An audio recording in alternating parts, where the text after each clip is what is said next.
The Victorious Attitude by Orison, Swett, Marden. Chapter 1. The Victorious Attitude. Go boldly, go serenely, go augustly. Who can withstand thee then? Browning.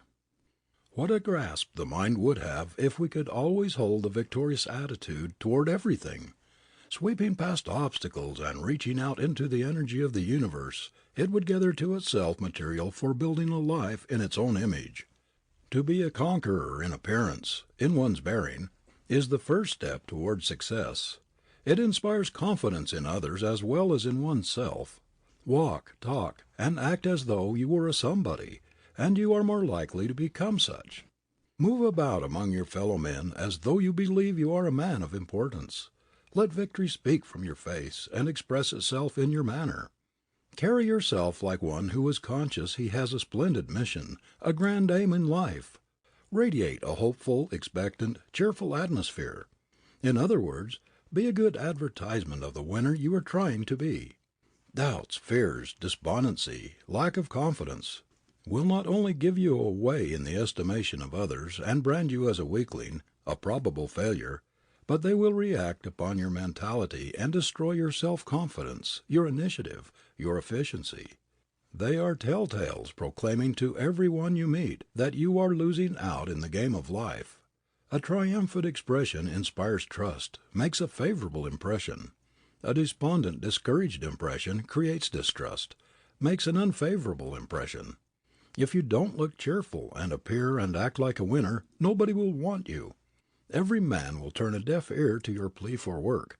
No matter if you are jobless and have been out of work for a long time, you must keep up a winning appearance, a victorious attitude, or you will lose the very thing you are after. The world has little use for whiners or long-faced failures. It is difficult to get very far away from people's estimate of us. A bad first impression often creates a prejudice that is impossible afterwards wholly to remove. Hence the importance of always radiating a cheerful, uplifting atmosphere, an atmosphere that will be a commendation instead of a condemnation. Not that we should deceive by trying to appear what we are not, but we should always keep our best side out, not our second best or our worst. Our personal appearance is our show window where we insert what we have for sale, and we are judged by what we put there.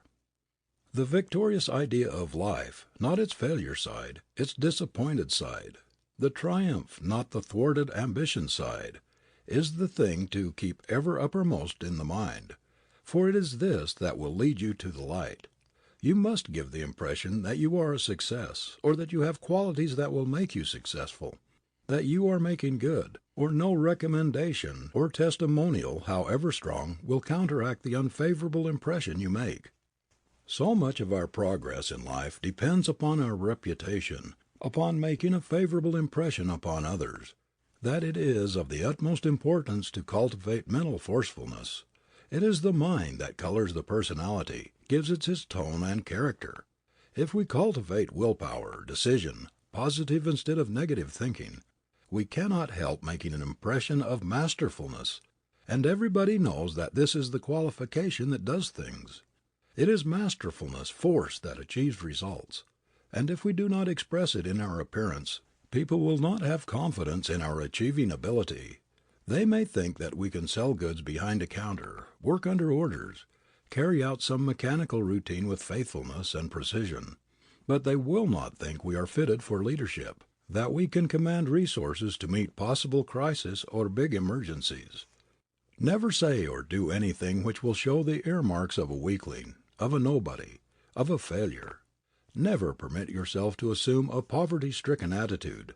Never show the world a gloomy, pessimistic face, which is an admission that life has been a disappointment to you instead of a glorious triumph.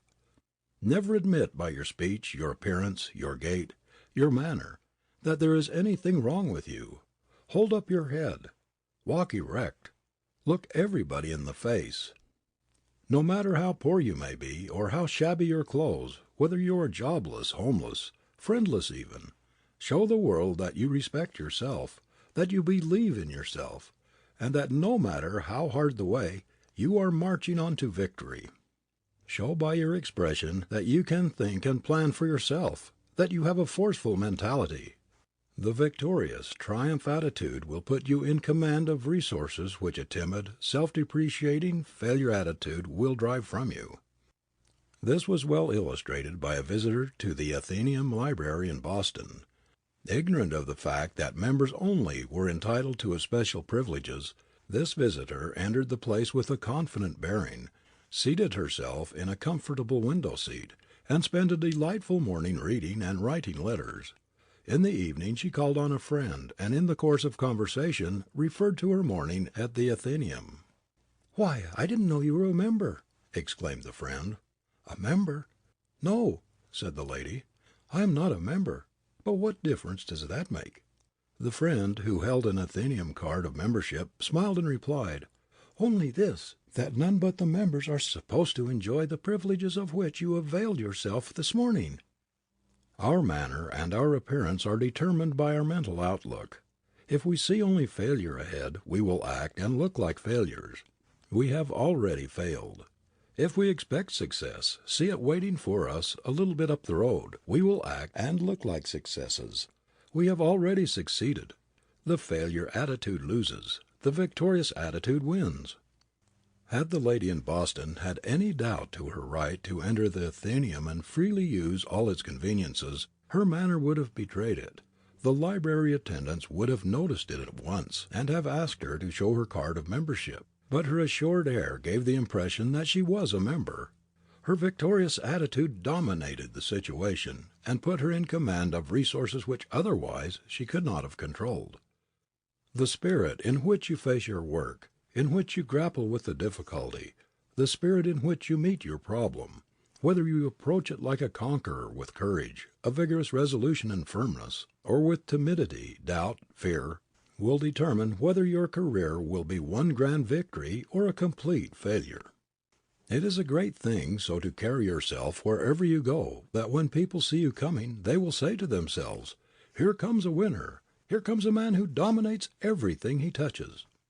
Thinking of yourself as habitually lucky will tend to make you so, just as thinking of yourself as habitually unlucky and always talking about your failures and your cruel fate will tend to make you unlucky. The attitude of mind which your thoughts and convictions produce is a real force which builds or tears down. The habit of always seeing yourself as a fortunate individual, the feeling grateful for just being alive, for being allowed to live on this beautiful earth and to have a chance to make good, will put your mind in a creative, producing attitude. We should all go through life as though we were sent here with a sublime mission to lift, to help, to boost, and not to depress and discourage, and so discredit the plan of the Creator. Our conduct should show that we are on this earth to play a magnificent part in life's drama, to make a splendid contribution to humanity. The majority of people seem to take it for granted that life is a great gambling game, in which the odds are heavily against them. This conviction colors their whole attitude, and is responsible for innumerable failures. In the betting machines used by horse racing gamblers, the bettors make the odds. If, for example, 500 persons bet on a certain horse, and 100 bet on another, then the first horse automatically becomes a 5-to-1 choice, and the odds in favor of his winning are 5-to-1. In the game of life, most of us start out by putting the odds on our failure. In horse race gambling, the judgment that forms the basis of belief as to the winning horse has a comparatively secure foundation in a knowledge of the qualifications of the different racers. In life gambling, it is merely the supported opinion or viewpoint of the individual that puts the odds against himself. The majority of people look on the probability of their winning out in the life game in any distinctive way as highly improbable. When they look around and see how comparatively few of the multitudes of men and women in the world are winning, they say to themselves, "Why should I think that I have a greater percentage of chance in my favor than others about me? These people have as much ability as I have, perhaps more, and they can do no more than grub along from hand to mouth. Of what use is it for me to struggle against fate?" When people believe and figure they cannot, and therefore never will, be successes, and conduct themselves according to their conviction, when they take their places in life not as probable winners, but as probable losers, is it any wonder that the odds are heavily against them? Mad, insane, eccentric, we say when some miserable recluse dies in squalor and wretchedness. Starved, the coroner's inquest finds, although bank books revealing large deposits, or else hoards of gold, are discovered hidden away in nooks and crannies of the wretched miser's quarters. Are such persons, whom we call mad, insane, eccentric, who stint and save and hoard in the midst of plenty, refusing even to buy food to keep them alive, any worse than those who face life in a poverty-stricken, failure attitude, refusing to see and enjoy the riches, the glories all around them? Is it any wonder that life is a disappointment to them? Is it any wonder that they see only what they look for, get only what they expect?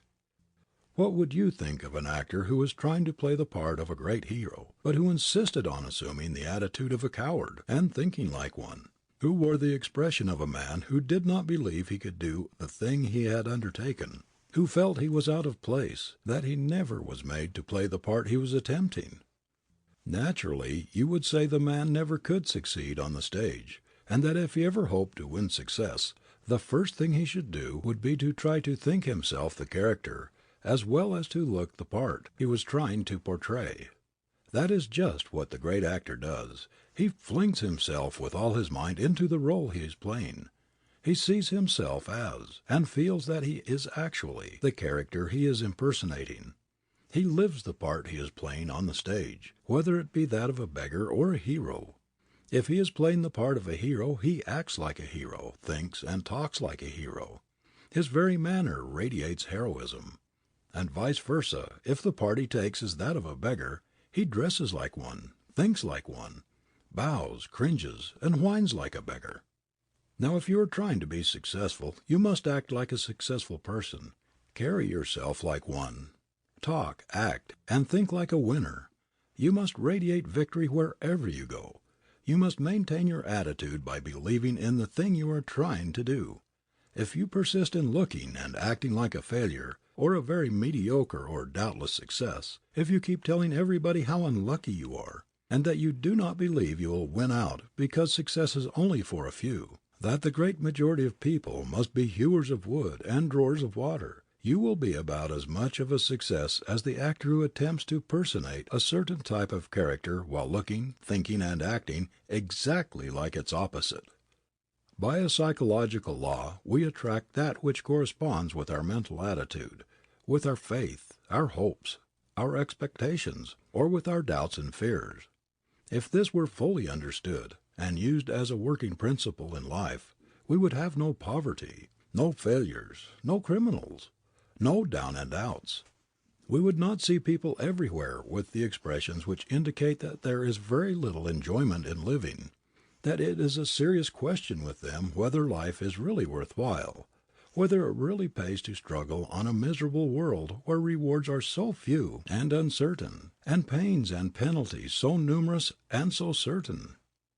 Every boy, every girl should be taught to assume the victorious attitude toward life.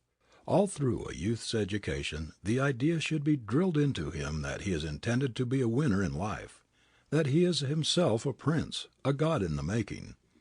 From his cradle up he should be taught to hold his head high, and to look on himself as a son of the King of Kings, destined for great things.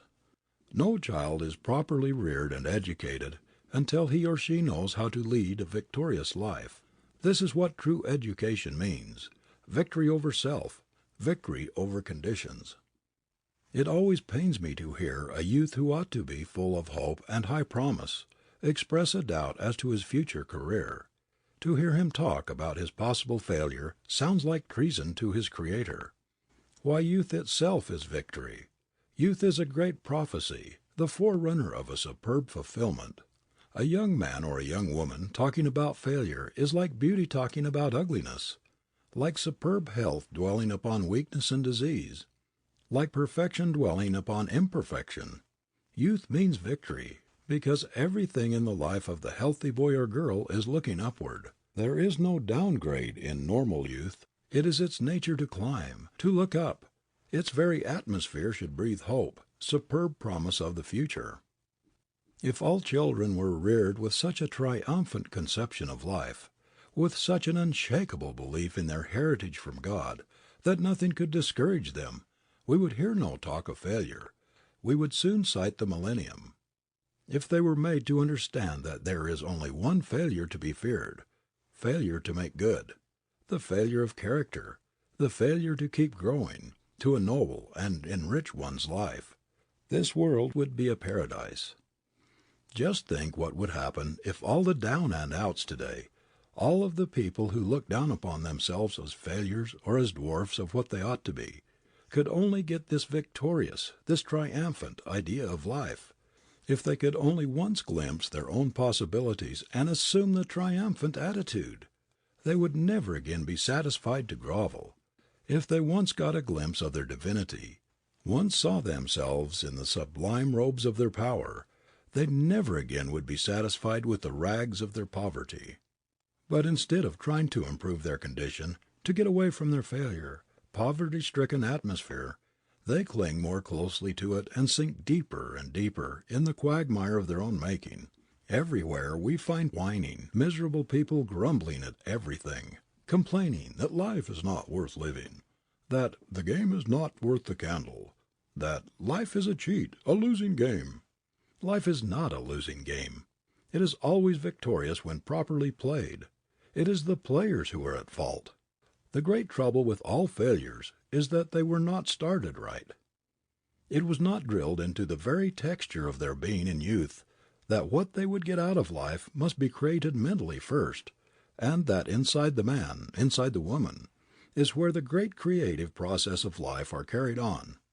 That which man does with his hands is secondary. It is what he does with his brain that counts. That is what starts things going. Some of us never learn how to create with our minds.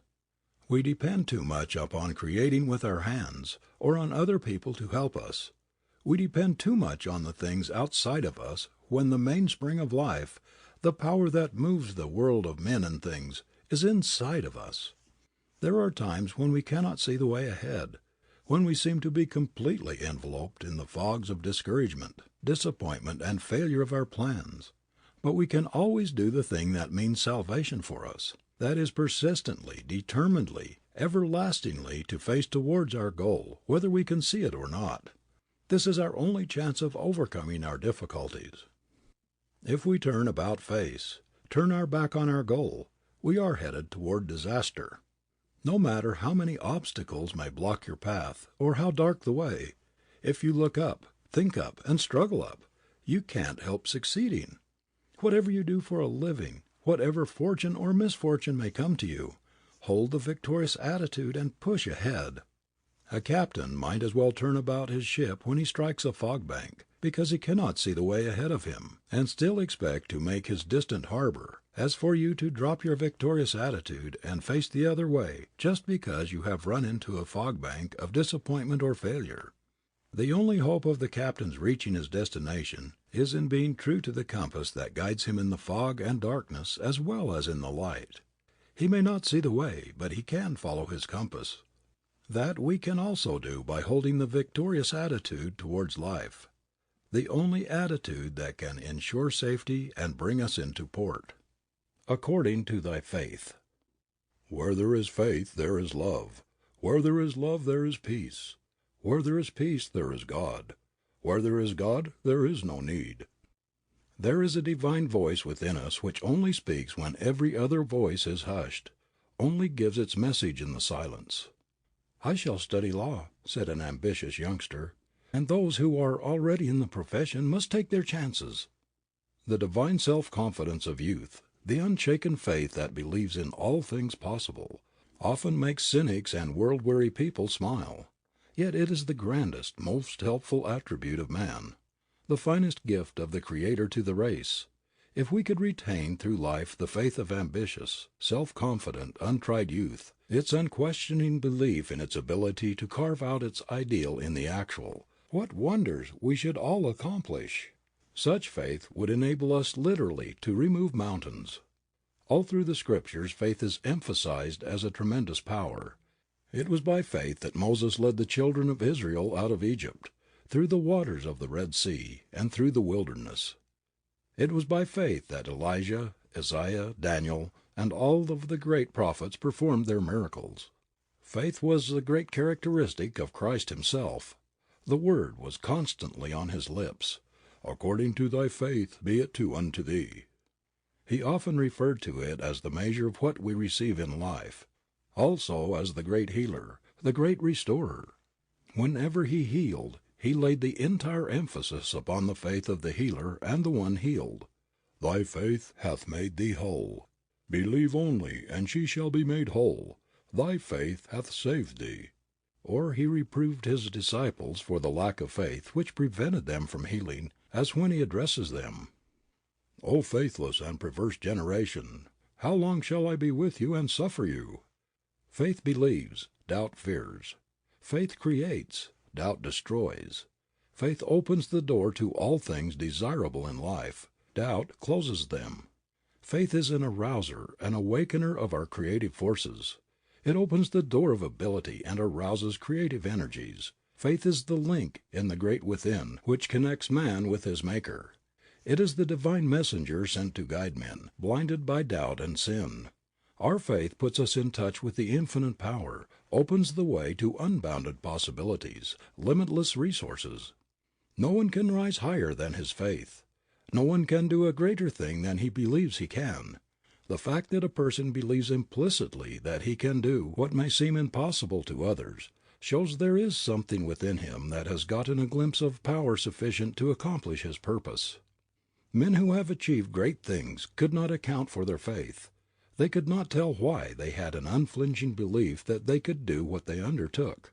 But the mere fact of such belief was evidence that they had had a glimpse of interior resourcefulness, reserve power and possibilities which would warrant that faith. And they have gone ahead with implicit confidence that they would come out all right, because this faith told them so. It told them so because it had been in communication with something that was divine, that which had passed the bounds of the limited and had veered into the limitless.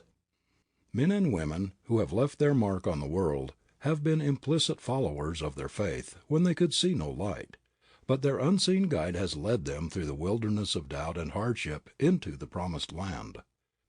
When we begin to exercise self-faith, self-confidence, we are stimulating and increasing the strength of the faculties which enable us to do the thing we have set our heart on doing.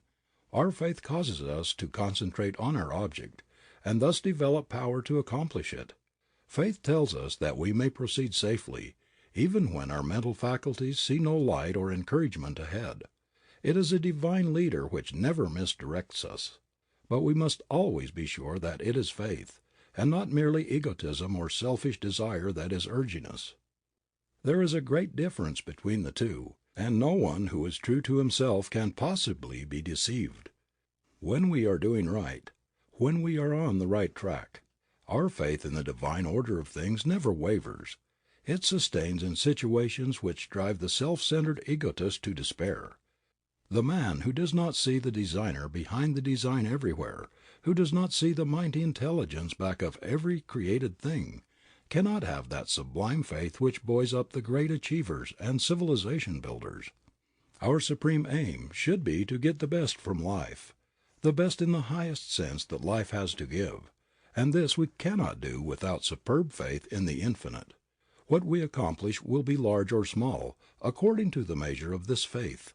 It is the man who believes in the one source of all who believes most in himself. It is the man who sees good in everything, who sees the divine in his fellow man, who has faith in everybody, who is the master man. The skeptic, the pessimist, has no bulwark of faith, none of the divine enthusiasm that faith gives, none of the zeal that carries the man of faith unscathed through the most terrible trials. Without confidence in the beneficence of the great universal plan, we cannot have much confidence in ourselves. To get the best out of ourselves, we must believe that there is a current running heavenward, however much our surroundings may seem to contradict this. We must believe that the Creator will not be foiled in His plan, and that everything will work together for good, However much wars and crime, poverty, suffering and wretchedness all about us may seem to deny this, the abiding faith in a power which will bring things out right in the end, which will harmonize discord, has always been strong in men and women who have done great things in the world, especially in those who have achieved grand results in spite of the most severe trials and tribulations. It takes sublime faith to enable a man to fight his way through insuperable difficulties, to bear up under discouragements, afflictions, and seeming failure without losing heart. And it is just such faith that has characterized every great soul that has ever made good. Whatever qualities they may have lacked, great characters have always had sublime faith. They have believed in human nature, they have believed in men, they have believed in the beneficent intelligence running through the universe.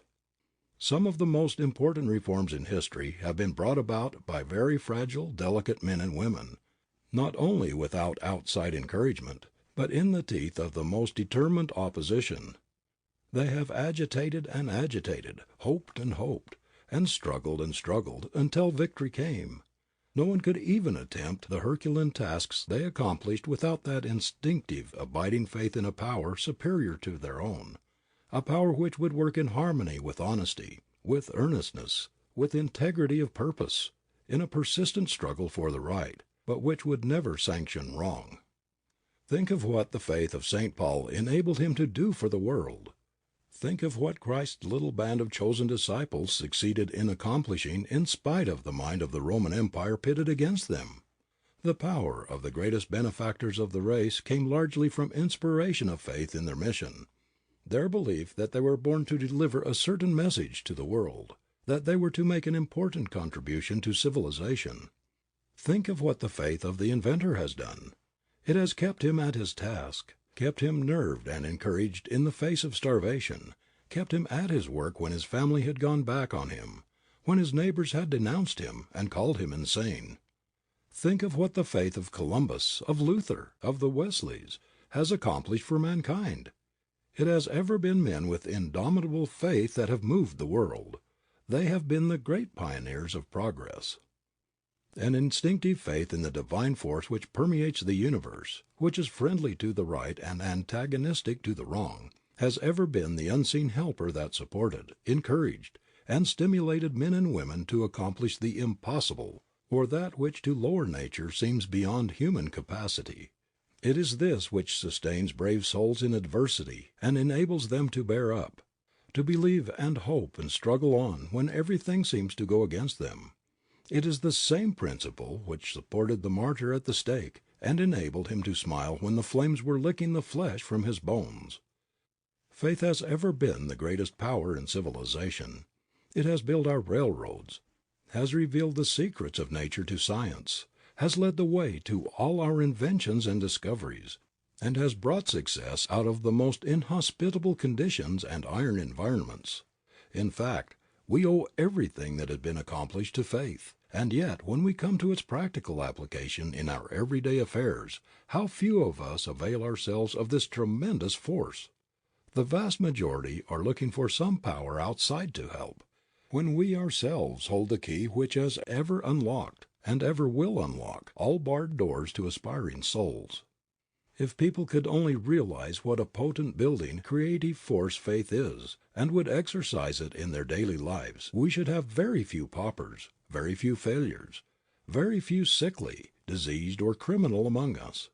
If by some magic a strong, vigorous faith could be injected into the men and women of the great failure army today, the larger part of them would get out of this army and get into the army of the successful. It is not alone in our life work or in the great or special undertakings that faith is necessary. We need it every moment of our lives, in everything, great and small, that concerns us. It is just as necessary to your health as it is to your success.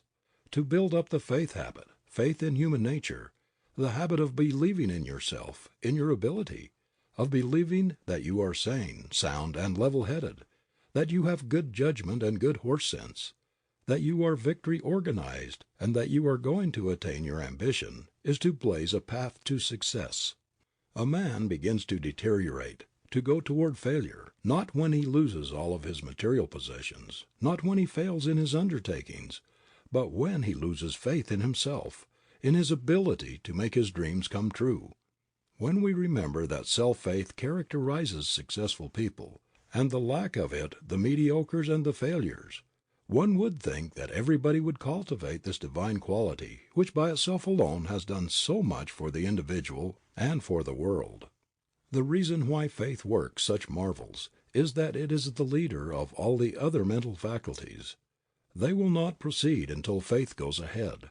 It is the basis of courage, of initiative, of enthusiasm.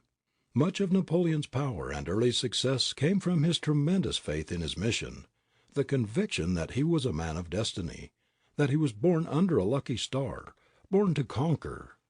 Shorn of his mighty belief in his star, stripped of the faith that he was born to rule, he would have been no more of a power in human affairs than the dullest private in the ranks of his army.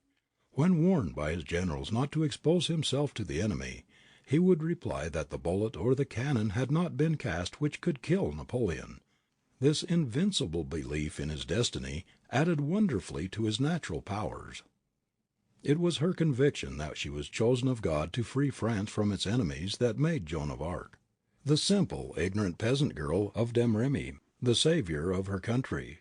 Her mighty faith in her divine mission gave her a dignity and a miraculous force of character, a positive genius that made all the commanders of the French army obey her as private soldiers obey their superior officers.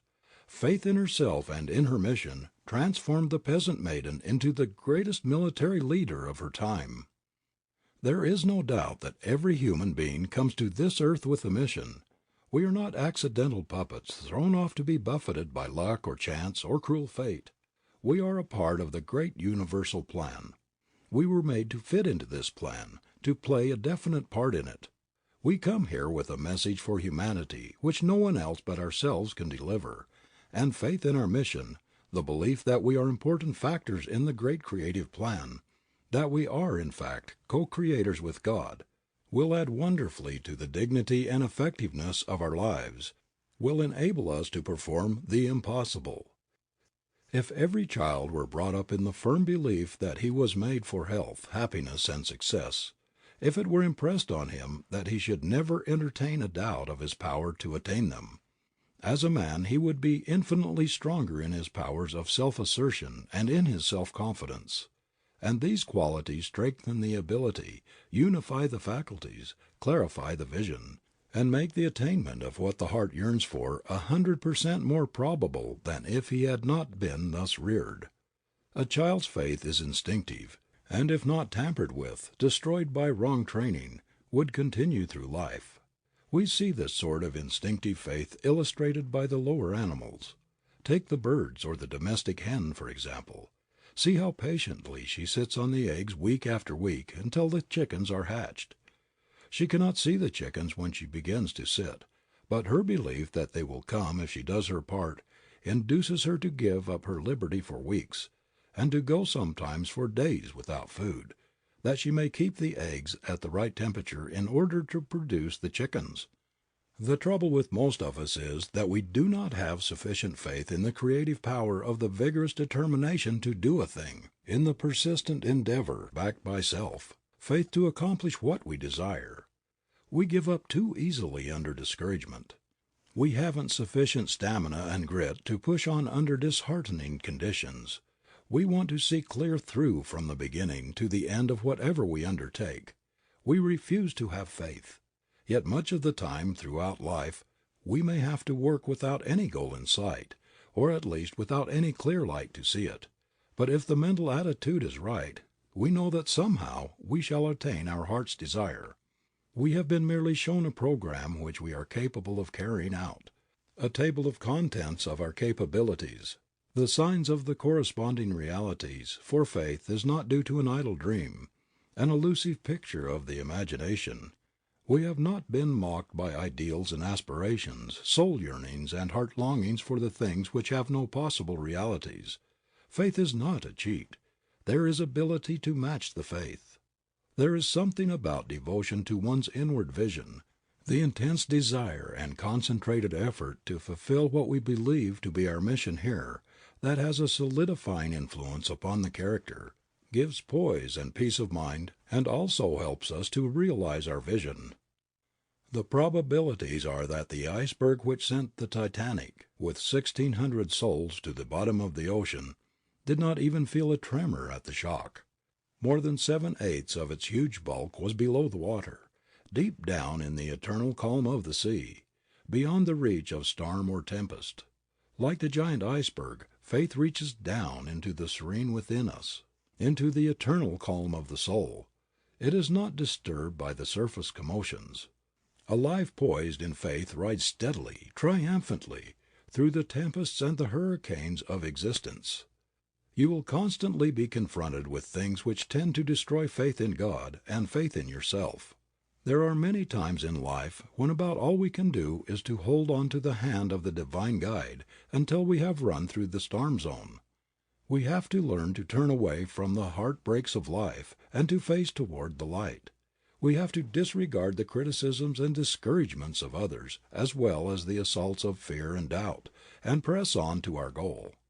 If you go in business for yourself, if you are struggling to get an education, if you are making desperate efforts to realize your ambition, whatever it is, you will find plenty of pessimists who will predict your failure. They will tell you that you can never build up a business without a lot of capital and outside help in these times of terrific competition, that you cannot work your way through college, that you can never be whatever you are dreaming of and longing to be. You will meet plenty of obstacles and much opposition, and it will take a very stiff backbone, a lot of sand and grit to keep pushing on toward your goal against great odds. But faith is more than a match for all these. Nothing else will enable you to win out. Remember, it is not other people's faith in you, but your faith in yourself that counts most. It is a good thing to have other people's good opinion, to have their confidence in us, their faith in the success of our efforts, but it is not imperative. Our own is. Man never gets anywhere or does anything great in this world without faith in himself, without a superb belief that he is on the right track, that he is doing the thing he was made to do, that he is going to stick to it through thick and thin to the end. It takes faith to look beyond obstacles, to see the way over difficulties, to brave opposition, and to allow nothing to swerve us from our course. You cannot keep anyone from succeeding who has an unshakable faith in his mission. You cannot crush the faith that wrestles with difficulties, that never weakens under trials or afflictions, that pushes on when everybody else turns back, that gets up with greater determination every time it is knocked down. In the sacred Confucian scriptures we are told that a very devoted disciple of Confucius, on a pilgrimage to his master, was stopped on his journey by a broad river. As he could not swim and could not procure a boat, the zealous disciple resolved that he would walk on the water, believing that the necessity of seeing his master was most urgent, and being filled with zeal in the performance of his mission, he boldly made the attempt, and succeeded. The record of this miracle is supposed by followers of Confucius to be just as authentic as the Bible account of the walking of Christ on the water. If, like this zealot, you have faith in your power to overcome difficulties, nothing can keep you from your goal. If, like Joan of Arc, you believe you are appointed by God to perform a certain work, it will help you wonderfully to make good. It will dignify your life and your efforts, and thus save you from 1,000 temptations to waste your time in frivolous pursuits. It will put a higher value upon your importance to the world, to feel that you have a divine mission that no one else can perform, that you came here with a sacred message for mankind, and that it is up to you to deliver it, will add a wonderful motive for effectiveness in your life work. The consciousness that you are keeping faith with your Creator and with yourself, that you are keeping faith with your fellow men and earning their respect and love, that you are keeping faith with a splendid life purpose, with your holiest vision, gives a satisfaction which nothing else can afford. Cling to your faith no matter what happens. It is your best friend, like the magnetic needle on the ship's deck, which will find the North Star, no matter how dense the fog, how dark the night, or how threatening the tempest. Your faith, even though you cannot see, will find the way. It sees the open road beyond the mountain of difficulties which shuts out the vision of other faculties. Some time ago, during one of our periodical business crises, some newspapers made merry over a statement of President Wilson that the condition of the United States, illustrated by the fact that 80,000 freight cars at the same time sidetracked along the lines of one of our great railroads alone, could be changed by psychology. One of these papers sarcastically suggested that if we should take a dose of the psychology remedy and go to sleep somewhere in the misty, cloudy lands of theory, and dream that those 80,000 empty freight cars were moving, we should see them move. Now, in spite of newspaper skepticism, I believe that the psychology remedy, if applied in every financial, business, or other crisis, would prove absolutely effective. If all the people of this country would persistently hold a mental attitude of faith in our prosperity, which is the birthright of the inhabitants of this land of plenty, if they would have faith that our vast resources would enable us to carry on business, regardless of conditions in Europe or elsewhere, and if they would act in accordance with their faith, there would be no idle freight cars, no lack of work, no lack of money at any time. It is the mental attitude of the people of the United States that causes financial panics and recurrent hard times. And there is something dead wrong in a state of mind which produces periodical crises, intervals of nationwide stagnation in a land with resources great enough to make every one of its citizens rich, in a land where the state of Texas alone could give every one of them a better living than the majority get today. Before we can make business conditions stable, we must have faith in the stability of our limitless wealth, in the opulence of the earth over which the Creator has given us control. We have got to hold a prosperous vision, to see better times with the mental eye, not dimly in the future, but now, to have more faith in our Maker, in our nation, in ourselves individually. Why, if we analyze the matter, we will see that our unparalleled national prosperity has been built up largely by psychology. Its foundations had their root in the faith of our forefathers, in their belief in our country's possibilities. We all know that faith has preceded every achievement in the world's history. The activities of the whole country today are based upon psychology, upon the mental attitude, the faith, the hope, the expectation of its inhabitants. Without a vision the people perish, and when our vision, our faith shrivels, when it is obscured or displaced by doubt, fear, anxiety, lack of confidence, all our activities suffer accordingly. With abundant crops, with the lowering death rate and increasing longevity of our people, with constantly growing educational facilities, America ought to register every day of every year a high water point of prosperity. But when a large portion of the people lack faith in the future, when from time to time uncertainty is in the air, when everybody is doubting and fearing, waiting to see what is coming next, of course business will stagnate. It will follow the prevailing mental attitude, hesitate, waver, doubt, stand still like the idle freight cars. We are just beginning to see that faith is as much a real force as is electricity. It is faith that removes mountains, mountains of difficulty, of opposition, of doubt, of distrust. It clears the track of all obstructions. It makes stepping stones of stumbling blocks. Faith is the most powerful, the most sublime of human attributes. Without it the bottom would drop out of civilization. It is the fundamental principle of life. Faith is the basis of health, of success, of happiness, of love itself. It believes in, hopes, trusts, clings to the loved one in spite of all faults and sins. It is faith that heals, that achieves, that hopes.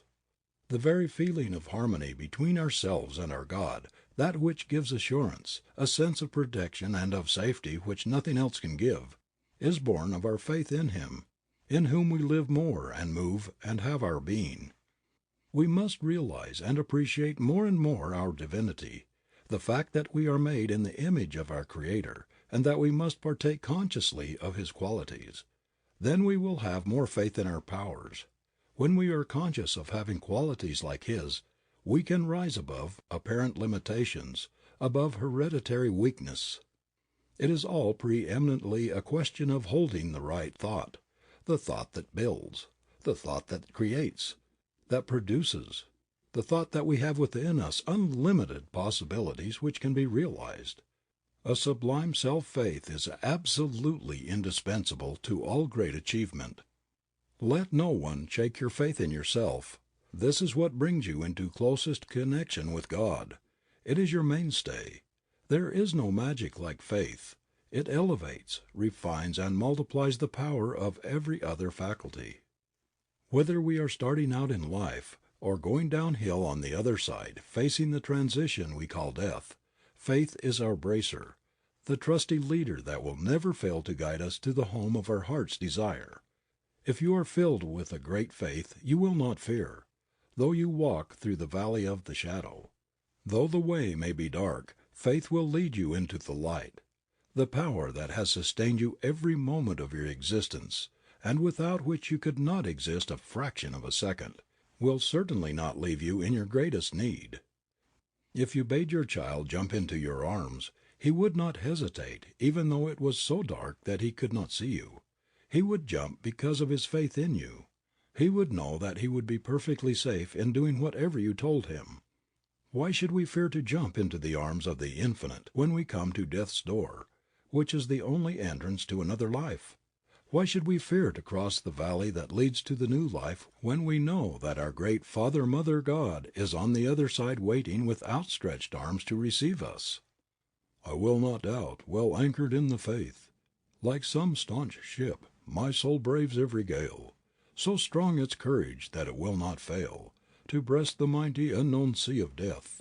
Oh, may I cry when body parts with spirit, I do not doubt, so listening worlds may hear it with my last breath. Doubt the traitor. Faith is the torch that leads the way when other faculties cannot see. It is doubting and facing the wrong way, facing toward the black, depressing, hopeless outlook that kills effort and paralyzes ambition. There is a divine current within us which would always flow Godward, always lead to our ultimate advantage, did we not obstruct it, or turn it aside by our doubts and fears. He who has conquered doubt and fear has conquered failure. James Allen. When David Hume, the agnostic, was twitted with his inconsistency in going to hear the orthodox Scotch minister John Brown preach, he replied, I don't believe all he says, but he does, and once a week I like to hear a man who believes what he says.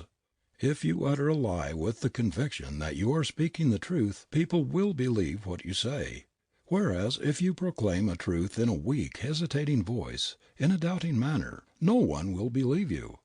If you should take a tray of genuine gold pieces upon the street and try to sell them, while showing your very expression that you did not believe in what you had for sale, you could not dispose of those gold pieces for a tithe of their value. Nobody would believe either in their genuineness or in your own. Your timid, doubting, hesitating manner would queer all your chances of doing what you wanted to do. I used to go trout fishing with two men, one of whom was always saying that he never had any luck fishing, that he somehow didn't have the knack, and never expected to catch many fish. This doubt totally unfitted him for successful trout fishing. He didn't take enough interest in the sport to study the habits and the haunts of the trout. He did not know the likely places in streams and rivers to drop his hook. He did not know the best kinds of bait to use. His doubt of his ability led to indifference, and this made him a failure as a trout fisher. The other man never had a doubt of success. If there were any trout to be caught, he felt sure he would catch them. For years he had made a study of trout habits. He could tell which side of the big rocks to cast his hook, and he knew how to cast it in a way that would tempt the trout. Fishing in the same stream alongside the doubtful, indifferent fisherman, he would catch 10 times as many fish. If there is a great doubt in your self-faith, if you have left a bridge of standing for your retreat in case of defeat, if you lack clean-cut, firm decision, if there's any interrogation point in your confidence in yourself, there will be a limp in your success gate, and you will not be able to rise out of mediocrity. Our worst enemies are not outside but inside of us. Every human being harbors a traitor who is always on the watch to thwart his ambition, to turn him aside from his aim. That traitor is doubt. You must make up your mind at the very outset of your career that you will always be followed about by certain mental enemies, mental traitors, which will try to dissuade you from doing the highest or biggest thing possible to you.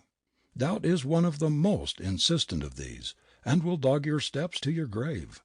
The man or woman who is not strong enough to resist its insidious attacks will never do what he or she is capable of doing, and was sent into the world by the Creator to do. The person who is always fearful of consequences, who is in doubt as to the outcome of his acts, or whether he is really capable of doing what he undertakes, will always be a weakling. No one who is not bigger than his doubts can ever accomplish anything great or worth while, because this subtle enemy kills initiative and self-confidence, and without these dominant qualities no human being can measure up to his possibilities. But for doubt, which strangles the very beginning of things, initiative, instead of being so rare, would be a common virtue among all classes. 9 out of 10 average individuals are held back from testing their powers by the suggestions of doubt. If it were possible to drive from the human mind this specter which stands at the door of our hopes, of our resolution, which throws its baleful shadow across our vision, civilization would forge ahead by leaps and bounds. This miserable traitor, under the guise of a friend, is holding down millions of men and women below the level of their powers, keeping them from beginning things which they are capable of doing, but which doubt warns them at their peril not to attempt.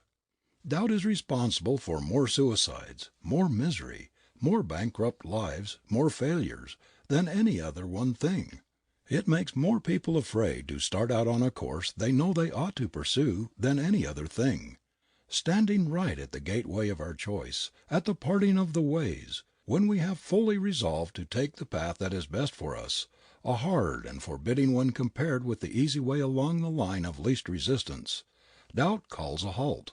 It bids us pause and think once more, asks us to look again at the rugged path we have chosen, and consider whether we really want to pay the price of our choice, to take that turning when the other looks so much brighter and pleasanter and is so very much easier.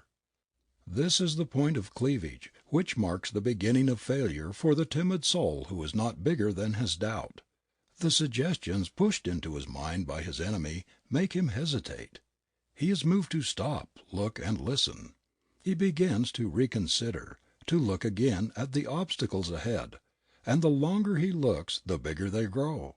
He becomes frightened, fears he cannot do the thing that first seemed possible, and finally turns aside to the easier path of mediocrity and commonness. Doubt has killed more splendid projects, shattered more ambitious schemes, strangled more effective genius, neutralized more superb effort, blasted more fine intellects, thwarted more splendid ambitions than any other enemy of the race. Talk about drug victims and slaves of drink. Doubt has more victims than even these terrible enemies of the race. We see them everywhere in menial and lowly positions, perpetual clerks, discontented drudges, hewers of wood and drawers of water, paralyzed at the very gateway of their career by that fatal trait which they have never learned how to strangle, to neutralize with its opposites, faith, hope, confidence, assurance. How many thousands of employees plodding along in mediocrity today could have been in business for themselves but for this great enemy inside of them? How many splendid young men have been kept out of the pulpit? How many superb lawyers in possibility have been strangled by this traitor? How many men are today clerks, bookkeepers, or other subordinates, who might have been managers, superintendents, or proprietors themselves, but for the work of this damnable traitor? When opportunity presented itself, these doubters were afraid. They waited for certainty. They dared not take chances. They did not realize that opportunity is a maiden who admires the bold, courageous, self-confident suitor. They did not wake up in time to the fact that she will not trust herself to the timid, the hesitant, the overcautious suitor. When too late they realized that while the doubter is wavering and hesitating, wondering if he dare try to win, the daring, intrepid wooer steps in and wins. The great prizes of life are for the courageous, the dauntless, the self-confident. The timid, hesitating, vacillating man who listens to his doubts and fears stops to make up his mind, and the opportunity has passed beyond his reach. Doubt, certainty, or fear as to results, is the great discourager of the human race. It is the dire enemy of all achievement. It tells the poor boy and girl who long for an education that it is foolish for them to think of going through school and college without money or without somebody to help them. It tells them that there are many more poor boys and girls in every school and college who are trying to pay their way than will ever find opportunities to make their education available. It is always whispering to them that there is a big waiting list of men and women who were graduated years ago everywhere looking and waiting, trying in vain to get something to do to earn back the amount they spent on their education. No matter what you attempt to do, what new enterprise you may undertake, what progressive plans you may make, the traitor doubt will bob up and call a halt, will try to dissuade you from your purpose. It will suggest to you how many others have undertaken similar things and have gone to the wall, have failed to accomplish what they expected. It will tell you that you had better go slow, that it is foolish to go into business in times like these, that you should wait until you are better prepared, until you have more capital. In short, that there are stumbling blocks in the way, and that you must consider the step very carefully before you venture to decide. It does not matter what we plan to do. Doubt is always there ready to knock our resolutions, and if possible, to discourage us even from attempting to put our plans in execution. Who could ever estimate how many superb inventions and discoveries, which would have helped emancipate the race from drudgery and hard conditions, have been sidetracked by this traitor? Doubt kills activity, discourages ambition, and destroys or neutralizes the biggest brain power. It would make a pygmy of a Webster. By filling his mind full of doubt of his own creative power, a hypnotist could make a Shakespeare believe he was a fool. He could inject a doubt into the mind of a Napoleon that would cut his genius down to the mediocrity of a common soldier. This arch traitor of mankind is so closely related to fear that it is almost impossible to draw a dividing line between the two. They are twins. Whenever doubt can get a foothold, it introduces its brother fear, and fear brings with it all of its relatives, worry, anxiety, discouragement, the whole failure family. A single day of doubts, of fears, of unbeliefs, of the crime of self-depreciation, will drive away from a man all that he has attracted to himself in many months. There are multitudes of people today suffering from the fatal disease of self-depreciation, the seeds of which were implanted in them by doubt. All the victims of discouragement, those who are suffering from despondency, those who are going through life disheartened, hopeless, despairing, are the authors of their own misery. They persist in killing the very thing they are pursuing, in queering their own quest by the poison of doubt. The doubting Thomases never get anywhere because they have no vision, and without a vision the people perish. The man who would do anything worthwhile in this world must have a vision. He must have courage to match it. Courage is the great leader in the mental realm. Whatever paralyzes it strangles the initiative, kills the ability to do things. Doubt is its greatest enemy. It suggests caution at the very moment when everything depends on boldness. If a general were to be overcautious, to wait for absolute certainty in regard to results before putting his plan of campaign into action, he would never win a battle. Caution is an admirable trait, but when carried to excess it ceases to be a virtue and comes perilously near being a vice. It may render ineffective many noble qualities. There are a great many people who seem to be courageous enough, but an excessive development of caution holds everything in abeyance to wait for certainty. I know men who wait and wait, never daring to undertake anything where there is a risk, even though their judgment tells them they ought to go ahead. We are creatures of habit, and the constant raising of doubts in our minds as to our ability to do what we want to do in time becomes a habit of thinking we can't. And when we think we can't, we can't. When a man begins to listen to his doubts, he is beginning to weaken. Why delay beginning the thing that you know perfectly well you ought to do? What are you afraid of? Failure. Even an honorable attempt is preferable to forever postponing the thing that you ought to do. Is it the additional responsibility you shrink from, the extra work?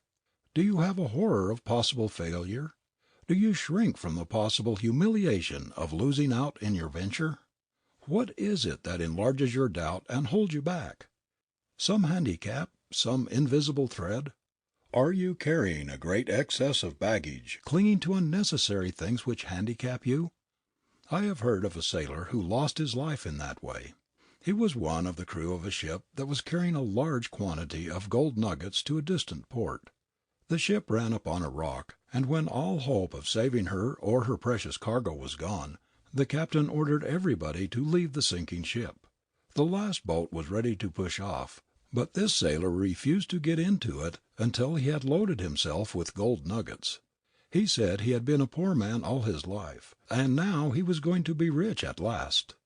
He would take away with him just as much of the sinking wealth as he could carry. Heedless of the warning of the captain and his companions that they would not wait for him, he loaded himself with gold. Then the boats having pushed away, he jumped overboard and tried to save himself by clinging to the pieces of the wreck. But owing to the weight he carried, he could neither float nor swim, and so the wealth he felt he could not leave behind carried him down to death. Your doubt of success is probably your biggest handicap. But it would be 1,000 times better to make mistakes by forging ahead too rapidly, by undertaking more than we can carry out, than to be forever hovering over the edge of doubt, delaying, postponing, waiting for certainty, until we became slaves of a habit which we cannot break. And remember that the habit of putting off, of waiting to see how things are going to turn out, to see if something more certain, something with less risk, will not turn up, is fatal to initiative, fatal to leadership, fatal to efficiency. I know a man who has been resolving for a quarter of a century to start something in which he thoroughly believes. Every year during that long period he has told me that this was the year for him to start. He was really going to begin his great life work, but doubt has engendered the putting off habit, and this has such a grip on him that he shrinks from undertaking anything new. He seems to have a great fear of getting out of his old rut, to try something different, a fear that things may not work out right, that it is not the psychological moment to strike. He has gray hairs now, the enthusiasm of youth is gone, and he will never begin to do the thing which everybody who knows him believes he is perfectly capable of doing. All history shows that while experience increases wisdom, it does not always increase faith. The inexperienced youth will often undertake things which stagger the older and more experienced. Confidence is characteristic of youth, but after a few setbacks and disappointments, many begin to wonder whether, after all, their first confidence was based upon good judgment, whether their enthusiasm and faith were not the result of lack of experience. And then they begin to doubt and to fear that this voice of ambition which is ever beckoning them on and upward is not reliable. They say to themselves, "What if this should be merely a mirage to lure me on the rocks?" And before they realize it, they are weaving doubts and fears and overcaution into a habit that has ruined multitudes of careers, a habit that is responsible for a large percentage of unused ability, of locked up powers than any other one thing. Have you done the biggest thing you are capable of doing? Is it not possible that there is something within you, some unworked mental territory which, if cultivated, would lead you out into that wider field you dreamed of when a youth? Why do you go on year after year in the same old rut, expressing nothing, doing the same old thing in the same old way because doubt whispers it would be rash to try new ways, new ideas? How long have you been just an ordinary employee? Do you realize that habit is getting a tremendous grip upon you, and that before you realize it, you may be a perpetual clerk? The longer you remain in one position, doing the same thing without promotion, the stronger the inertia habit will grip you, the bigger will grow your doubt as to the wisdom of making a change. It is a dangerous thing to get into a rut. Bestir yourself before it's too late and begin to put into operation that plan which has so long haunted you, but which doubt has been telling you is not feasible, is not practicable. If every human being today were doing what he has at least sometime thoroughly believed he could do, our whole civilization would be revolutionized. What has been accomplished is but a tithe of what might have been accomplished if every one had been true to his vision, had not allowed it to be blotted out by doubt. If I believed in a real devil, I think it would be that unseen monitor, that mysterious something within us which whispers doubt, which tells us to hold on, to be careful, to go slow, which pulls us back when we are attempting to reach out, trying to do the thing we long to do. Are you not tired of having your plans thwarted, your efforts blighted by that traitor, doubt? Has it not dwarfed your life long enough? Has it not kept you out of your own long enough by forcing you to live on the husks when you might have had the kernel? Are you not tired of being defrauded by this thief of the blessings and the good things which the Creator intended we all should have? Why not turn it out of your mental house? Neutralize it with a great splendid faith in yourself, in your mission, faith in your possible contribution to the world. Doubt has very little influence with the St. Paul type of man, with the masterful type. It is only the weakling that doubt strangles, paralyzes. Be a man and not a weakling, a mere apology of a man. You know that the devil which has followed you through life, which has blocked your progress, put out the lights in your path, tortured you and undermined your confidence in yourself, has been the devil of doubt. It has been the whispering fiend which told you that you could not do this and you could not do that, which stepped in and killed your initiative when you were about to begin to do that which your ambition had hoped to accomplish. Don't let this enemy thwart and baffle you any longer. Have a good heart-to-heart talk with yourself and break the habit chain of unbelief in self with which it has bound you. Say to yourself, I will not listen any longer to the voice of this fiend. I will not allow it to spoil God's plan for me. There is something inside of me which insists that I was planned for victory, not for defeat, for happiness, not for misery, for peace of mind, not for a life of worry, anxiety, and fear. I do not believe that I was placed here to be a mere puppet of circumstances. Faith, hope, and confidence are my helpers. Doubt is the child of fear, and fear has the great majority of human beings hypnotized, so that they do not dare to forge ahead, do not dare to undertake the things they are perfectly capable of accomplishing. From henceforth it has no power over me. I will not listen to its treacherous voice. If you would succeed, you must avoid rashness as well as overcaution. But when you have fully considered in all its bearings whatever project you are about to undertake, and have decided on your course, don't let any fears or doubts enter your mind. Commit yourself to your undertaking, and don't look back to see if you could have done something else, or started in some other way. Push on, and don't be afraid. After we have launched out in an enterprise, have committed ourselves before the world, pride steps into the situation and pushes us on through hardships which would have discouraged and turned us aside before we had fully committed ourselves. But when we have taken the plunge, made the venture, we have practically said to the world, now watch me make good. I have made up my mind to put this thing through, and I am not going to turn back. Our confidence grows as we advance, and then it is comparatively easy, even under difficulties, to keep forging ahead.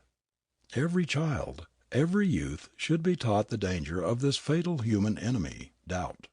They should be so imbued with the philosophy of expecting success instead of failure that doubt would never get sufficient grip on them to strangle their capabilities and blight the fulfillment of their dreams.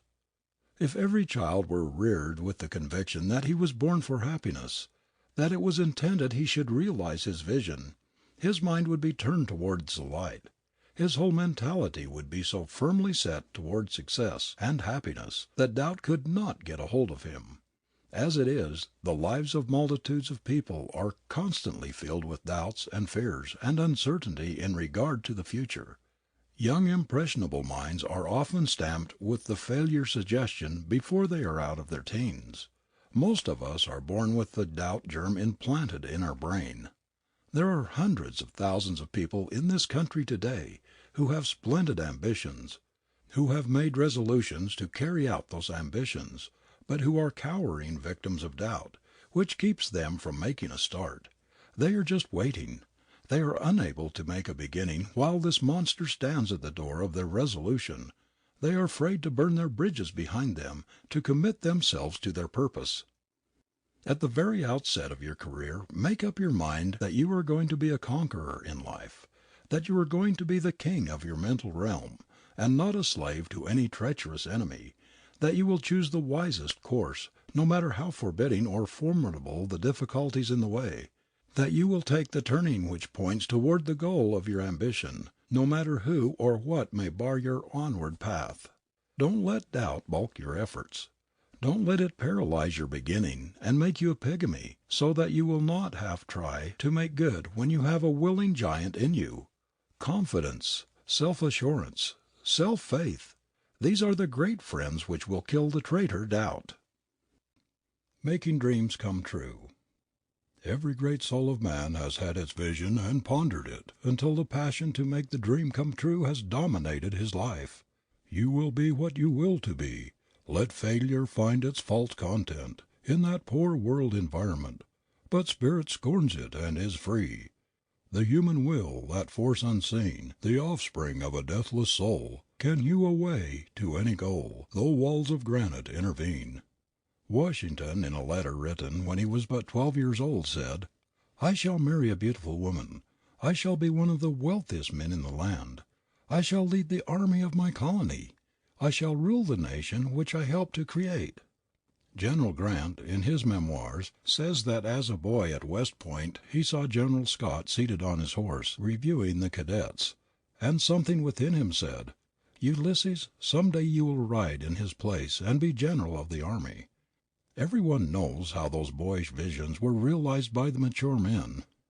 The late J. Pierpont Morgan's fortune was built largely by the dynamic forcefulness of his thought, of his mental visualizing, the nursing of his youthful visions. He was a man of varied and aesthetic tastes, but he concentrated upon finance and he became the world's master in its science. Ancient Greece concentrated on beauty and art, and she became the great beauty model and art teacher of the world. The Roman Empire concentrated upon power and became mistress of the world. England concentrated on the control of the seas and commerce, and she has become the ruler of the seas and the greatest commercial nation in the world. We are a nation of money makers because Americans have concentrated largely upon the dollar. They think in its terms, they dream dollars. They hate poverty and they long for wealth. Whatever an individual or a people concentrates upon, it tends to get, because concentration is just as much of a force as is electricity. The youth who concentrates upon law, thinks law, dreams law, reads everything he can get a hold of relating to law, steals into courts, listens to trials at every chance he gets, is sure to become a lawyer. It is the same with any other vocational art, medicine, engineering, literature, music, any of the arts or sciences. Those who concentrate upon an idea, who continue to visualize their dreams, to nurse them, who never lose sight of their goal, no matter how dark or forbidding the way, get what they concentrate on. They make their minds powerful magnets to attract the thing on which they have concentrated. Sooner or later they realize their dreams. What could have kept Ole Bull from becoming a master musician? Who or what could keep back a boy who would brave his father's displeasure, steal out of his bed at night, and go into the attic to play his little red violin, which haunted his dreams and would not let him sleep? What could keep a Faraday or an Edison, whom no hardships frightened, from realizing the wonderful visions of boyhood? If you can concentrate your thought and hold it persistently, work with it along the line of your greatest ambition, nothing can keep you from its realization. But spasmodic concentration, spasmodic enthusiasm, however intense, will peter out. Dreaming without effort will only waste your power. It is holding your vision, together with persistent, concentrated endeavor on the material plane, that wins. There are thousands of devices in the patent office in Washington which have never been of any use to the world, simply because the inventors did not cling to their visions long enough to materialize it in perfection. They became discouraged. They ceased their efforts. They let their visions fade, and so became demagnetized and lost the power to realize them. Other inventors have taken up many such near successes, added the missing links in their completion, and have made them real successes. "Get thy spindle and distaff ready, and God will send the flax," saith the proverb. If we could only take God's promises to heart, and do our necessary part for their fulfillment, no one would be unsuccessful or unhappy. If we were to send out our desires intensely, to visualize them until our very mentalities vibrated with the things we long for, and to work persistently in their direction, we would attract them. Everywhere there are disappointed men and women who have soured on life because they could not get what they longed for, a musical or art education, the necessary training for authorship, for law or medicine, for engineering, or for some other vocation to which they felt they had been called. They are struggling along in an uncongenial environment, railing at the fate which has robbed them of their own. They feel that life has cheated them, when the truth is they have cheated themselves. They never got the spindle and distaff ready that would have drawn them to the flax for the spinning of a happy and complete life web. They did not insistently and persistently send out their desires and longings. They did not nurse them and positively refuse to give them up. Above all, they did not put forth their best efforts for their realization. 3 things we must do to make our dreams come true. Visualize our desire, concentrate on our vision, work to bring it into the actual. The implements necessary for this are inside of us, not outside. No matter what the accidents of birth or fortune, there is only one force by which we can fashion our life material: mind. The bee and the snake draw material from the same plant. One transmutes it into deadly poison, the other into delicious honey. The power that changes the stuff into new substance is within the bee and the snake. Of 2 boys or 2 girls in the same wretched environment, one picks up an education, trains him or herself for place and power, while the other grows up a nobody. It is all in the boy or the girl. Each has similar material to work in. One transmutes it into gold, the other into lead. 2 sailors force the same breeze to send their boats in opposite directions. It is not the wind, but the set of the sail that determines the port. The power that makes our desire our vision. A reality is not in our environment or in any condition outside of us. It is within us. There is some unseen, unknown, magnetic force developed by a long continued concentration of the mind upon a cherished desire that draws to itself the reality which matches the desire. We cannot tell just what this force is that brings out the thing we long for out of the cosmic ether and objectifies it, shapes it to correspond with our longing. We only know that it exists.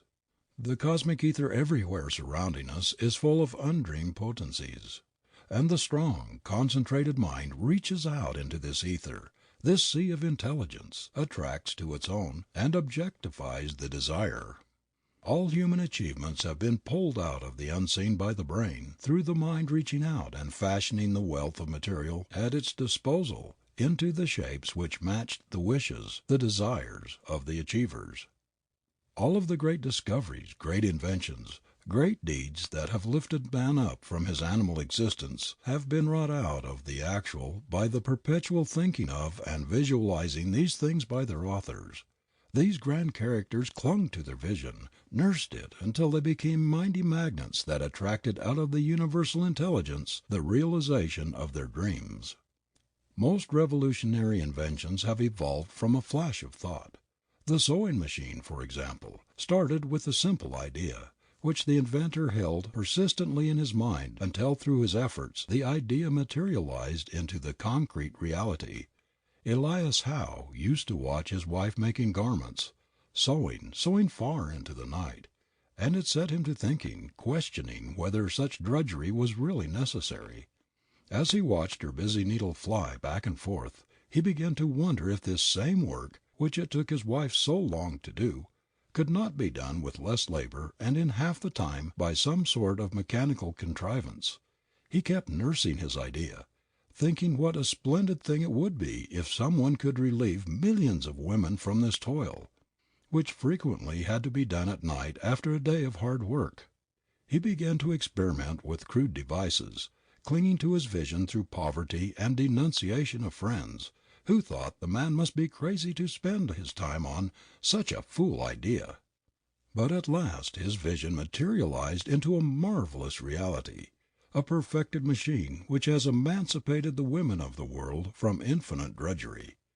The idea of the telephone was flashed into the mind of Professor Alexander Bell by the draw of a string through a hole in the bottom of a tin can, by means of which he found that the voice could be transmitted. The idea took such complete possession of the inventor that it robbed him of sleep, and for a time made him poor, but nothing could rob him of his vision or prevent him from struggling to work it out of the visionary stage into the actual. I lived near Professor Bell in the next room. Indeed, while he worked on his invention, I saw much of his struggle with poverty, heard the criticisms and denunciations of his friends, as he persisted in his visionary work until the telephone became a reality without which modern business could not be conducted. All of Edison's inventions, those of every inventor, have been wrought out of the same principle that gave us the sewing machine and the telephone.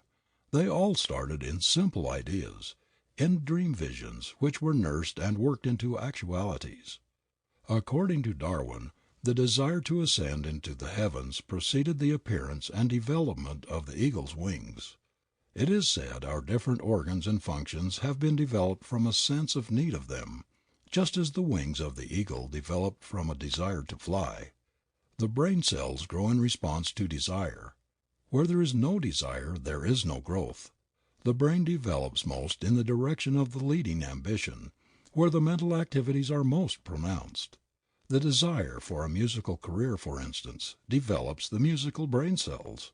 Business ambition develops that part of the brain which has to do with business. The cells which are brought into action in executive management, in administering affairs, in money making. Whenever we make our demand upon the brain by desire, that part responds in growth. For years a poor country boy builds air castles of his future. He visualizes the great mercantile establishment over which he is to preside. The ridicule of his family and of young companions cannot daunt him, or blur the bright vision he sees away in the distance. He continues to nurse his vision, and behold, out of the unknown, unexpected resources come, and soon he finds himself an office boy in a great mercantile house in the city of his dreams. He watches everything with an eagle eye. He absorbs information and ideas. He is alert, active, energetic, resourceful, and in a few months he is promoted, and then again promoted. He attracts the attention of the head of the establishment, who calls him into his private office, tells him that he has had his eye on him for many months, and that he believes he is the youth he has been looking for to manage the business. He gives him a little stock. The business prospers still further under his management, and in a few years the new manager is made a full partner in the house which he entered as an office boy. This is the flowering out of his dream, the objectifying of his vision, the matching with reality his youthful longings. His brain has been continually developing along the line of his vision, drawing to him the material to make it real. A poor girl, the daughter of humble people in Maine, who thought that to become a public singer was an unforgivable sin, could not in the beginning see any possible way to realize the dream she held in secret, but she kept visualizing her dream, nursing her desire, and doing the only thing for its realization her parents would allow, singing in a little church choir. Gradually the way opened, and one step led to another, until the little Maine girl became the famous Madame Nordica, one of the world's greatest singers. No matter if you are a poor girl away back in the country, and see no possible way of leaving your poor old father and mother in order to prepare for your career, don't let go of your desire. Whether it be music, art, literature, business, or a profession, hold on to it. No matter how dark the outlook, keep on visualizing your desire, and light and opportunity will come to enable you to make it a reality. Whatever the Creator has fitted you to do, He will give you a chance to do. if you cling to your vision and struggle as best you can for its attainment. Think of the Lillian Nordicas, the Lucy Stones, the Louisa Alcotts, the Mary Lyons, the Dr. Anna Howard Shaws, the thousands of women who were hedged in just as you are, by poverty or forbidding circumstances of some sort, yet succeeded in spite of everything in doing what they desired to do, in being what they longed to be. Take heart and believe that God has given you also all implements divine to shape the way to your soul's desire. If you are a boy on a farm and feel that you are a born engineer, yet see no possible way to get a technical education, don't lose heart or hope. Get what books you can on your specialty. Cling to your vision. Push out in every direction that is possible to you. It may take years, but if you are true to yourself, your concentration on your desire, your pushing toward it, will open a door into the light, and before you know it you will be on the road to your goal. The Washingtons, the Lincolns, the Faradays, the Edisons, the men who have done most for their country and for humanity have had to struggle as hard as you are struggling to attain their heart's desire. The opportunities for boys and girls to bring out whatever the Creator has implanted in them are 10 to 1 today to what they were 100 or 50 or even 25 years ago. The great danger in our time is not lack of chance or opportunity, but of losing our vision, of letting our ambition die. Most of us, instead of treating our desires, seriously trifle with them as though they were only to be played with, as though they could never be realities. We do not believe in their divinity. We regard our heart longings, our soul yearnings, as fanciful vagaries, romances of the imagination.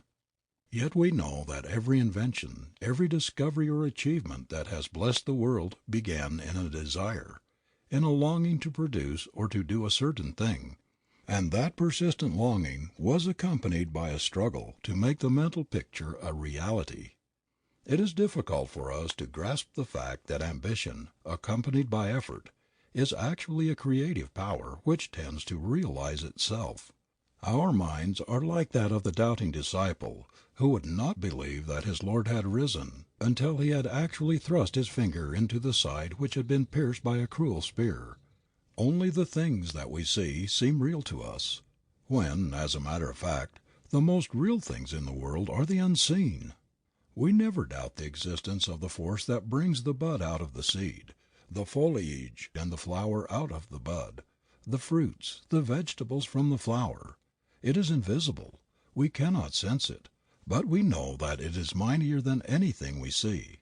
No one can see or hear or feel gravitation, or the forces which balance the earth and whirl it with lightning speed through space, bringing it round its orbit without a variation of the 10th of a second in a century.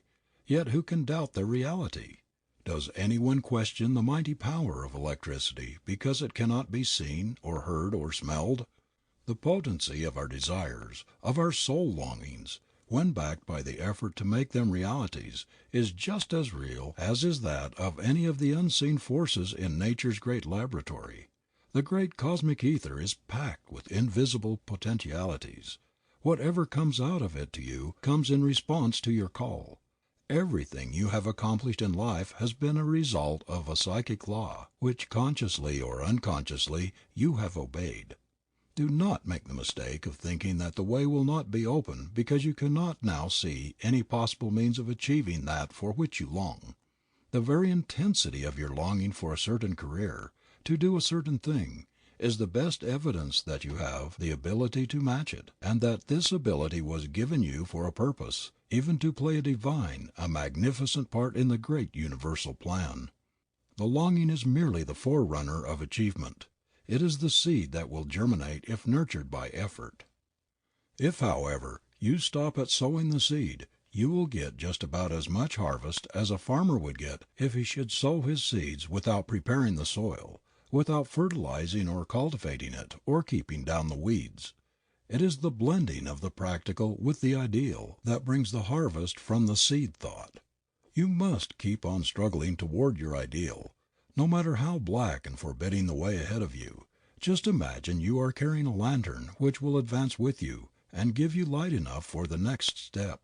It is not necessary to see the end of the road. All the light you need is for the next step. Faith in your vision and persistent endeavor will do the rest. There is no doubt that if we do our part, the divinity that has created us, given us an appointed place and a work in the plan of the universe, will bring things out better than we can plan or even imagine. Send out your wishes, cherish your desires, force out your yearnings, your heart longings with all the intensity and persistency you can muster, and you will be surprised to see how soon they will begin to attract their affinities, how they will grow and take tangible shape, and ultimately become actual things. Fling out your desires into the cosmic ether boldly, with the utmost confidence. Therein you will gather the material which shall build into reality the castle of your dreams. The trouble with us is that we are afraid to do this. We fear that fate will mock us, cast back to us our mental visions empty of fruition. We do not understand the laws governing our thought forces any more than we understand the laws governing the universe. If we had faith in their power, our earnest thoughts and efforts would germinate and bud and flower just as does the tiny seed we put into the earth. Think how the seed must be tended and nurtured before it will give forth the new life. See how the delicate bud has to be coaxed by the sun and air for many months before it pushes its head up through the tough sod to the light. Suppose it were afraid to make the attempt and should say, "It is impossible for me to get out of this dark earth. There is no light here. I am so tender the slightest pressure will break me and stop my growth forever. The only way out of my prison is to push up through this tough sod, and it would take a tremendous force to do that. I would be crushed, strangled, before I got halfway through." But the sun beckons, coaxes, encourages. The bud is moved into attempting the impossible, and behold, a few days it rears its tender head above what it considered the great enemy of its progress. The dark sod, the very thing which it thought was going to make its future impossible, becomes its support and strength. The very struggle to get up through the soil has strengthened its fiber and fitted it to cope with the elements above, with the storms it must meet. Just like this tender plant, you may be hemmed in by seemingly unsurmountable obstacles. You may not see a ray of light through the sod of hard, forbidding circumstances. But hold your vision and keep pushing. In your struggle you will develop strength. You will find sunshine and air, growth and life. You may be shut in by an uncongenial occupation and tempted to lose heart and give up your dreams because you can see no other way to better yourself. This is just the time to cling to them and to insist that they shall come true. Without knowing it, you may be just in the middle of the sod, and if you keep pushing where you are, in season and out of season, you will come to the sunlight and the air, to freedom. There is no human being who doesn't have some sort of a chance. If your present position cramps you, if it does not give you room to express yourself, you can make room by filling it to overflowing, by doing your work as well as it can be done, by keeping your mind steadfastly fixed on the ladder of your ascent. In your mind you make the stairs by which you ascend or descend. Nobody else can do it for you. The master key which will unlock that cruel door that keeps you back is not in the hand of fate. You are fashioning it by your thoughts. Your next step is right where you are, in the thing you are doing today. The door to something better is always in the duty of the moment. The spirit in which you do your work, the energy which you throw into it, the determination with which you back up your ambition, these, no matter what opposes, are the forces that unlock the door to something better. If you hold to your vision and are honest, earnest and true, there is nothing that can stand in the way of its realization.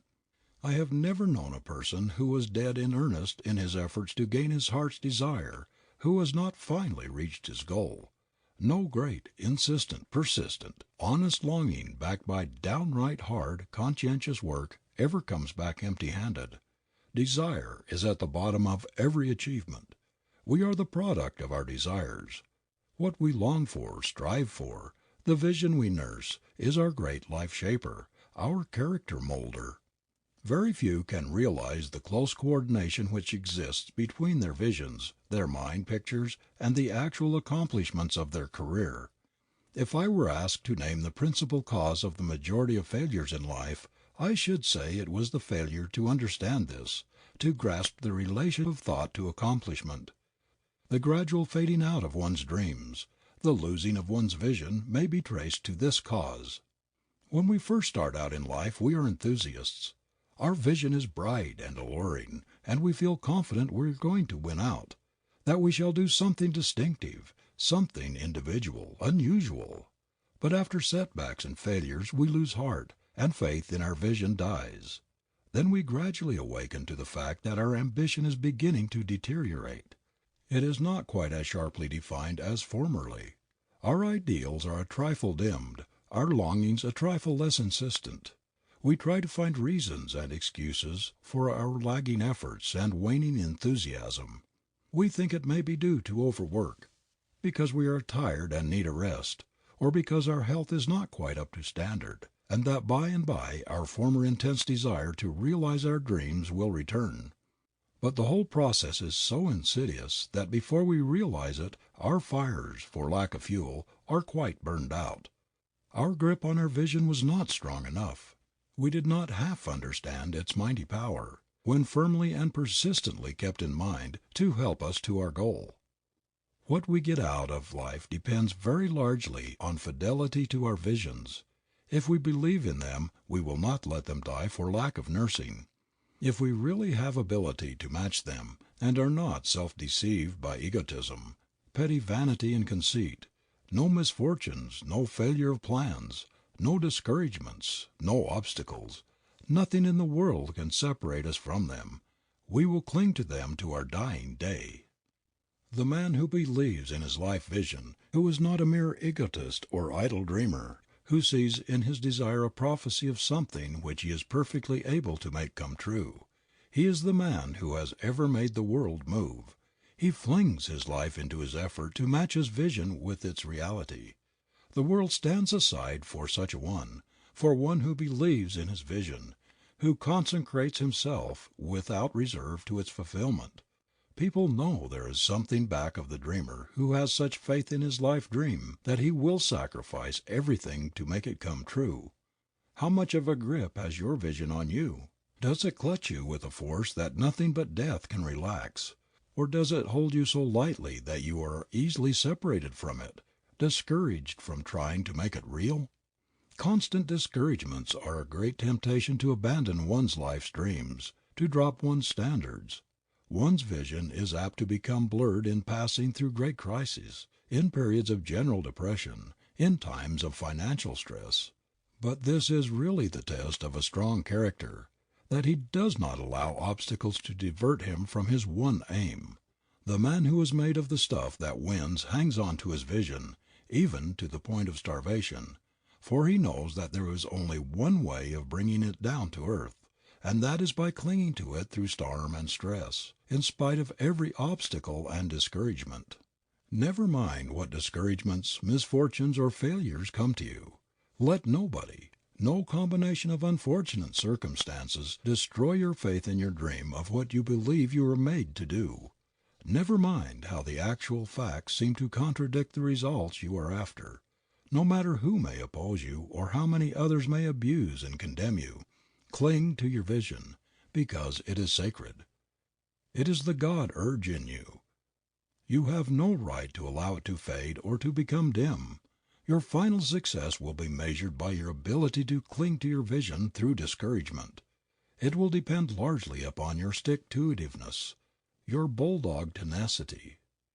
If you shrink before criticism and opposition, you will demagnetize your mind and lose all the momentum which you have gained in your previous endeavor. No matter how black or threatening the outlook, keep working, keep visualizing your life dream, and some unexpected way will surely open for its fulfillment. Put out of your mind forever any thought that you can possibly fail in reaching the goal of your longing. Set your face toward it, keep looking steadfastly in the direction of your ambition, whatever it may be. Resolve never to recognize defeat. and you will by your mental attitude, your resolution, create a tremendous force for the drawing of your own to you. If you have the grit and stamina to stick, to persevere to the end, if you persistently maintain the victorious attitude toward your vision, victory will crown your efforts. A new rosary. There is a great significance in that passage in St. Mark. All the things whatsoever ye pray and ask for, believe ye have received them, and ye have. We are bidden to believe that what we wish has already been fulfilled, that if we take this attitude we shall obtain our desire. The benefit we derive from prayer is the harmonizing, poising, balancing of our own mind, putting ourselves into closer communion, into a more vital connection with the Divine Mind, through which we receive a larger supply of our Father's blessings. Prayer is the opening up of the pinched supply pipes of the mind, which shut out the divine inflow. It is the letting into our lives greater abundance from the unlimited supply which continually flows from the source of all sources. "Mary," said a young girl to a Catholic friend, "why do you carry that rosary everywhere, and what possible good does it do you to count those beads over and over?" "Oh," said Mary, "I never could make you understand what a comfort this rosary is to me. When I am tired out or blue or discouraged about anything, or when I long very much for something that it seems impossible I should ever get, I take my rosary and begin to pray. Before I have gone over half of its beads, everything is changed. The tired, discouraged feeling is gone. Or if I have been asking for something I long to have, it doesn't seem nearly so far away as before. And I know that if I don't get just what I ask for, I'll get something better." Those who are too narrow-minded or too prejudiced to see anything good in a creed which is not their own, often sneer at the Catholic custom of saying the rosary. To them it is only superstition, nonsense, to repeat the same prayer over and over. These people do not understand the philosophy as well as the religion underlying this beautiful old custom. They do not know the power that inheres in the repetition of the spoken word, and in the influence of the thought expressed. Anyone can prove this for himself or herself. It isn't necessary to get a rosary made of beads. You can make your own, an intangible but very real rosary. And if you say it over, not once or twice a day, but over and over many times, and especially before retiring at night, you will be surprised at the wonderful results. Is it a fault that you wish to correct? Is it a talent or gift you desire to develop and improve? Is it money or friends, an education, success in any enterprise? Is it contentment, peace of mind, happiness, power to serve, power in your work? Whatever it is you desire, make it a bead in your rosary. Pray for its accomplishment. Think of it. Work for its fulfillment, and your desire will materialize. There are many ways of praying. All our prayers are not vocalized petitions to the Almighty. They are also our inspirations, the aspirations of the soul to be and to do. Desire is prayer. The sincerest prayer may be the longing of the heart to cultivate a talent or talents, or the intense desire to get an education, so that one may be of greater service in the world. That which we dream of and struggle to attain, our efforts to make good, these are genuine prayers. When Jane Addams, as a little girl, longed for the power to lift up other little girls and make them happy, when she dreamed of a time when she could be grown up and doing a great work in the service of humanity, she was praying. She was even then laying the foundations of Hull House, and the Hull House of today is an answered prayer. Her whole life from childhood up was a prayer, because it was a preparation for a great and noble work. When the child Frances Willard longed and dreamed in her remote Wisconsin home, she was praying and building as surely as in her later years when she was the moving power of the great organization she had brought into being. "I always wanted to react on the world about me to my utmost ounce of power," she said, in telling of her early life and aspirations. "Lying on the prairie grass and lifting my hand toward the sky, I used to say in my inmost spirit, 'What is it? What is the aim to be, O God?'" Such noble heart yearnings are, in the truest sense, prayers. The uttered prayer clothed in beautiful language, that which is delivered in the pulpit to be heard of men, may not be a real prayer at all. The collective prayer of the congregation may be a mockery. I have often been in churches where people were repeating prayers automatically, while looking all about the auditorium, watching other people, mentally occupied, while their lips moved in a so-called prayer, in noticing what they wore and how they looked. There is no real praying in such a performance as this. It is not soul expression, not heart talking. It is mere parrot talking. All mechanical mumbling of prayers in our church services is an insult to the Creator, who does not hear prayers which do not come from the heart. Prayer is the heart's sincere desire. What we long for and hope for, we pray for by our very longing and hope. The real prayer may be struggling in the heart without words. It may be a noble desire, a heart longing which no language can express. It may be voiceless or it may not. But the true prayer always comes from the heart, and it is always answered. A remarkable illustration of this is afforded in a story told by John Wesley. He was once riding through a dark wood, carrying with him a large sum of money entrusted to his safe keeping. All at once a sense of fear came over him, and dismounting from his horse he offered up a prayer for protection. Years afterward Wesley was called to see a dying man. This man told the preacher that at the time he had passed through the wood, so many years before, he, the robber, had been lying in wait to rob him of the money he carried. He told Wesley that he had noticed him dismounting and how, on his remounting and resuming his journey, the appearance of an armed attendant riding beside him had so filled him with awe and a great fear that he had abandoned his purpose. Balzac said truly, "When we are enabled to pray without weariness, with love, with certainty, with intelligence, we find ourselves in instant accord with power, and like a mighty roaring wind, like a thunderbolt, our will cut its way through all things and share the power of God." Everybody prays, because everybody hopes and desires, has longings and yearnings which he hopes will be realized.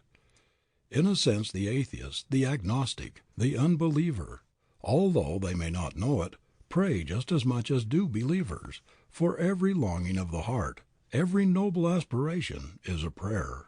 We pray as naturally as we breathe, for the desire of a better, nobler life, for grander and higher attainment, is an unconscious prayer. Prayer is really our heart hunger for oneness with the divine, with the eternal. It is the union of the soul with its Maker. It is literally what Phillips Brooks described it to be, the sluice gate between God and the soul.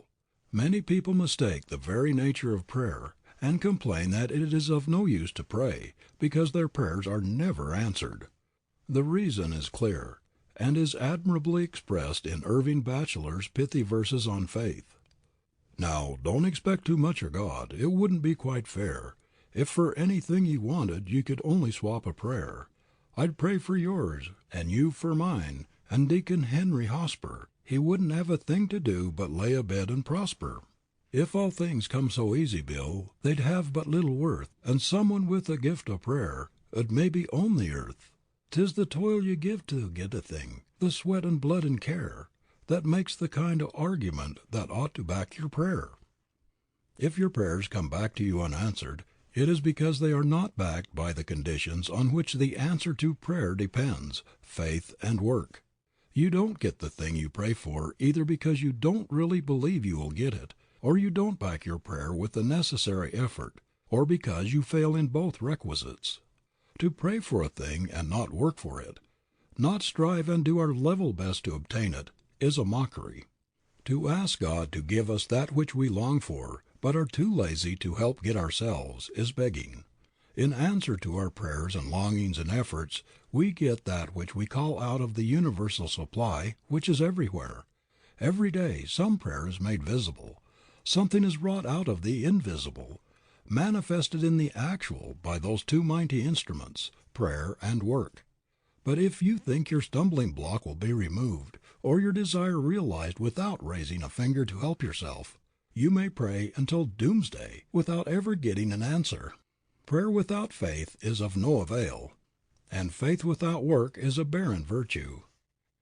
In the second stanza of a little poem entitled God's Answer, Ella Wheeler Wilcox gives us the answer to the plight of the discouraged, unsuccessful soul who cries that his prayers are not heard, and that no hand is stretched out to lead him to the heights he would attain.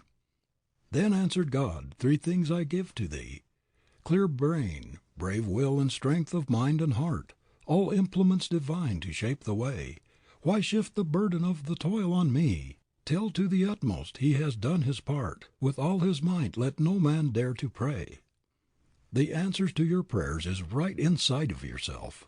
They are answered by your obeying the natural as well as the spiritual law of all supply. If you don't do your part in the actual working world down to the minutest detail, your prayer is bound to come back to you unanswered. Everything in the universe has its price, a perfectly legitimate one. You can realize what you desire if you are willing to pay the price, and that is honest, earnest, persistent effort to make it yours. The Creator answers your prayer by fitting you to answer it yourself, by enabling you to put into practice the law of demand and supply, the fundamental principle on which answer to prayer is based. You must put yourself in absolute harmony with the thing you pray for. It cannot be forced. You must attract it. Answer to prayer comes only to a receptive mind in a positive condition, that is, in a condition to create, to achieve. The law of affirmation and the law of prayer are one and the same. Affirm that which you wish for, work for it, and it will be manifest in your life. Affirm it confidently, with the utmost faith, without any doubt of what you affirm. Say to yourself, "I am that which I think I am, and I can be nothing else." But if you affirm, "I am health, I am prosperity, I am this or that," and do not believe it, you will not be helped by affirmation. You must believe what you affirm. You must constantly strive to be what you assert you are, or your affirmations are but idle breath. Make yourself a new thought rosary, not a set of formal prayers, but an original one whose beads shall be your heart's aspirations, your desires to evolve the strong, radiant, successful, happy man or woman the Creator has involved in you. If you are unhappy, crushed by repeated failures and disappointment, suffering the pangs of thwarted ambition, put this bead in your rosary and say it over to yourself frequently. "The being God made was never intended for this sort of life. Mary or John," addressing yourself by name. "God made you for success, not failure. He never made anyone to be a failure. You are perverting the great object of your existence by giving way to discouragement, going about among your fellows with a long, sad, dejected face, as though you were a misfit, as though there were no place for you in this great glad world of abundance. You were made to express gladness, to go through life with a victorious attitude, like a conqueror. The image of God is in you. You must bring it out and exhibit it to the world. Don't disgrace your Maker by violating His image, by being anything but the magnificent man or woman He intended you to be. Back up every bead or prayer you put in your rosary by an action during the day. Otherwise you might as well save yourself the trouble of stringing your beads. For 'tis the toil you give to get a thing, the sweat and blood and care, that makes the kind of argument that ought to back your prayer. Don't be afraid of thinking too highly of yourself, not in the egotistical sense, but because, the Creator having made you in His image, you must have inherited divine qualities, omnipotent possibilities. It is an insult to God to depreciate what He has made and has pronounced good. If you are a victim of timidity, of self-depreciation, afraid to say your soul is your own, if you creep about the world as though you thought you were taking up room which belonged to somebody else, if you shrink from responsibility, from everything which draws attention to yourself, if you are bashful, timid, confused, tongue-tied, when you ought to assert yourself, turn to your rosary and add another bead. Say to yourself, "I am a child of the King of Kings. I will no longer suffer this cowardly timidity to rule me, a Prince of Heaven. I am made by the same Creator who has made all other human beings. They are my brothers and sisters. There is no more reason why I should be afraid to express what I feel or think before them than if they were in my own family. I have just as much right on this earth as any potentate, as much right to hold up my head and assert myself as any monarch. I am my father's heir, and I have all the rights of a prince. I have inherited the wealth of the universe. The earth and the stars and the sun are mine. I will quit this everlasting self-depreciation, this self-effacement, this cringing habit of forever appearing to apologize for being alive. It is a crime against my Maker and myself. Henceforth, I shall carry myself like a prince. I shall act like one, and will walk the earth as a conqueror. I will let no opportunity pass today for assuming any responsibility which will enlarge me, for expressing my opinion, and for asserting myself whenever and wherever necessary. The spectre of this shadow of self-depreciation which has held me back so long, which has darkened my path in life, must go, for I shall walk henceforth with my face toward the sun, so that the shadows of life will fall behind me, and not across my path as before. I am going to face life with a self-respecting, victorious attitude, with a hopeful outlook, for I know that I am victory organized. Hereafter I am going to think more of myself.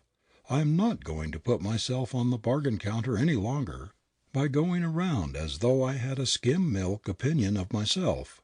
No more of the poorhouse attitude of inferiority for me. I know that I was born for victory, born to conquer. I am going to win out in this great inspiring game of life. If you feel that you lack initiative, if you are not a self-starter, boldly assert the opposite and add the assertion to your rosary. Stoutly affirm your ability to begin things, do them as well as they can be done, and to push them through to a complete finish. Learn to trust the God in you. This trust is a divine force which will carry you through. Never again allow yourself to harbor thoughts of your inferiority or deficiency. Say to yourself, I am going to assert my manhood or womanhood and stand for something. I am going to be a force in the world and not a weakling. I was made to make my life a masterpiece and not a botch. I was created for a great end, and I am going to realize that end.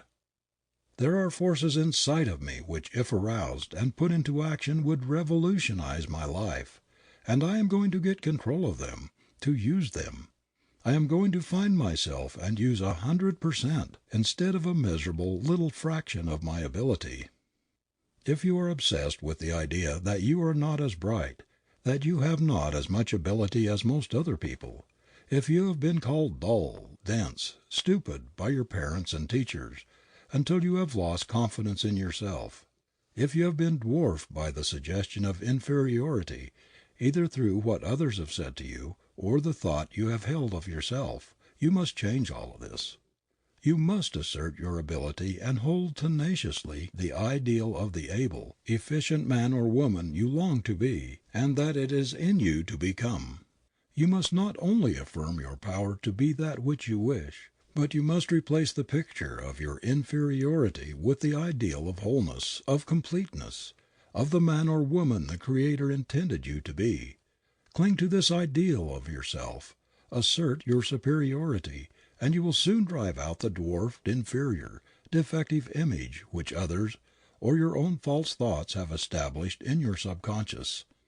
Holding the truth, the perfect ideal in mind will give you confidence, assurance to do the thing you are capable of doing. Thousands of students have failed to pass examinations, not because of inability to answer test questions, but because of fear, loss of self-confidence engendered by the blighting suggestion of inferiority. This is especially true of high-strung, sensitive natures. If you brood over the failure suggestion, if you visualize an inferior picture of yourself, you will become obsessed with the failure idea, with the thought of your inefficiency, and make it well nigh impossible for you to succeed in any undertaking. If for any reason you have dropped into the failure habit, you will have to make a very determined effort to break away from it, or your life will indeed be a failure. I know a young man who is both efficient and ambitious, but when the opportunity for which perhaps he has been working a long time comes, he wilts. His courage fails, and he does not feel equal to it. He can see how somebody else can do the thing required, but he fears it is too much for him. He has never done anything like it before, and he is afraid to make the attempt because he might fail. Now, if you feel this way about yourself, just add another bead to your rosary, cut "I can't" out of your vocabulary and substitute "I can," for he can who thinks he can. Napoleon, one of the greatest achievers the world has ever seen, hated the word "can't," and would never use it if it could be avoided. He did not believe in the impossible.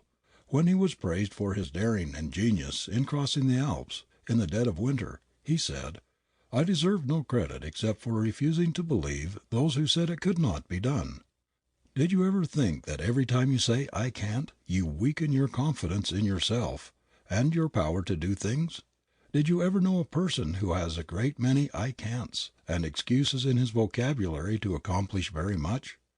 Some people are always using the words, "Oh, I can't do that. I can't afford this. I can't afford to go there. I can't undertake such a hard task. Let somebody else do that." These negative assertions undermine power. Have nothing to do with them. In all questions of achievement, let your rosary deal in affirmations. Instead of "I can't," say "I can," "I must," "I will." Begin what you fear to undertake, and half its difficulties will vanish. If you are vexed, worried, and, like Martha, troubled about many things, if you are suffering from all sorts of discord, if you are not feeling well, you will get great comfort from turning to your rosary and repeating some of the blessed biblical promises. "Neither shall any plagues, discord, or harm come nigh thy dwelling. This is the promise to him that dwelleth in the secret place of the Most High. I will restore health into thinking, and I will heal thee of thy wounds. He that dwelleth in the secret place of the Most High shall abide under the shadow of the Almighty. The Lord is my refuge, my fortress. In him I will trust. Thou shalt not be afraid of the terror by night, nor for the arrow that flieth by day. Surely he shall deliver thee from the snare of the fowler, from the pestilence that walketh in darkness. He shall cover thee with his feathers, and under his wings shalt thou trust." The contemplation of God and the frequent repetition of these beautiful biblical passages will increase your faith and your consciousness of oneness with the Infinite. Make it a rule never to affirm your health, your success, or yourself what you do not wish to be true. Don't say that you feel rocky, that you are used up, played out, that you feel miserable, that you don't feel like doing anything. Never tell people of your aches and pains, for every repetition means etching the black pictures of these conditions deeper and deeper into your consciousness. Instead of thus intensifying them, say to yourself, "The power that created and that sustains me every instant of my life, repairs, renews, restores, cures me. I am health, I am vigor, I am power, I am that which I think I am." Refuse to see or to hold for an instant an imperfect, discordant, sin or disease marred image of yourself. Do not harbor a suggestion of your inferiority, physically or mentally. Always picture yourself as a great, strong, splendid man or woman, clean, true, beautiful, a sublime specimen of humanity. Do not allow yourself to harbor a thought of physical or mental weakness. Think health, power, perfection at every breath. Persist in holding the thought of yourself as you long to be, the ideal which your Creator saw ahead of you when He fashioned you. Cling to your vision of health without taint, weakness, or defect. Have you a hair-trigger temper, and do you fly all to pieces over the least provocation, starting raging fires in your brain that are as destructive to your mental and physical forces as are the great forest fires to the vast tracts of territory over which they sweep? If you have, you are minimizing all your powers and seriously endangering your success, your happiness, your life itself. Ask Sing Sing what the hot tempers, the fires of uncontrolled anger, of jealous rage, of revenge, of hate, of all the explosive passions have done. Ask the poorhouses, the insane asylums, the morgues. Ask the records of human wreckage everywhere, what the fruits of uncontrolled passions of every sort are. Anger, whatever its cause, is temporary insanity. Are you in the habit of losing your temper, of flying into a rage over trifles? If you could only see what a miserable spectacle, what a fool exhibition you make of yourself on such occasions, when you go all to pieces and rave like a madman because you miss your train, or because you think someone insults you, when you step down from the throne of your reason and let the brute sit there and rule in your place, you would be so chagrined and mortified that you would leave nothing undone to rid yourself of your fault. Why, nothing could hire you, when in your right mind, to make such a ludicrous and contemptible exhibition of yourself. You only do it when under the stress of angry passion, when shorn of your power by this temporary insanity. To retain self-control, mental poise, equanimity under all provocations, great or small, is an index of a fine, strong character. It is a triumph of strength over weakness, of greatness over littleness. The habit of conquering ourselves is the habit of victory. It strengthens all the faculties. You can bring this great force of control to your aid by calling on the divinity within you, by asserting your oneness with the Divine who is eternal calmness. Say to yourself, God's image is in me. I am of divine lineage. I was not intended to be passion's slave. It is not unworthy of a real man, of a real woman, to be the plaything of temper, or any sort of explosive tearing down passion. There is something divine in me, and I will not allow my lower nature to get control. The constant affirmation of your oneness with your Creator, with the One, will give you a wonderful sense of power, and will help you to overcome every handicap. But you must be very positive, very insistent and persistent in your affirmations. No matter what fault you are trying to overcome, or what good quality you are anxious to acquire, there must be no weakness, indecision, or vacillation in your affirmations or your efforts. If you are cursed with the fatal habit of indecision, if you are a weak vacillator, always taking things up for reconsideration because you are not quite sure that you have done the right thing, if you allow yourself to waver, to doubt the wisdom of your decision, you will be incapable of ever, under any circumstances, arriving at an intelligent conclusion. You can cure the curse of indecision by asserting your power to see clearly. Think quickly and act decisively.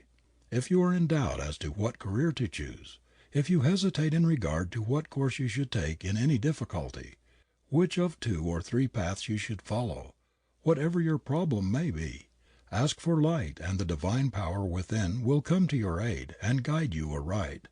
Repeat the I am in every instance. I am positive. I can decide vigorously, firmly, finally. Resolve every morning that you will, during that day, decide things without possibility of recall or reconsideration. First go over the matter to be decided very thoroughly and carefully. In making your decision use the best judgment at your command and then close the incident. You will secure yourself against vacillation by refusing, after it is thus closed, to wonder whether you have done the wisest thing, by resisting every temptation to open the matter for reconsideration.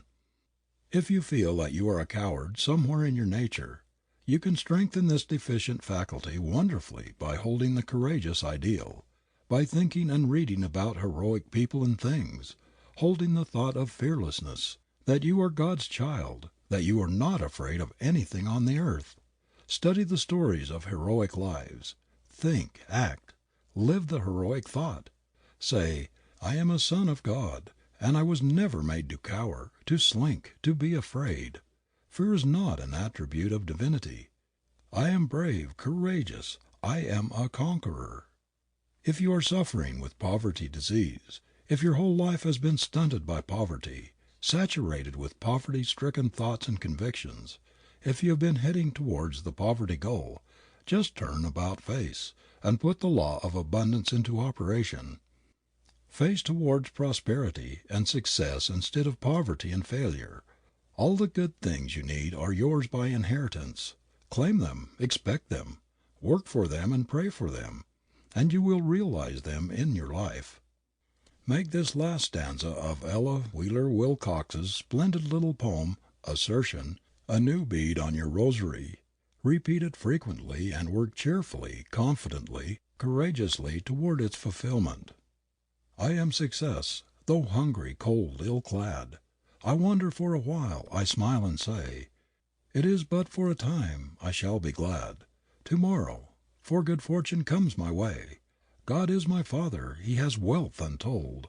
His wealth is mine, health, happiness, and gold.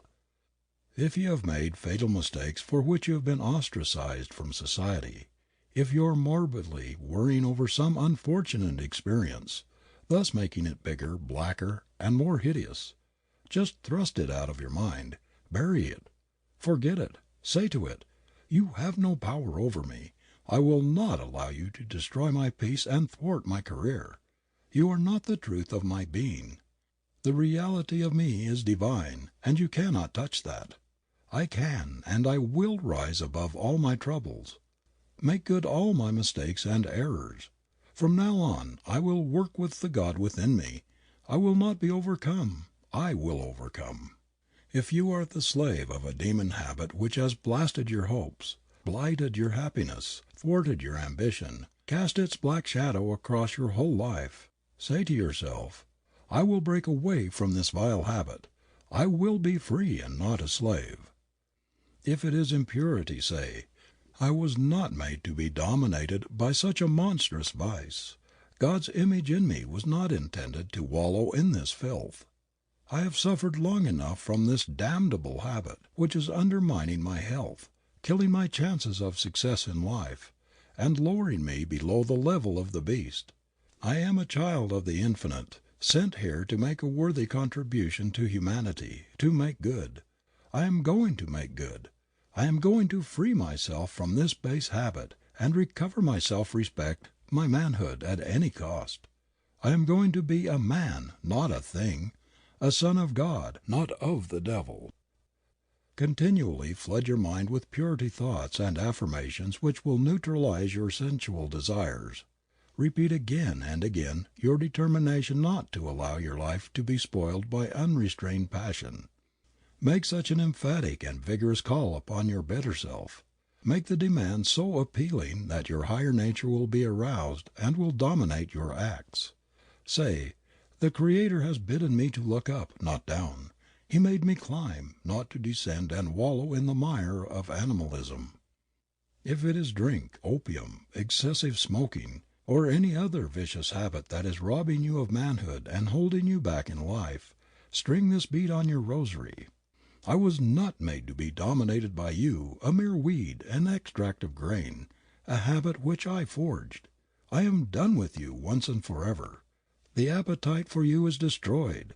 There is something divine within me which makes me perfectly able to overcome you. You are a vile thing, and have disgraced me for the last time. Never again can you humiliate me and make me despise myself. There can be only one ruler in my mental kingdom, and I propose to be that one.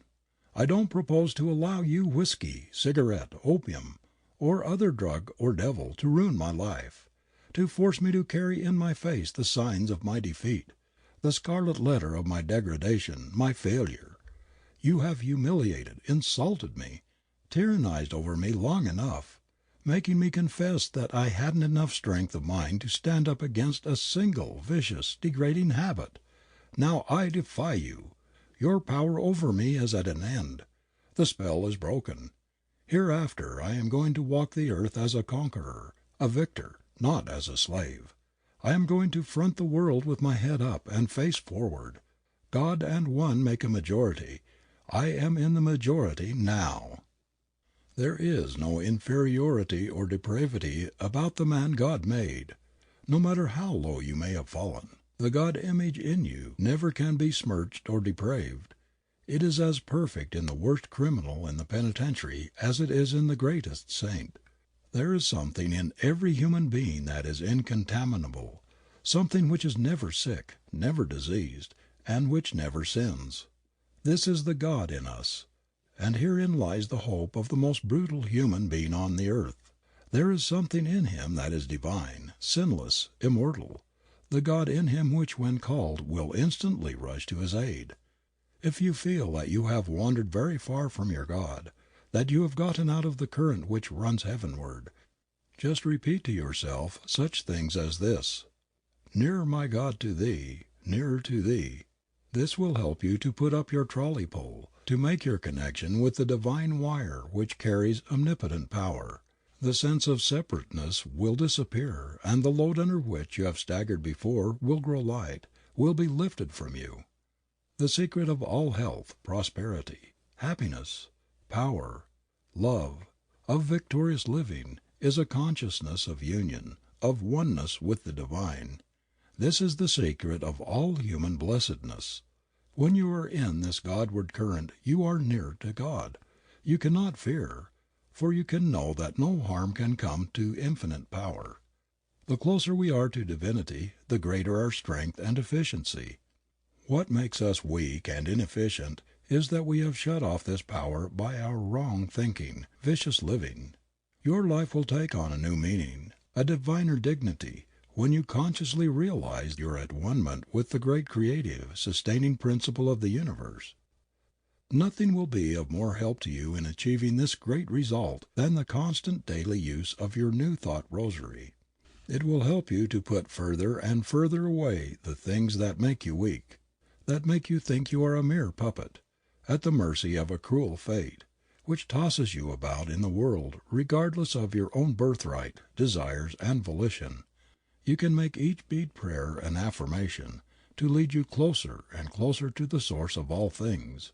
Whether it be the overcoming of a vicious habit, the strengthening of some defect or deficiency, the getting away from poverty and despair, whatever you desire, you can repeat your affirmation concerning it, silently if with others, audibly when you are alone, until it becomes part of you. Especially repeat the beads of your rosary which fit your greatest needs before retiring to sleep. If you have been demagnetizing yourself, neutralizing your hopes, your ambition, and your efforts by your black, vicious outlook upon life, by your doubts and worries, your fear of poverty, of sickness, of misfortune, of death, put these things out of your mind, and say, God is my helper. God is my supply, I cannot want. God is my shepherd, I cannot lack. I must live in full realization of my oneness with infinite life. Each one of us is a part of the living God, and we are powerful, victorious, and happy in just proportion as we realize our oneness with Him, and weak, abject, and miserable just in the degree we separate ourselves from Him, the All Source, the All Supply. Attracting the poorhouse. As long as you hold the poorhouse thought you are heading toward the poorhouse. A pinched, stingy thought means a pinched, stingy reply. No matter how hard one may work, if he constantly holds the poverty ideal, the poorhouse thought in his mind, he is driving away the very thing he is pursuing. The man who sows failure thoughts, poverty thoughts, can no more reap success, prosperity harvests, than a farmer can get a wheat crop from sowing thistles. Poverty is a mental disease. Someone has said that no one ever went to the poorhouse who did not attract the poorhouse by his poorhouse mental attitude. Observation and long study of the question have convinced me that, as a rule, people who make miserable failures of their lives expected to do so.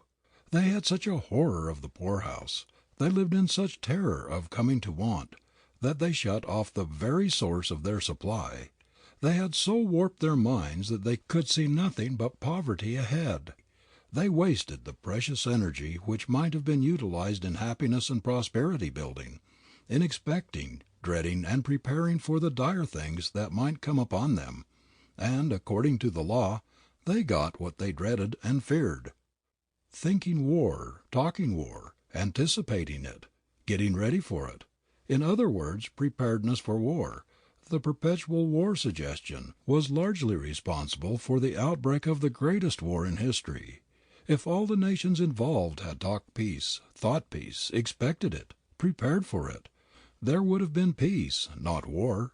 So long as people talk poverty, think poverty, expect it, get ready for it, They will have poverty. Preparedness for poverty, expecting it, attracts it, confirms poverty conditions.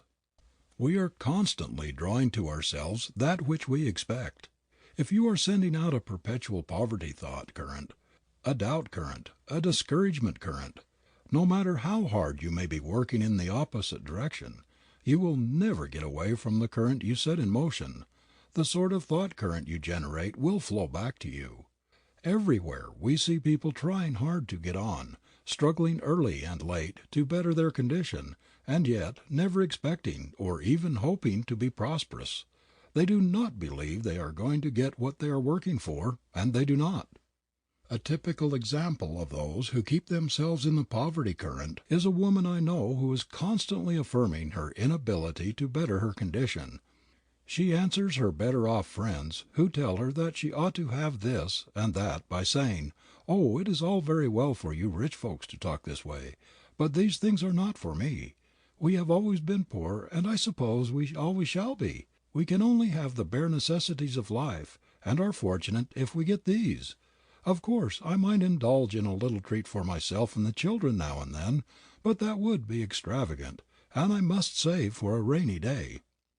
Now I have no quarrel with people who save for a rainy day. It is the part of prudence to be prepared for all emergencies. It is a splendid thing to save for spending, for enjoyment in our later years. But people who begin early to provide for the rainy day, and who deny themselves every little pleasure and enjoyment for the sake of adding to this provision, fall into the habit of pinching themselves, and usually continue to do so through life.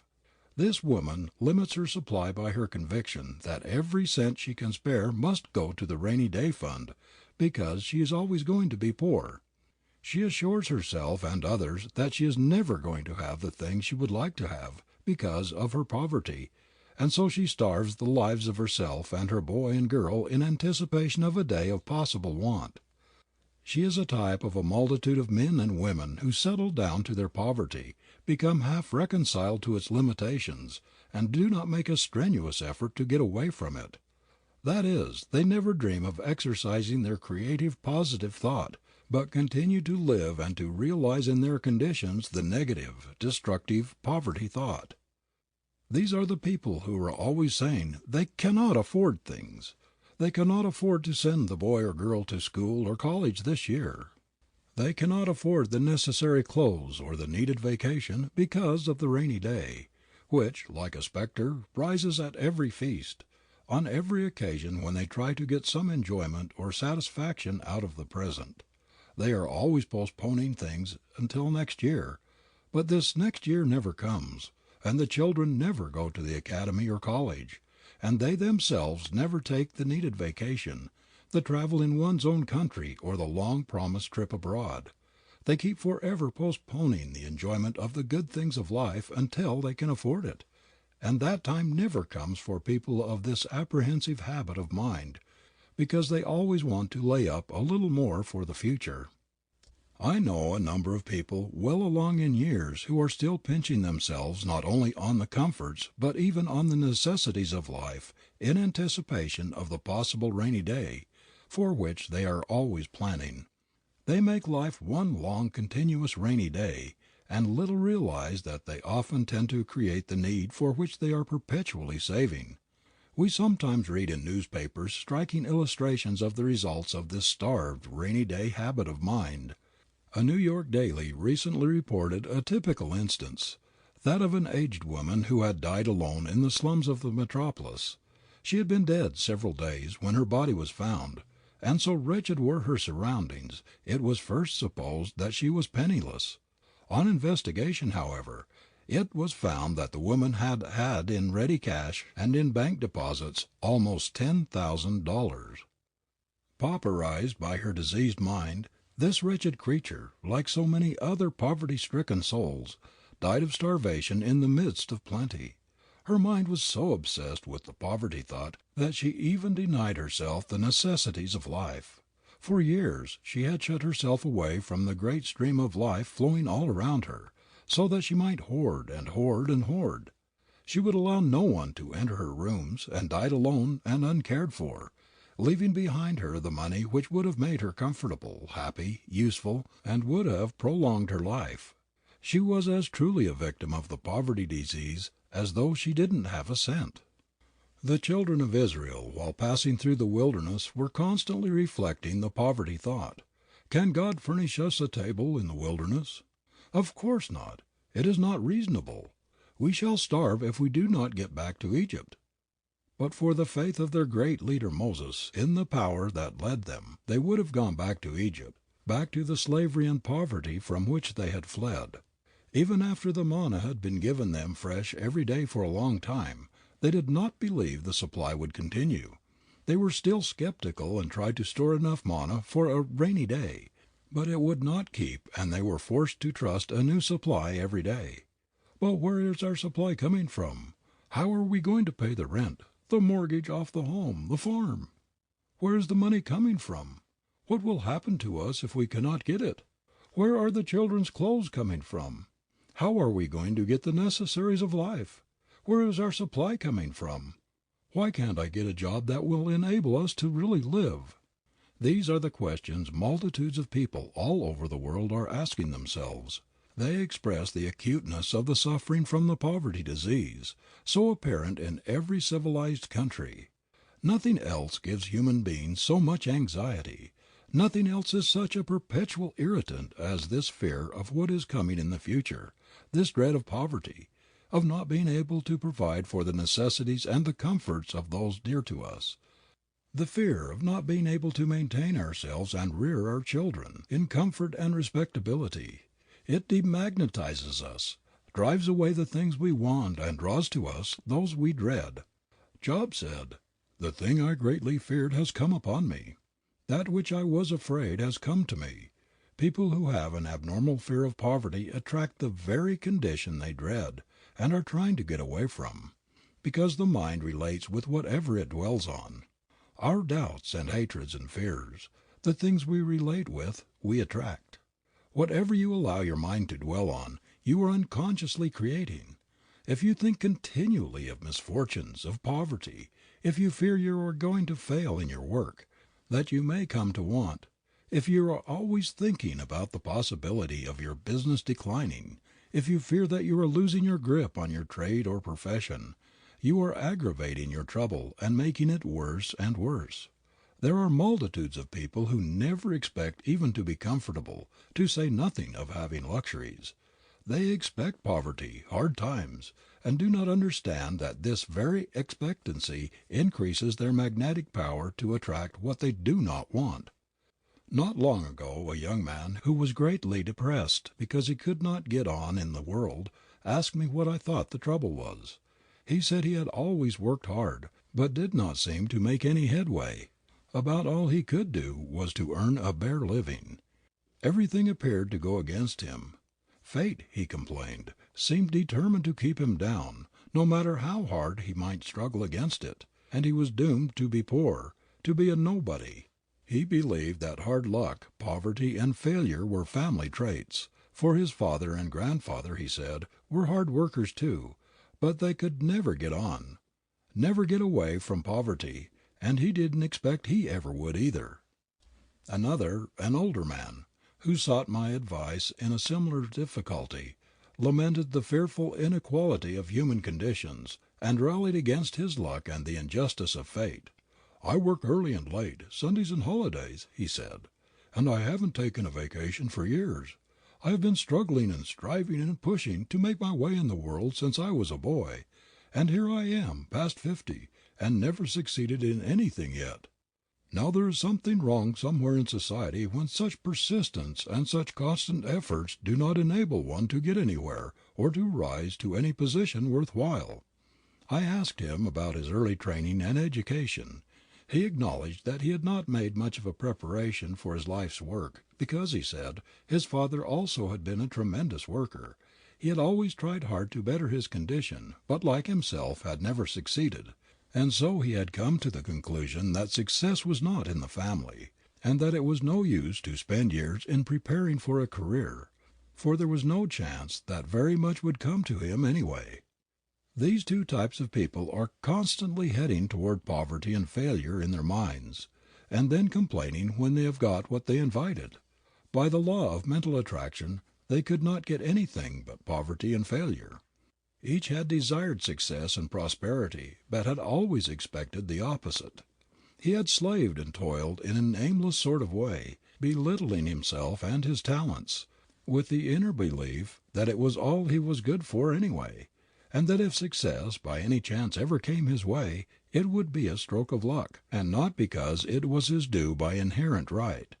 No man can become prosperous as long as he holds in his mind the picture of limitation, of lack and want. We do not get things in this world which we do not believe we can get. We do not accomplish what we doubt we can do, even though we have the ability to do it.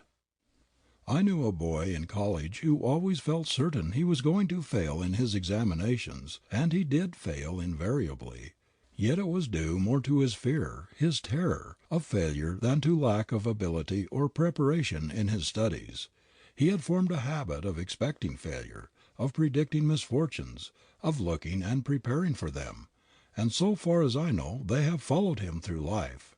In every community, in every occupation and profession, there are able, conscientious men and women who try very hard, so far as their actual labor is concerned, to get on in the world, but who don't expect to get on.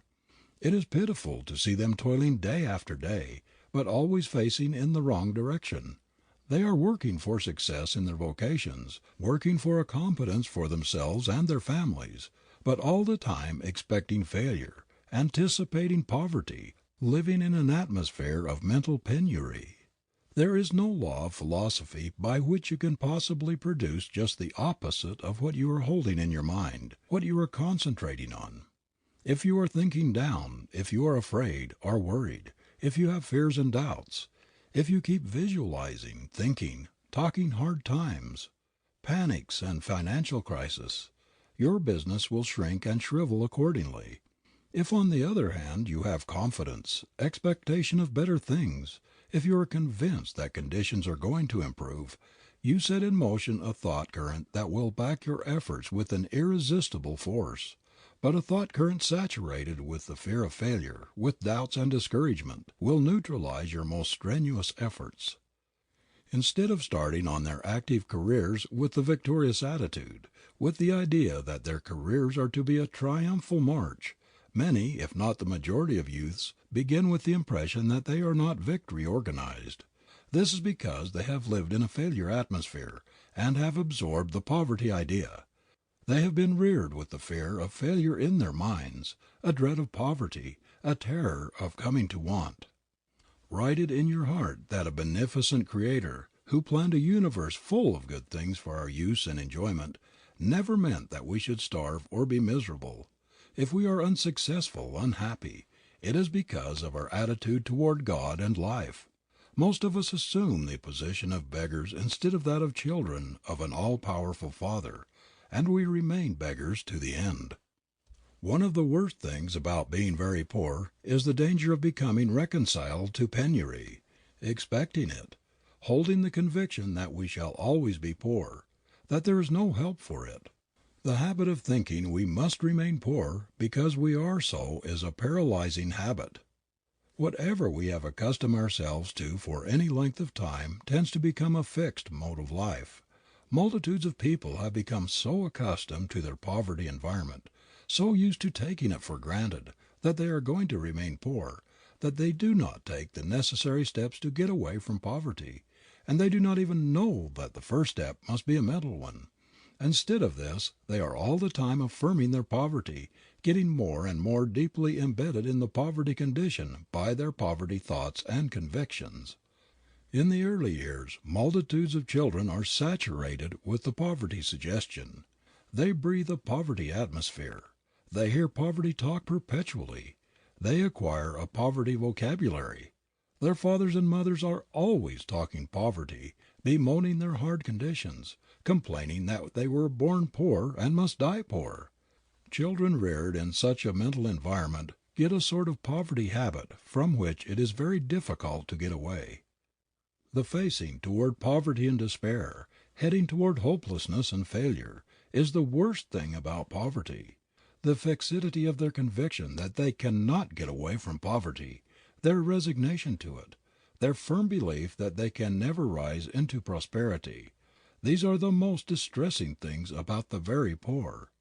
There is a tremendous difference between the prospects as well as the mental attitude and the facial expression of a poor boy on a farm who dreams of the day when he can go to college, who pictures himself there, who believes with all his heart that his dream will be realized, and the prospects, the mental attitude and face of another boy similarly situated, who also longs for an education, but has abandoned all hope of ever going to college, or ever getting away from the grinding drudgery and monotony of the farm which he hates.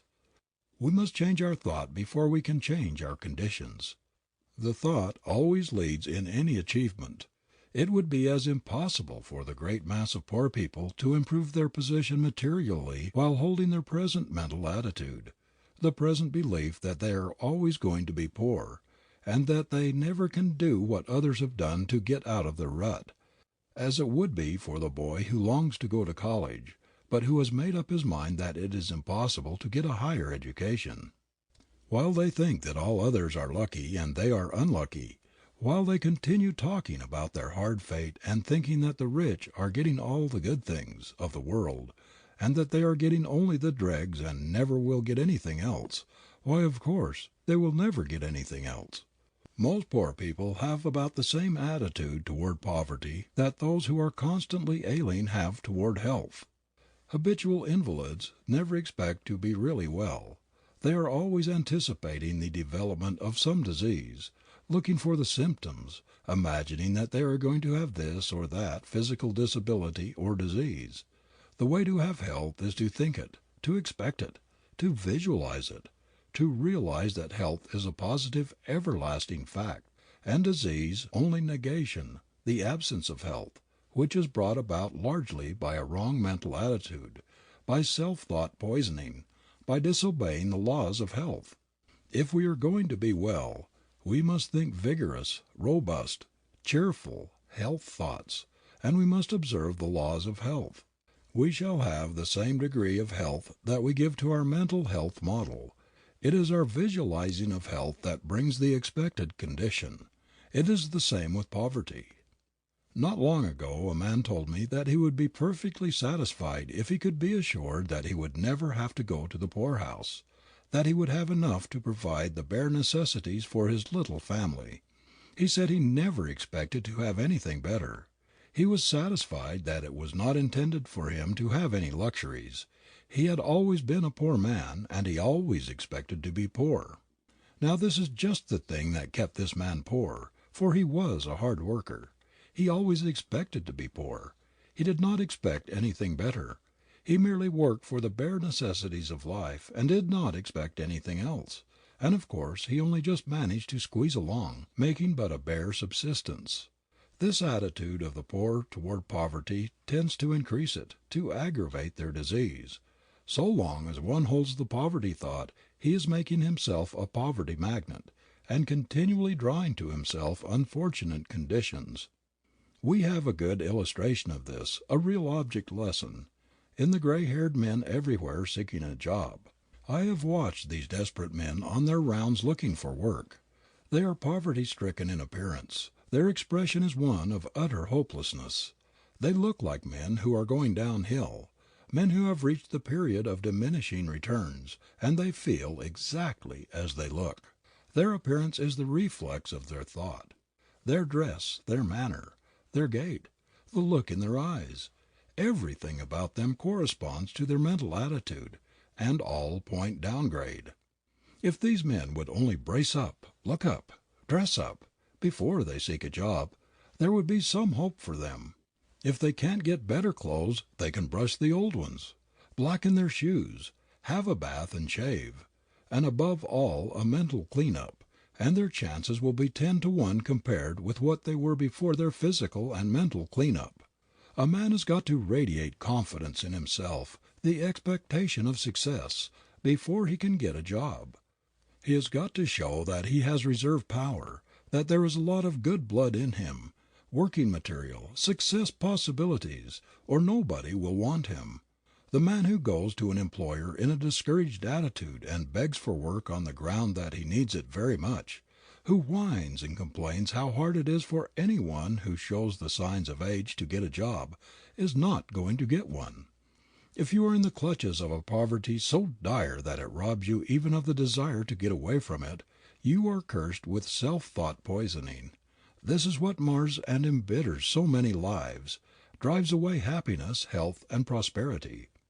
Poverty is usually a disease. It is just as much a disease as is smallpox or tuberculosis. It is just as abnormal to the human being as any disease of the flesh. So is failure. Fear, worry, anxiety, these are all mental diseases, from which few human beings seem to escape. But we are gradually finding an antitoxin for the virus of those diseases so fatal to efficiency, health, happiness, and prosperity.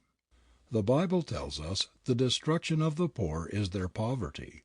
Every investigator of slum life in our big cities, every record of the lives of the unfortunate poor in our midst proves that this is an absolute truth. Extreme poverty is a scourge that draws its victims down from depths to lower depths, that makes life a bitter struggle for the bare crumbs that hold body and soul together. When these are not forthcoming, it drives the weak, despairing struggler to crime in order to keep himself from starving. Or if he is still too proud to steal, to beg, or to go to the poorhouse, he ends his life, rather than wait for the slow, cruel process of starvation to quench it out. Every year, poverty claims its tens of thousands of innocent victims among the little children who die of disease and neglect, in damp, foul cellars where the sun never enters. It sweeps them into mills and factories, where, robbed of the rights of childhood, they become warped and twisted men and women, full of bitterness, discontent, unrest, and unsatisfied ambitions and longings. It drives multitudes to crime, to insanity, to death. In short, poverty is responsible for more ignorance and crime, more discontent and unhappiness, more suicides and ruined ambitions, more wrecked hopes and homes than almost anything else. Verily, the destruction of the poor is their poverty. If we are to progress as a race, as a civilization, we must emphatically drive this crushing poverty disease from our midst. Instead of lauding its blessings as some do, it is our duty to get away from it and to help others to do so. The poverty disease, the poverty curse, is not a decree of Providence. It is largely the result of ignorance. Every human being on this earth could be living in comfort if they knew the powers locked up in themselves and were willing to work and make the best use of them. If the poverty antidotes were as generally known as the poison antidotes, there would be no poor people. Human beings in the aggregate are in much the same position regarding the poverty antitoxin as the medical profession in regard to newly discovered antitoxin for some terrible disease. Physicians do not know how to apply it safely and effectively, and until practice has established its great value, its use is limited. When the knowledge and the use of the poverty remedy become general, the disease will be conquered. As the race becomes more intelligent and better educated, we eliminate a multitude of conditions to which people formerly thought they were born, and that there was no escape from them. Many evils which have been conquered by science and education were at one time regarded as scourges sent by God to punish us for our sins, to chasten us. Diseases which struck terror into the hearts of human beings 100 years ago, and from which they fled in horror, are not feared at all today.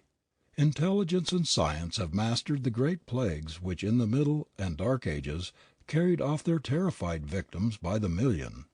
We have no fear of those plagues today, because we have obliterated their causes.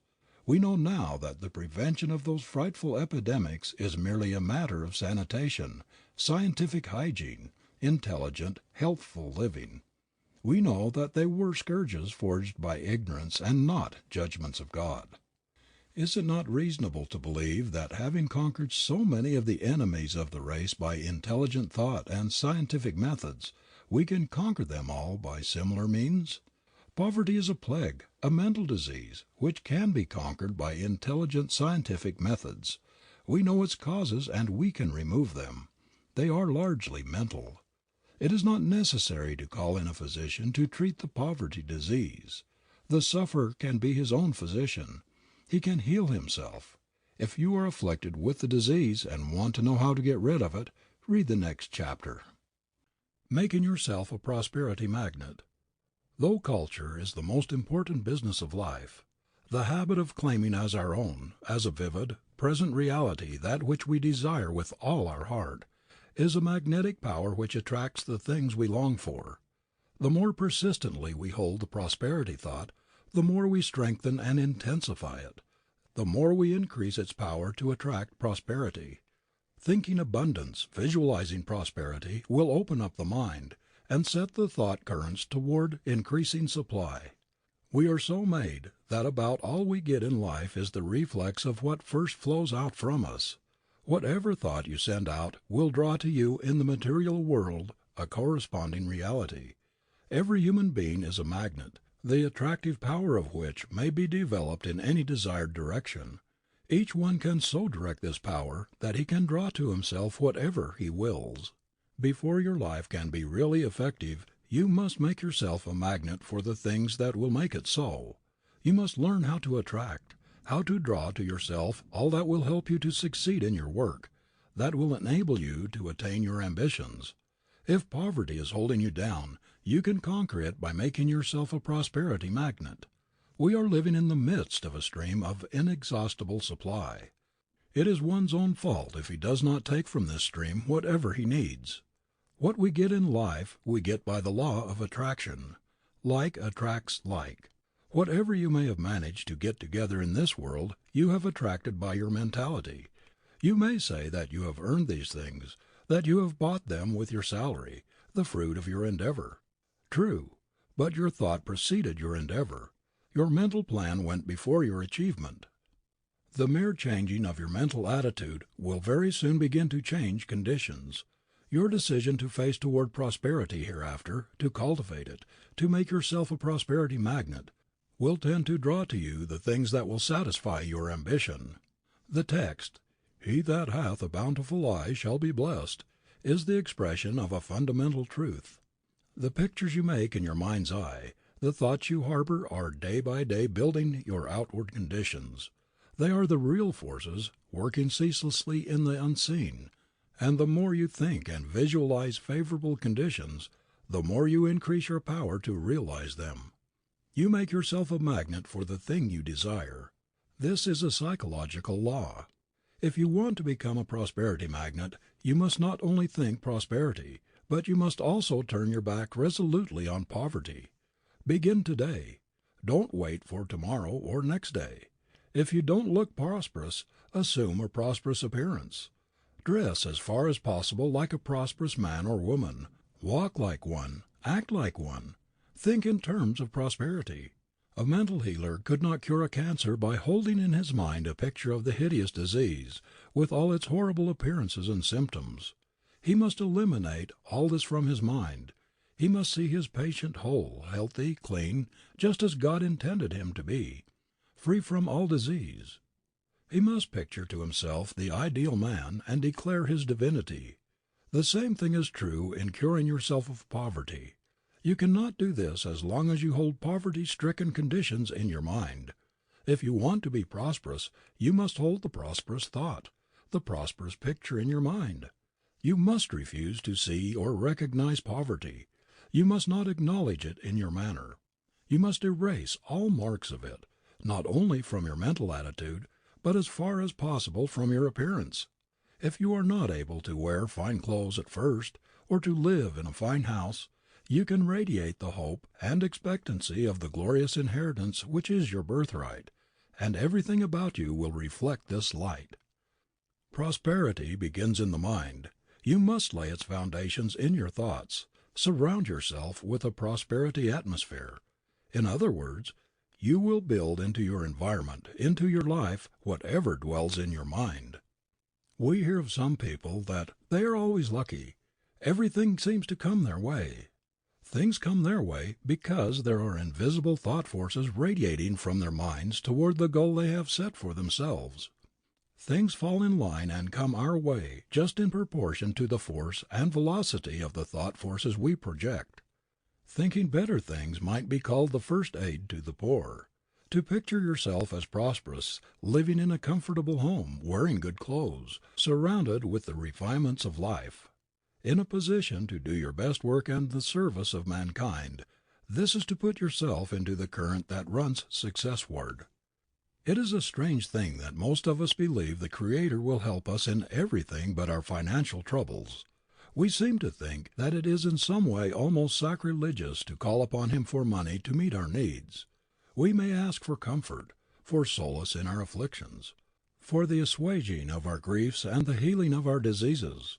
But to implore God to help us to pay the rent, to pay off the mortgage on the home or the farm, does not seem quite right. Yet we know perfectly well that every mouthful of food we eat, the material for the clothing we wear and for the houses we live in, every breath we breathe must come from this divine source of infinite supply.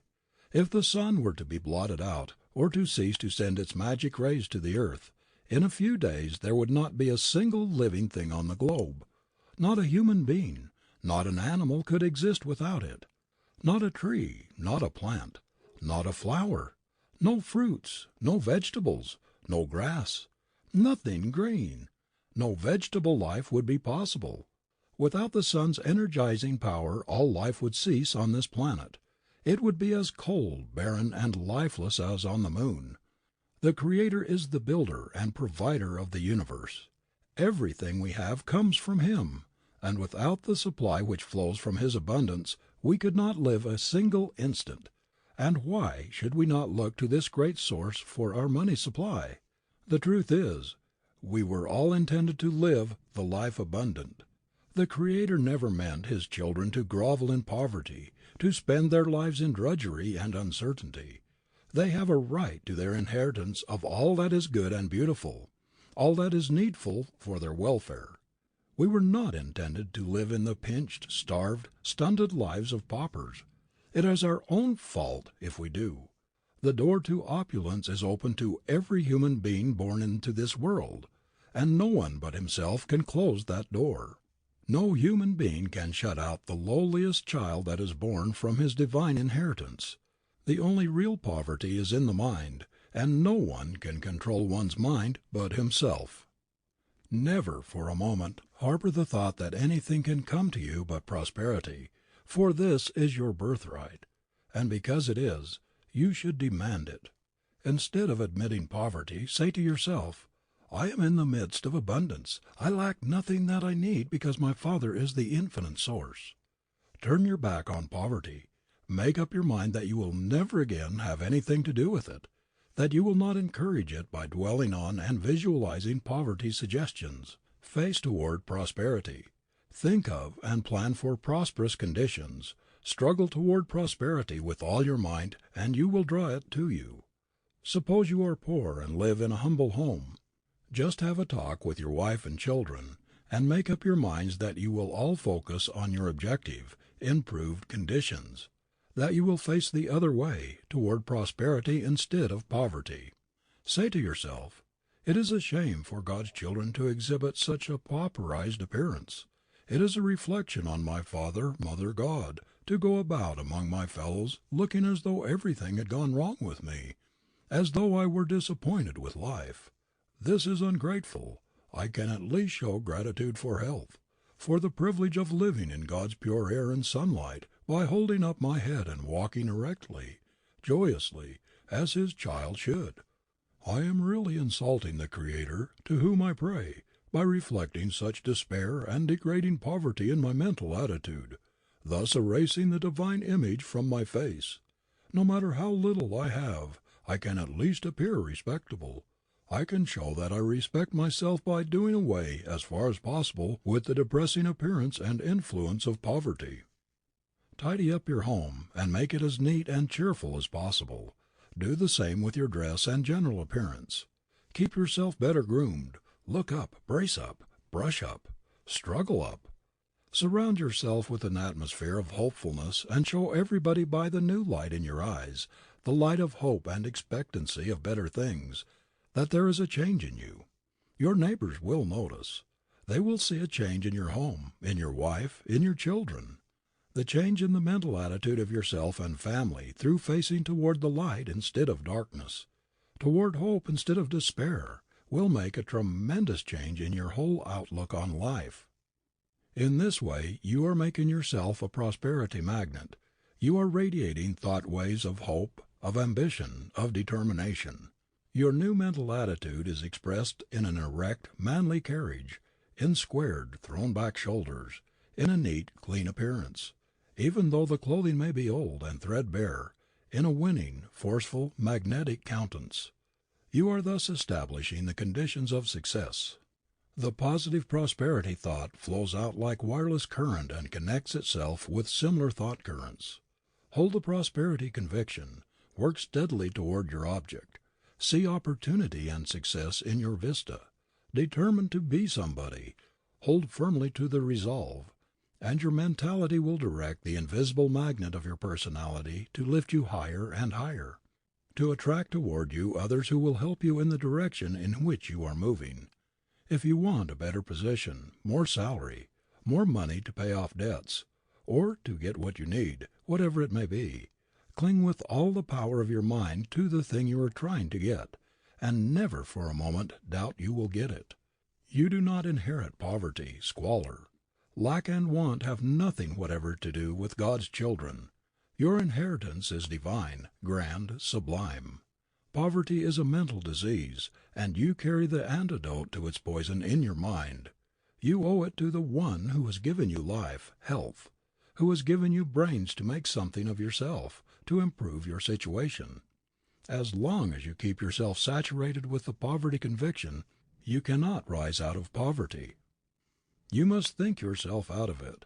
The Lord is my shepherd, and I cannot want. Hold that thought firmly and steadfastly in your mind. Believe it. Live up to it.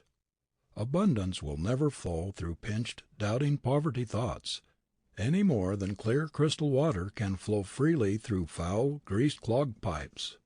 A right viewpoint must be your mental plumber to keep the connection open and free. Things of a kind attract one another. The poverty thought attracts more poverty. The fear thought more fear. The worry thought more worry. The anxiety thought more anxiety. On the other hand, the faith thought, trust thought, and the confidence thought attract things like themselves. Poverty is a disease that can only be cured by prosperity remedies. The prosperity thought is the natural antidote for the poverty germ. It kills it. The poverty thought cannot exist in the mind at the same moment with the prosperity thought. One will drive out the other. It rests with you which one you will harbor and encourage.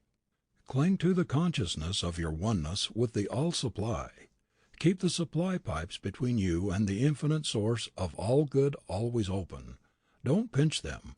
Don't cut off the supply by limiting poverty thought, the doubt thought, the fear thought, the worry thought.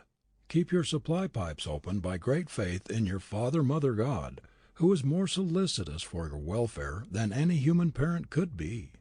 Hold fast to the anchor of your union with the infinite life. Keeping the current running Godward, and your life will not dry up or become barren, will not be blighted and blasted by the poverty drought. The trouble with us is that we have been in the habit of looking for a material supply when our first supply must be mental. We keep the supply avenues open, or we close them with our thoughts, our convictions. We materialize poverty by our doubting thoughts, by our fears of it. We are just beginning to find that we get out of this world what we think into it, and work out of it, that our thought plan precedes its material realization just as the architect's plan precedes the building. Remember that prosperity cannot flow into your life while your mind is filled with poverty thoughts and convictions.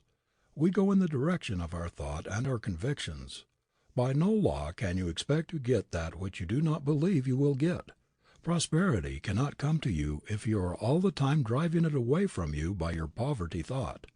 You must think in a positive, determined way that you are going to succeed in whatever you desire to do, or to be before you can expect success. That is the first condition by which you make yourself a magnet for the thing you are after. It doesn't matter whether it is work or money, a better position or health, or whatever else it is, your thoughts about it must be positive, clean-cut, decisive, persistent. No weak, wobbly, "Perhaps I may get it," or "Maybe it will come sometime," or "I wonder if I shall get this," or "if I can do that" sort of thought will ever help you get anything in this world or the next. When young John Wanamaker started with a push cart to deliver his first sale of clothing, he turned on a positive current toward a merchant princeship. As he passed big clothing stores, he pictured himself as a great merchant, owner of a much bigger establishment than any of those he saw, and he did not neutralize or weaken this thought current by all sorts of doubts or fears as to the possibility of reaching the goal of his ambition. Most people think too much about blindly forcing themselves ahead. They do not realize that they can, by the power of thought, make themselves magnets to draw to them the things that will help them to get on. Wanamaker attracted to himself the forces that make a merchant prince. Every step he took was forward, to match the vision of his advance with its reality. Marshall Field projected himself mentally out of a little country store into a clerkship in Chicago. Then he thought and worked himself out of his clerkship into a partnership. Still thinking and climbing upward, he next visualized himself at the head of the greatest merchandising establishment in America, if not in the world. His mind always ran ahead. He was always picturing himself a little higher up, a little further on, always visualizing a larger business, and so making himself a magnet for the things he sought. If John Wanamaker had been satisfied with himself at the start, he would have remained in his first little store in Philadelphia, and thus cut off all possibility of becoming what he is, one of the greatest merchants the world has ever seen. If Marshall Field had stopped thinking himself higher up, when the man he worked for in the little Pittsfield store predicted that he would never succeed as a merchant, he never would have been heard from. But Deacon Davis telling Marshall Field's father that the boy would not make a salesman in 1,000 years did not stop him thinking himself ahead. "On to Chicago, the city of opportunity," he said to himself, and on and up he went, until the little country merchant who predicted his failure was a Lilliputian in comparison. The story of each of these men is, so far as the success principle is concerned, the story of every man who has ever succeeded in his undertakings. They may not have been conscious of the law underlying their methods, but they worked in unison with it, and hence succeeded. The same thing is true of Andrew Carnegie, and all of the millionaires and self-made men among us who have raised themselves from poor boys to the ownership of colossal fortunes, or to commanding positions in some phase of the world's activities. Anyone who makes the accumulation of a fortune his chief goal, and who has grit, determination, willpower, and sufficient faith in himself to stick to his purpose, will get there. But long before the youth who chooses such a goal has reached it, he will have dwarfed his manhood and shriveled his soul. To get away from poverty is one thing. To set one's heart on money as the ultimate good is another, and quite a different thing.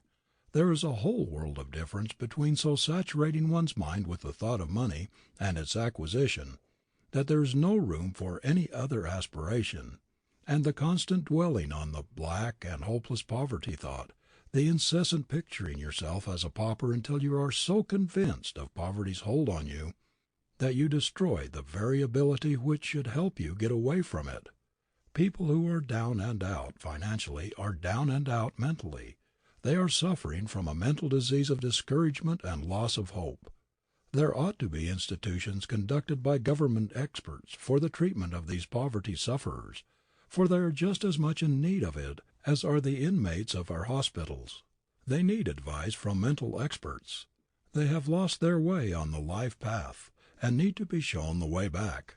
They need to be turned about mentally, so that they will face the light instead of the darkness. They should be shown that they are stopping up their prosperity pipes, cutting off their source of supply by their pinching, poverty-stricken, limiting thought. Their whole mental attitude points toward failure, toward poverty, and by a natural law their outward conditions conform with the pictures they hold in their mind. This poverty disease could be cured in the case of the majority of down and outs, the failures by proper mental treatments. If the people in the great failure army today could be shown that as long as they hold the poverty thought and go about with a sad, dejected expression on their faces, as though there were no hope in life for them, they will continue to be poor, but that if they will only turn about and face the sun, so that their shadows will fall behind them, their conditions will begin to improve. They would quickly take a new lease of life and courage. These mental prosperity treatments would generate in them a new hope that would cause them to brace up all along the line. What a revelation would come to the poor people of the world if they could only eliminate from their minds for a single year the poverty thought, if they would erase from their minds poverty pictures and all the suggestions of grinding want that sadden and discourage, if instead of expecting poverty and all that the idea implies, they could go through 1 year expecting just the opposite, prosperity, visualizing, talking prosperity, thinking prosperity, acting as though they expected to be, as though they were prosperous. Just this radical change of thought, this transposition of mental attitude, the persistent holding of the prosperous viewpoint for a year, would not only change their whole outlook on life, but would revolutionize their material conditions. They would brush up and clean up the things they have. Their ambition would grow. Their new way of looking at life would give an upward tendency to their surroundings. No matter how poor, their squalid aspect would go. Everything would take on a different appearance. There would be a new light in the people's faces. There would be hope there instead of despair. Expectancy of better things would give a glow of cheerfulness to their countenances. There would be a light in their eyes which was never there before. Working in the spirit of hope and expectancy of better things, instead of that of discouragement and the fears of even greater poverty, they would forge ahead in a way that would astonish themselves. The time is not far away when we shall have prosperity practitioners who will make a specialty of teaching people how to free their minds from thoughts that produce poverty by replacing them with their opposites, thus constantly enlarging the mental power of attraction until the mind becomes a powerful magnet, ever attracting prosperity. These specialists will teach people the creative power of right thinking, and will show them how to attract their desires instead of killing them, as many do, by wrong thinking.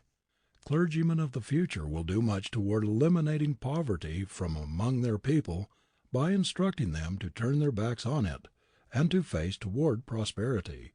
They will teach them how to draw to themselves the sunlight of prosperity. The cure of physical disease is effected by arousing the curative, restorative forces within the individual.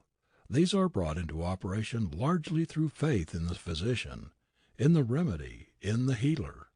The healthful mental attitude thus created overcomes the disease. The cure of poverty is usually a mental disease, is effected in a similar way. The sufferer must first of all have faith in the great physician of the universe. When that is fully and firmly established, there will be no difficulty in flooding his mind with the prosperity thought, the thought that our Father Mother God is the author of abundance, the author of all wealth of the earth, that He is infinitely kinder and more solicitous for our welfare than the fondest mother could be for her child. We have not yet tapped the possibilities of any part of the world's resources. Every inhabitant of the earth today is treading on secrets which would emancipate man from drudgery and allow him to live happily instead of merely to eke out a wretched subsistence as he has done up to the present. Hitherto, in the great majority of cases, we have barely been existing on the husk of things. Now we are beginning to taste the kernel, because we are coming into a knowledge of the powers locked up within ourselves, and also of the illimitable supply of God's abundance. Here and there, people are mastering the law of opulence. They are demonstrating that they can conquer poverty by making themselves prosperity magnets. That is, by thinking and working in conformity with the law of opulence, of abundance. It is monstrous that so many of God's children are starving right on the shores past which the stream of inexhaustible plenty flows, a stream laden with all the rich things of the universe. There is no excuse for the horrible misery and suffering that exist in our midst.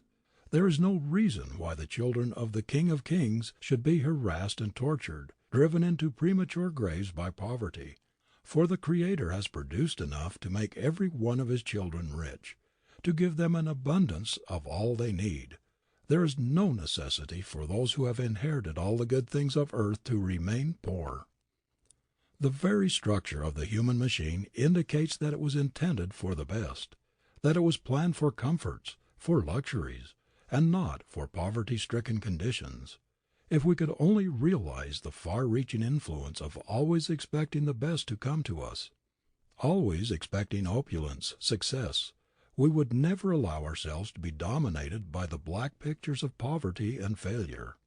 If everyone who was suffering from the limitations and humiliations imposed by a grinding poverty would proceed to establish the prosperity habit along the lines suggested, they would, by continually holding the prosperous thought, convince the subconscious self that we were made to be successful, that prosperity belongs to us. We should soon sight the millennium. When we affirm our divinity and claim our heritage, when we realize that our birthright keeps us in touch with the very source of all supply, when we know that it was never intended that God's children should be poor or go hungry, that it was never intended that they should live in poverty-stricken conditions, then we shall have struck the very basic principle of prosperity. Hold the victorious attitude toward life and you will overcome all unfavorable conditions. The suggestion of inferiority. As the initials which boys cut in the bark of a sapling become great, ugly scars on the grown tree, so the suggestions of inferiority etched upon the young mind become great ugly scars in the life of the adult. You may succeed when others do not believe in you, when everybody else denounces you even, but never when you do not believe in yourself. In olden times criminals, fugitives from justice, and slaves were branded. The words, "I am a fugitive," "I am a thief," or others indicating their crime or their inferior status, were seared on some part of the body with a red-hot iron. In Rome, robbers were branded on the forehead with a degrading letter. Laborers in mines, convicts, and gladiators were also branded. In Greece, slaves were sometimes branded with a favorite poetical passage of their master. In France, the branding iron used on slaves and criminals often took the form of the fleur-de-lis. In England, deserters from the army were marked with the letter D, and vagabonds, robbers, and brawlers were branded in some way to advertise their disgrace. The barbarous custom of branding human beings with the badge of crime or inferiority persisted in America even after it had been discontinued in the mother country. Hawthorne's The Scarlet Letter gives us a vivid picture of the suffering inflicted on the moral delinquent by Puritan moralists in colonial days. The tragic heroine, Hester Prynne, is never allowed to forget her sin. The sinister scarlet letter with which she is branded proclaims her shame to everyone she meets. While long after the colonial period, up to the time of their emancipation, slaves were branded in Christian America with the initials of their owners, as they were in pagan Greece and Rome. The mere idea of this stamping human beings with an indelible badge of disgrace, of inferiority, shocks us moderns. Yet we do not hesitate to mark people today with the scarlet letter of outlawry, the brand of ostracism. We put the criminal badge on our prisoners by shaving their heads and clothing them in stripes, thus perpetually keeping before them the suggestion that they are criminals, outlaws, apart from their kind. We even carry branding into our homes. In order to satisfy our cheap vanity, we force our domestic workers to wear as a mark of inferiority a distinctive livery to remind them that they are menials, a lower grade of being than ourselves. As a matter of fact, if it were not for these branding distinctions, the maid would, in many instances, be taken for the mistress and the valet for the master, whom they far outrank both in appearance and character. There are certain inalienable rights which human beings inherit from their Maker, rights which no fellow being, no human law or authority is justified in taking away. No matter what offense a person may commit against society, we have no right to degrade him below the level of a human being. We have no right so to bombard him with the suggestion of degradation, of inferiority, that we are almost certain to make him less than man, to lower his estimate of himself to such a degree that we rob him of the power even to attempt to regain his self-respect and his position in society. We have no right to insist that those who work for us shall wear a badge of inferiority. We have no right to thrust the suggestion of inferiority perpetually into the mind of any human being. One of the greatest injuries we can inflict on anyone is to convince him that he is a nobody, that he has no possibilities, and will never amount to anything. The suggestion of inferiority is responsible for more blighted ambitions, more stunted lives, more failures, more misery and unhappiness than almost any other single cause. Just as the constant dripping of water will wear away stone, so the constant iteration of a statement will cause its acceptance by the average person. Even though the facts may be opposed to it, a constant suggestion presented to the mind impresses us in spite of ourselves and tends to a conviction of its truth. When the weight of the Civil War was nearly crushing Lincoln, when it was the fashion to denounce and criticize and condemn him, when he was being caricatured as a hideous monster in the jingo press all over the world, one day, walking on the floor of the White House, he was overheard saying to himself, "Abe Lincoln, are you a dog or are you a man?" During these dark days it would appear that Lincoln sometimes had a doubt as to whether he was really the man his closest friends knew him to be, or the one an antagonistic press pictured him. The curse of the inferiority suggestion not only tends to destroy our faith in ourselves, but it often makes even the innocent take on the appearance of guilt. When Lieutenant Dreyfus, through a foul conspiracy, was convicted of the crime of treason against France, he showed outwardly all the manifestations of guilt. When stripped, in the presence of a vast multitude, in a public square in Paris, of all his insignia of rank as an officer in the army of France, the epaulets and buttons being cut from his uniform and his sword broken, although conscious of his innocence of the crime imputed to him, he actually looked like the guilty thing he was accused of being. And all but a very few close friends in the vast concourse that witnessed his public disgrace believed that even his appearance corroborated his guilt. The brain of the unfortunate Dreyfus was a wireless receiving station for the hatred, the contempt of millions of people who believed they were looking at a vile traitor who had sold valuable military secrets to Germany. We are all influenced for good or ill by suggestion, but children and young people are peculiarly susceptible to it. The constant suggestion of stupidity, badness, and dullness by teachers or parents, filling a child's mind with the idea that he is a blockhead, always blundering, making mistakes, that he's no good, and never will amount to anything, makes an indelible impression upon his plastic mind. The child naturally looks upon its parents and teachers and accepts what they say as truth. He has implicit faith in their superior knowledge and experience, which seem wonderful to him, and when they tell him he is stupid, dull, slow, or bad, he takes what they say for granted. He makes up his mind that since they say so, he must be a blockhead, and that they are right in thinking he is no good and never will amount to anything. It is criminal for a parent or a teacher to brand a child as dull, stupid, bad, to tell him that there is nothing in him, and that he will never be anybody or amount to anything in life. The effect on a sensitive child is disastrous. Thousands of boys and girls have been stunted mentally, their careers handicapped, and in some instances completely ruined by such cruel suggestions of inferiority. I have known men who kept taunting their sons with what they called their imbecility and stupidity until the lads came to believe that they were partial idiots and could not possibly make anything of themselves. Many of them never did, because they were unable to overcome the conviction of inferiority impressed upon them by their fathers. I remember one quite pathetic instance of a sensitive boy whose slightest mistake evoked a volley of abuse from his father. He would tell him that he was not half-baked, that he was an imbecile, a blockhead, a blunderer, a hopeless good-for-nothing. The little fellow so completely lost faith in himself and became so cowed that he hardly dared look people in the face. He could not be induced to enter his home when there were callers or guests present. He would slink away and hide himself in the shed or barn until they had gone.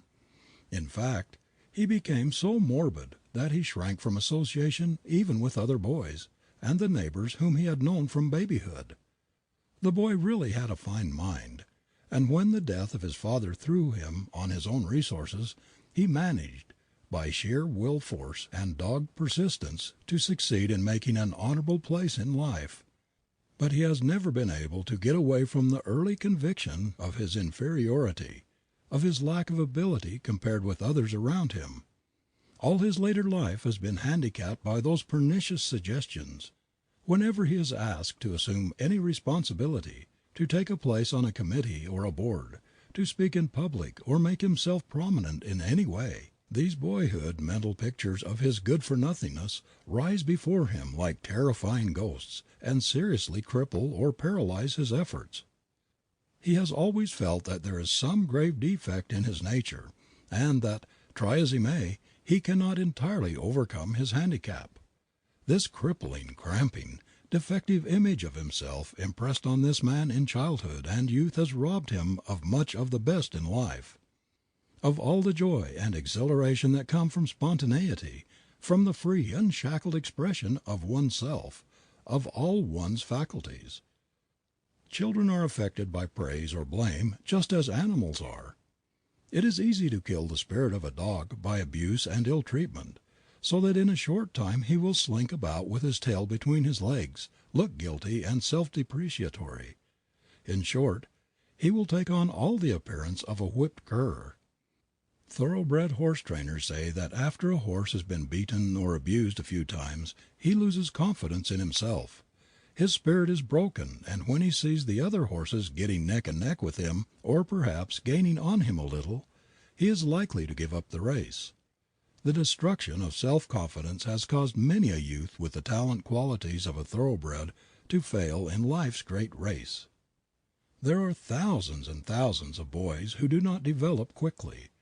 Their brains are strong and capable, but they work slowly, and as a consequence, the boys are misjudged and misunderstood by parents and teachers alike. In other instances, the stupidity and dullness for which children are berated are only apparent. They are often the result of timidity, shyness, excessive self-consciousness. The youngsters do not dare to assert themselves. Especially is this true in families where the parental rule is stern and repressive. The children are afraid to speak aloud or to express themselves in any way. The suggestion of inferiority deepens this defect till it becomes a mania. Many of the tragedies of the pernicious ranking system by examinations in our public schools and colleges are the result of an acute sense of inferiority. Every year quite a number of public school pupils and students in academies and colleges suffer nervous breakdown, become insane or commit suicide because they fail to pass their examinations. Chagrin and humiliation at the sense of inferiority suggested by their failure unbalances them. In most of those cases, lack of self-confidence, not lack of ability, is the cause of failure. You may say this is foolishness, but it is true. And if the suggestion of inferiority is powerful enough to drive young people to suicide, certainly the opposite, the suggestion of superiority, would multiply the youth's ability and work a miracle in his career. A child should never hear the slightest hint to the effect that he is in any way inferior. Its whole training should tend to develop faith, confidence in himself, in his powers, in his great possibilities. As the twig is bent, the tree is inclined. The child who is impressed with its tender formative stage with the idea of its inferiority suffers a wrong for which nothing in the after years can compensate. Many young employees, especially if they are at all sensitive, are irreparably injured by nagging, fault-finding employers, who are constantly reminding them of their shortcomings, scolding them for every trivial mistake, and never giving them a word of praise or encouragement, no matter how creditable their work or how well they deserve it. Enthusiasm is the very soul of success, and one cannot be enthusiastic about his work, he cannot take continued pride in it, if he is constantly being told that it is no good, that it is in fact disgracefully bad, that he should be ashamed of himself, that he ought to quit if he can't do better. This fault-finding and continual suggestion of inferiority has ruined many a life. A young writer, for instance, gets a serious setback in his early efforts because of severe criticism, an unqualified condemnation of his first book by a reviewer, or the return of his initial manuscript, with an editor's sneering suggestion that he has made a mistake in his calling. Harsh critics, editors, and book reviewers have deterred many young writers from developing their talent. The fear of further criticism or humiliation, of being called foolish, dull, or stupid, has blighted in the bud the career of many talented young people who under encouragement might have done splendid work. If he is of a sensitive nature, even though he really have great ability, such rebuffs often so dishearten him that he never has the confidence to try again. In the same way, many a possible clergyman or orator has been discouraged by the early failure and the humiliation of ridicule.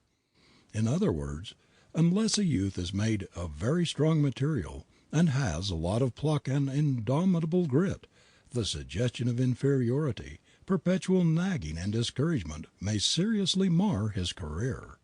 If instead of carping and harping on the little faults and mistakes of those under their jurisdiction, and prophesying of their utter failure and ruin, parents, teachers, employers, and others in responsible positions would recognize and appreciate laudable qualities, there would be less misery and crime in the world, fewer human failures and wrecks.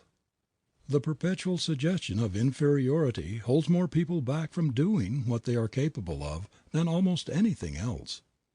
In the Old World, China, Japan, India, in England and other European countries, for example, who can measure the harm it has done in the form of caste? Think of what superb men and women have been held down all their lives, kept in menial positions, because they were reared in the belief that once a servant, always a servant, that because their parents were menials, they must also be menials. What splendid brains and fine personalities we see serving in hotels, restaurants, and private households in Europe, often much superior to the proprietors themselves. Saturated with the idea that the son must follow the father's footsteps, though they may be infinitely superior in natural ability to those they serve, these men remain waiters, butlers, coachmen, gardeners, or humble employees of some sort. No matter what talents they possess, they are held in leash by the ingrained conviction of generations that the accident of birth has decided their position in life. They are convinced that the barriers established by heredity and by caste and outworn feudal system are insurmountable. How delightfully the gentle humorist Barrie satirizes this old world condition in his play The Admiral Crichton. How skillfully he portrays the clever and resourceful butler, Crichton, who in the crucible of a great emergency proves himself a born leader, a man head and shoulders above the noble lord his master. When the yacht carrying the master and his family, Crichton and some other servants, is wrecked, they escape with their lives to a desert island. In their desperate plight the barriers of caste are broken down, and master and man change places. Removed from an artificial environment, where hereditary rank and wealth determine the status of the man, nature unmistakably asserts herself, and Crichton, by the tacit consent of all, becomes leader. By the force of his inborn ability he controls the situation. He commands, the others obey.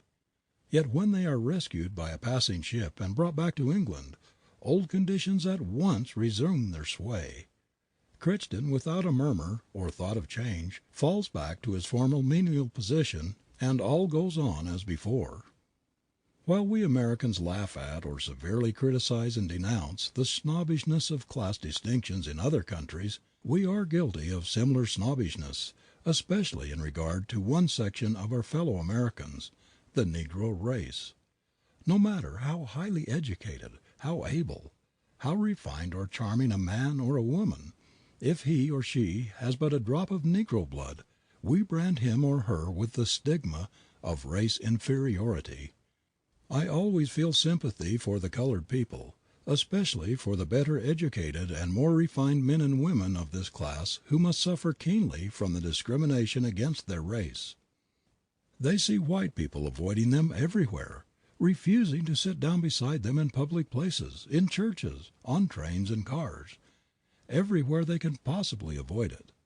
In the South they are not permitted to ride in the same cars with whites, and in other parts of the country, while they may travel on the ordinary day coaches, they are not allowed on the Pullman cars, except as waiters and porters. Our hotels, private schools, public places, and even many of our churches practice similar discrimination. The churches pretend to draw no color lines, but by their attitude most of them practically do so. Everywhere they turn in this land of ours, where we boast that every man is born free and equal, Negroes are embarrassed, placed at a disadvantage.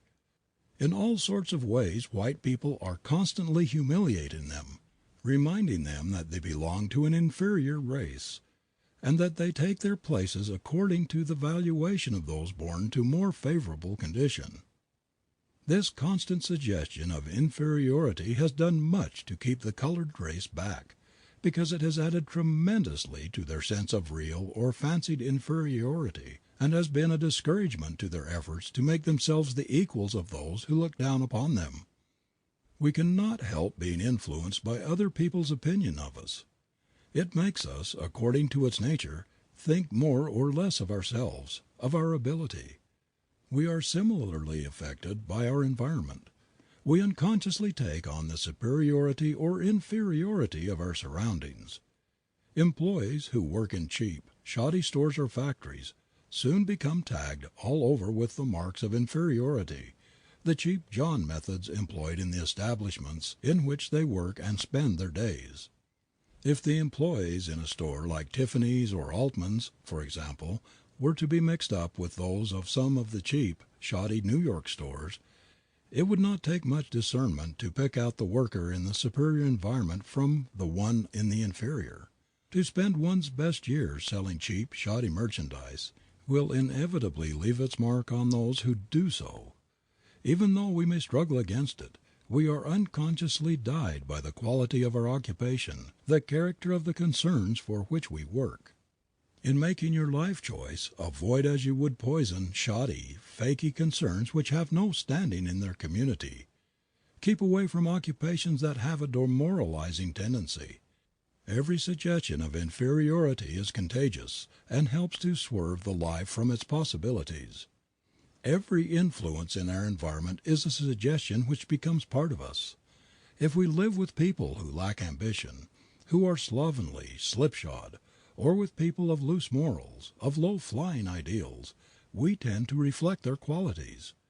If we mingle much with those who use slangy, vulgar, incorrect English, people who are not careful about their manners or their expression, these things will reappear in our own conversation and manners.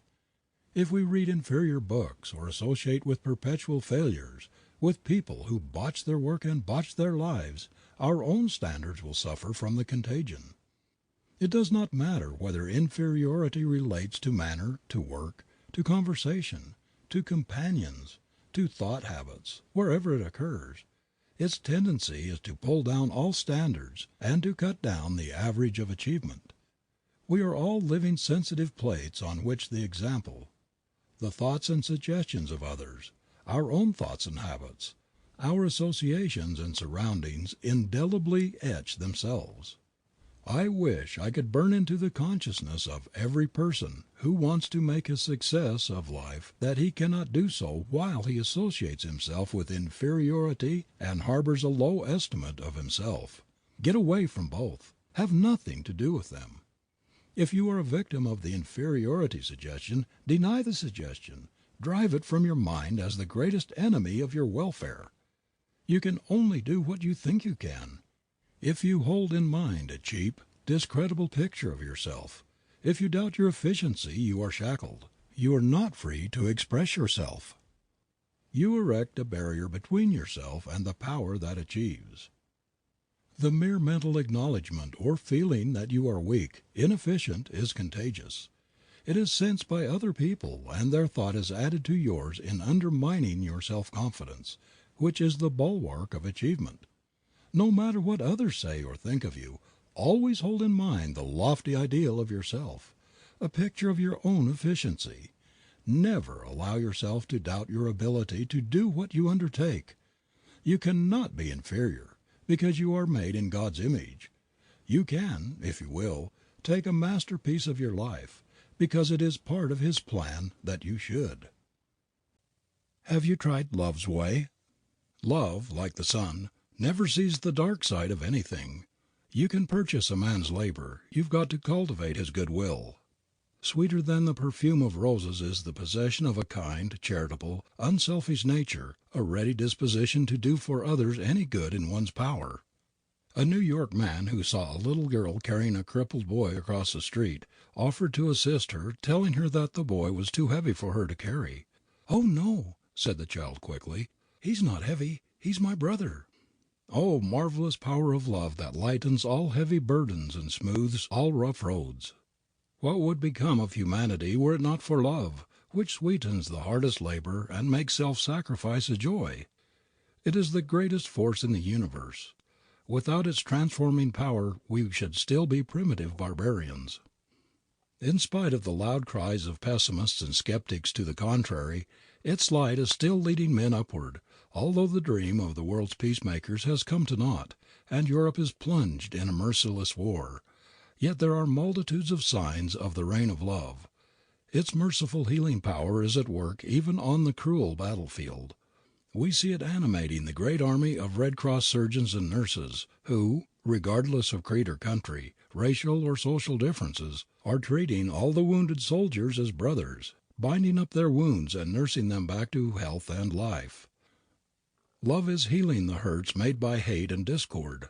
We see its influence in the miracle which the leaven of the Golden Rule is performing in the business world, in the passion for social service in the world at large, in the gradual obliteration of class distinctions, in the growing efforts to ameliorate the conditions of the poor, in the great wave of reform that is beating against the walls of all our institutions, our jails, our poorhouses, our reformatories, our insane asylums.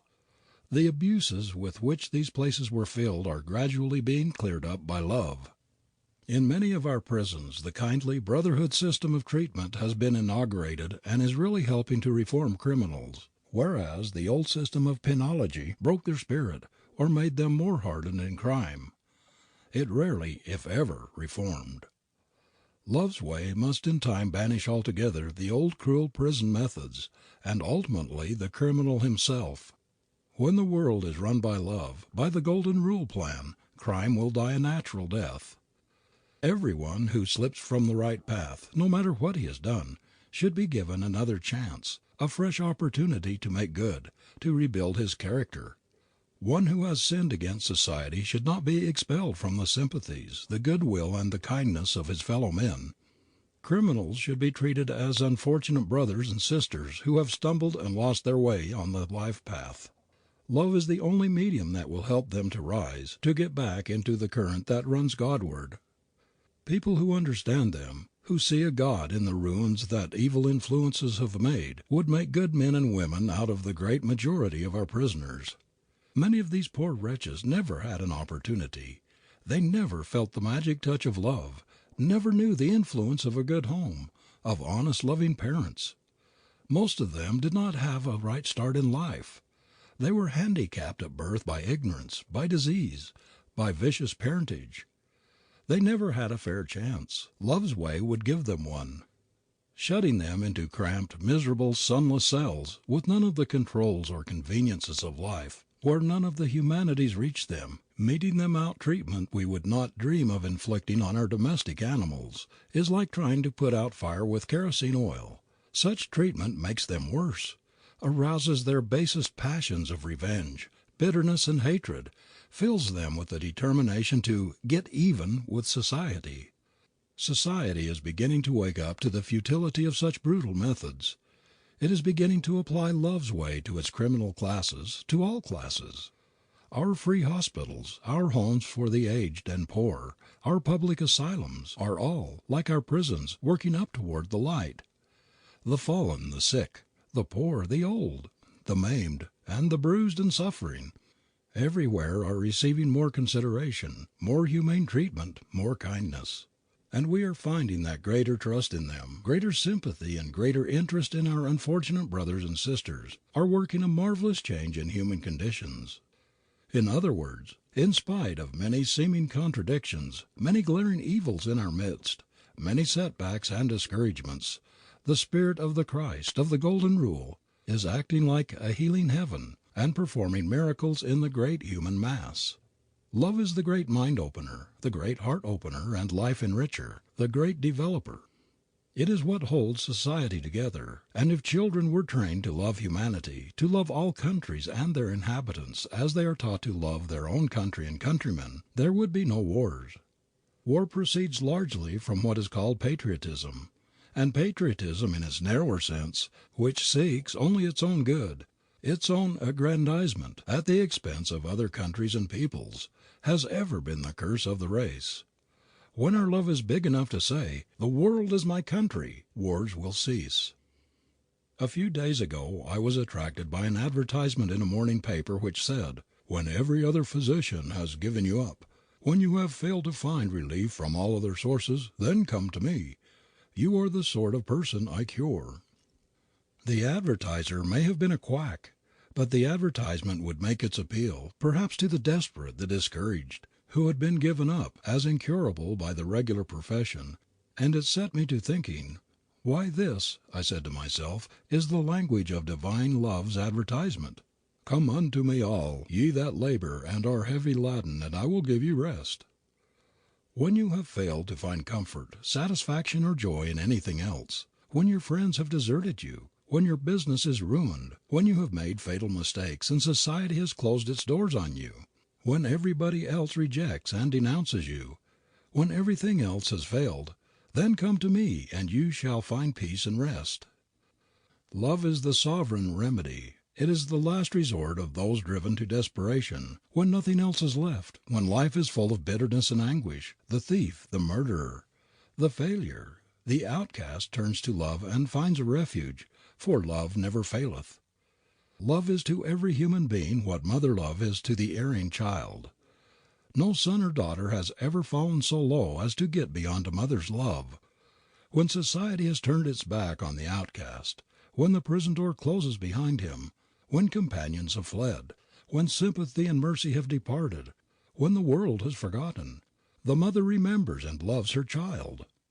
She visits her boy in the death house, her daughter in the dens of vice in the slums. The child can never stray too far from the mother's love to follow. It is the most perfect prototype of our Father Mother God's love.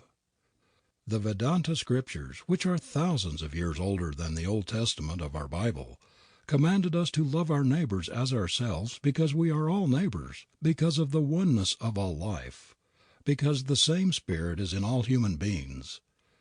Until we see and live in conscious cooperation with this oneness of spirit, until the world sees it in all human beings, there will be public strife, private quarrels, greed, selfish ambition, inhumanity of man to man, poverty, crime, all sorts of wretchedness and misery. Love alone can wipe all these out. Human laws, repression, punishment will never do it. Christ's way, love's way, holds the solution of all life's problems. I was talking recently with a cold-blooded, overbearing, brow-beating businessman who told me he was going out of business because he was so tired and sick of incompetent, dishonest help. His employees, he said, were always taking advantage of him, stealing, spoiling merchandise, blundering, shirking, clipping their hours. They took no interest in his welfare, their only concern being in what they found in their pay envelope. "I have enough to live on," he concluded, "and I don't propose to run a business for their benefit. I've tried every means I know of to get good work out of ignorant, selfish help, but it's no use, and now I have done it. My nervous system is worn out, and I must give up the game." You say you have tried everything you could think of in managing your employees, but has it ever occurred to you to try Love's Way? I asked. "Love's Way," he said disgustedly. "What do you mean by that? Why, if I didn't use a club all the time, my help would ride right over me and ruin me. For years I've had to employ detectives and spies to protect my interests. What do these people know about love? Why, I would have the red flag out here in no time if I should attempt any such fool business as that." A young man who had been successful in Golden Rule management, hearing of the situation, saw in it a possible opening, and asked this man to give him a trial as manager before giving up his business altogether. The result was, he was so pleased with him that in less than half an hour he had engaged him as manager, although he still insisted that it was a very doubtful experiment. The first thing the new man did on taking charge was to call the employees in each department together and have a heart-to-heart talk with them. He told them that he had come there not only as a friend of the proprietor, but as their friend also, and that he would do everything in his power to advance their interests as well as those of the business. The house, he told them, had been losing money for years, and it was up to him and them to change all that and put the balance on the right side of the ledger. He made them see that harmony and cooperation are the basis of any real success for a concern and its employees. From the start he was very cheerful, hopeful, sympathetic, enthusiastic, encouraging. He quickly won the confidence and goodwill of everybody in the establishment, and had them all working as heartily for the success of the business as if it were their own. The place was like a great beehive, where all were industrious, happy, contented, working for the hive. So great was the change that customers began to talk about the new spirit in the house. Business grew and prospered, and in an incredibly short time the concern was making instead of losing money. Yet in many respects the new manager was not nearly as able as his employer, but he had a different spirit. He was animated by a belief in the brotherhood of man. He had sympathy, tact, diplomacy, and a real personal interest in those who worked under him. He never scolded them when they did not do right. He simply talked with them like an elder brother and made them ashamed of themselves. He showed them there was a better way, and they followed it. In short, he won their love and respect, and they would do anything for him. The Golden Rule method had driven out hate, selfishness, greed, and dissension. The interests of all were centered on the general welfare, and so all prospered. When the proprietor returned from abroad, whither he had gone for a few months' rest and recuperation, he could scarcely believe in the reality of the transformation that Love's Way had effected in his old employees and in the entire establishment. You who have been tortured and torn to pieces for years with hot tempers, with worry, with fear, with hatred and ill will, you who have already committed suicide on many years of your life, why not turn your back on all this and try Love's Way? So far your life has been a disappointment. There must be a better way for all who bear the scars and stains of strife, who have been battered and buffeted by the old evil way, in which there has been no rest, no harmony, no sweetness. Why not try Love's Way? Try it for every trouble, for every hurt and sorrow. Try it, you whose home life has been a bitter disappointment, you husbands and wives who have quarreled, who have never known what peace and comfort are. Try Love's Way. It will smooth out all your wrinkles. It will put a new spirit into your home that was never there before. It will bring a new light to your eyes, new hope into your heart, and new joy into your life. You mothers who have worn yourselves to a frazzle and prematurely aged yourselves in trying to bring up your children by scolding, nagging, punishing, driving, why not try Love's Way instead? You can love your boys and girls into obedience and respect much more quickly and with far better results to them and to yourself than by driving them. Appeal to their best and noblest instincts instead of their worst, and you will be surprised how quickly and readily they will respond to your appeal. There is something in human nature which protests against being driven or forced. If you have been trying to force your boys and girls in the past, give it up and try the new way, Love's Way. See if it does not work wonders in your home. See if it will not make your domestic machinery run more smoothly. See if it will not wonderfully relieve the strain upon yourself. Give love's way a trial. Try it, you fault-finding, scolding housewife. Instead of nagging your family, fretting and stewing from morning till night, blaming, upbraiding, complaining, try love's way. Instead of berating a maid before your guests when she accidentally breaks a piece of china, put yourself in her place. Try to realize her embarrassment and pass over the mishap cheerfully. Then, in private, give her a gentle word of caution. She will be more careful in the future. If your laundress returns a piece of smirched linen, or if her work is not quite so well done as it was the last time, don't give her a brutal scolding. Harsh treatment will only make her sullen and unhappy, but you will find her susceptible to kindness and gentle words. Give sympathy and kindness instead of scolding and nagging, and you will work a revolution in your household. You will be delighted to find how quickly love's way will change the atmosphere in your family, how soon helpful relations will take the place of antagonistic ones. Praise, generous, wholehearted, unstinted praise, now and then, will not hurt anyone, but on the contrary, will act like lubricating oil on dry, squeaky machinery, and its reflex action on yourself will be magical. You husbands who have been substituting money and luxury for love, who have thought that if a woman had a fine house, beautiful clothes, and all her bills paid, she ought to be satisfied and happy. You who have so miserably failed of your object in this substitution will be surprised to find how much happier you can make your wife by bestowing on her a generous, unselfish love. A very little money, a very humble home with love will make every true woman happier than millions, a palatial home with indifference.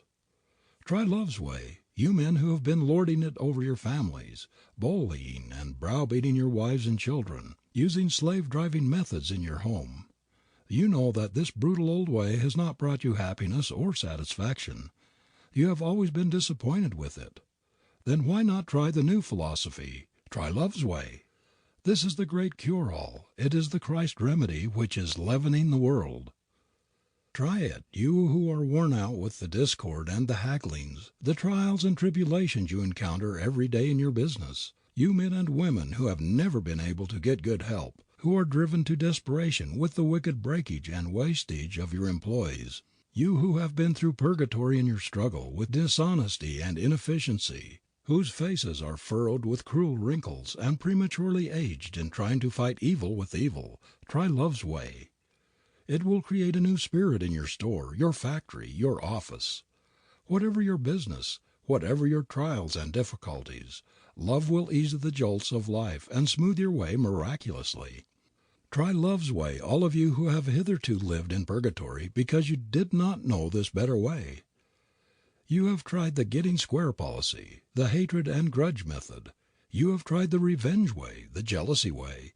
You have tried the worry, the anxiety method, and these have pained and tortured you all the more. You have tried law and the courts to settle troubles and difficulties with neighbors and business associates, and perhaps you won lawsuits, only to make bitter, lifelong enemies.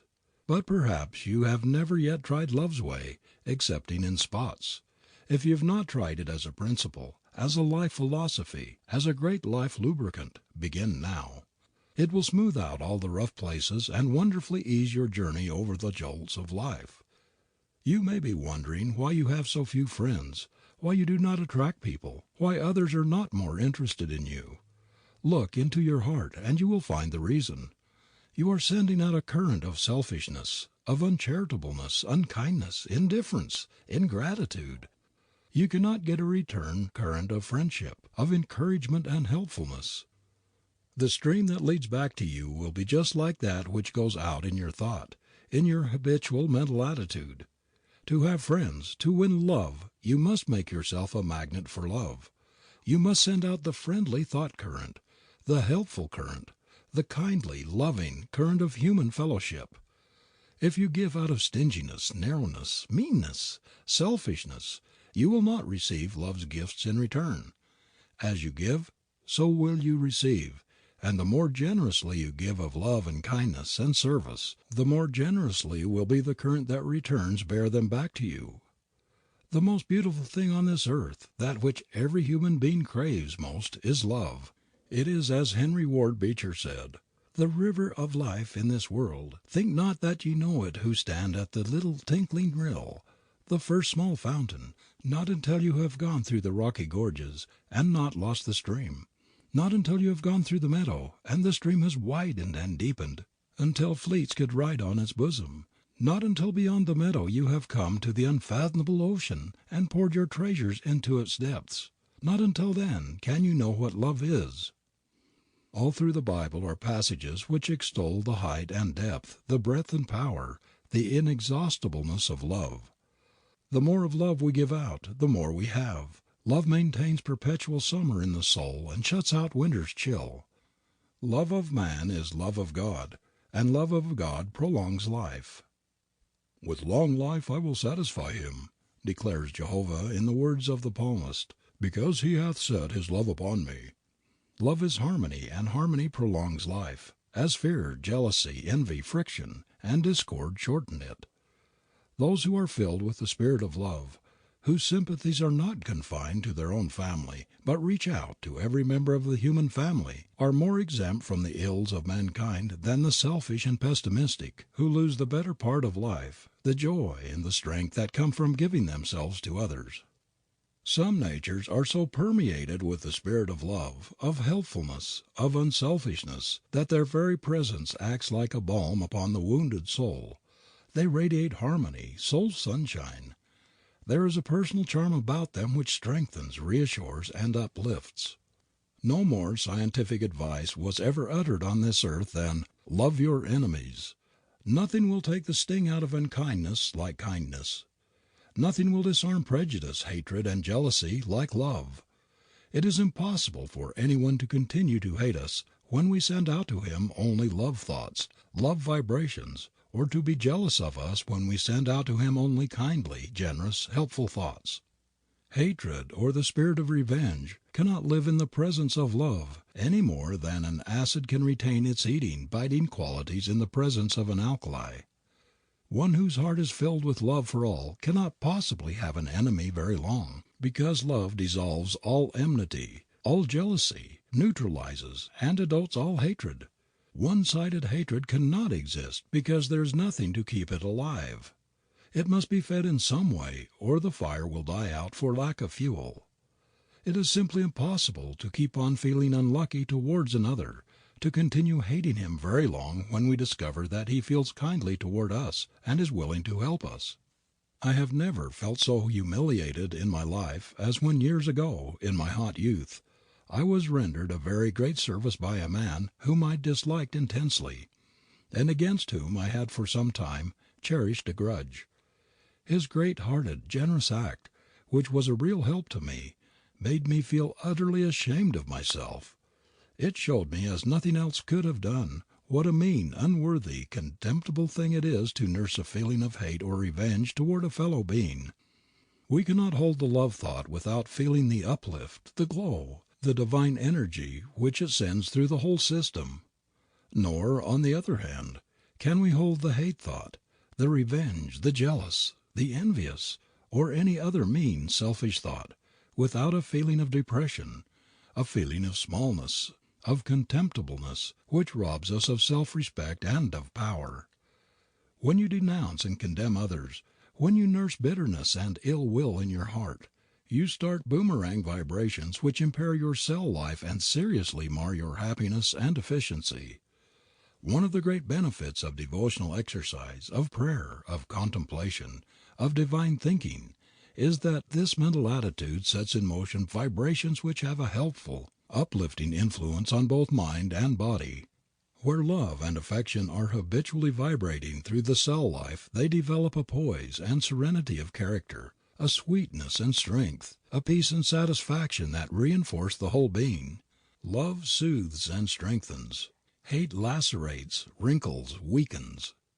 The character of people who keep themselves continually stirred up by discordant emotions, who live in discordant homes where there is a perpetual wrangling, criticism, denunciation, scolding, twitting are cold, skeptical, unlovely, selfish. Their affections become marbleized. There is nothing outside of vice which will deform the character so quickly as living in an atmosphere of perpetual hatred, jealousy, envy, and revenge. The wear and tear of their vicious vibrations is ever getting in its deadly work. Love is the great disciplinarian, the supreme harmonizer, the true peacemaker. It is the great balm for all that blights happiness or breeds discontent, a sovereign panacea for malice, revenge, and all brutish passions and propensities. As cruelty melts before kindness, so the evil passions find their antidote in sweet charity and loving sympathy.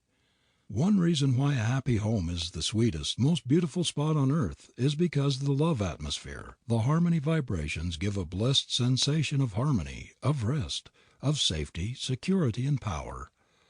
The moment we enter such a place we feel its soothing, reassuring, uplifting atmosphere. It produces a feeling of mental poise, of serenity, which we do not experience anywhere else. During a recent visit to a large family I was much impressed by the power of one person to create this beautiful home spirit.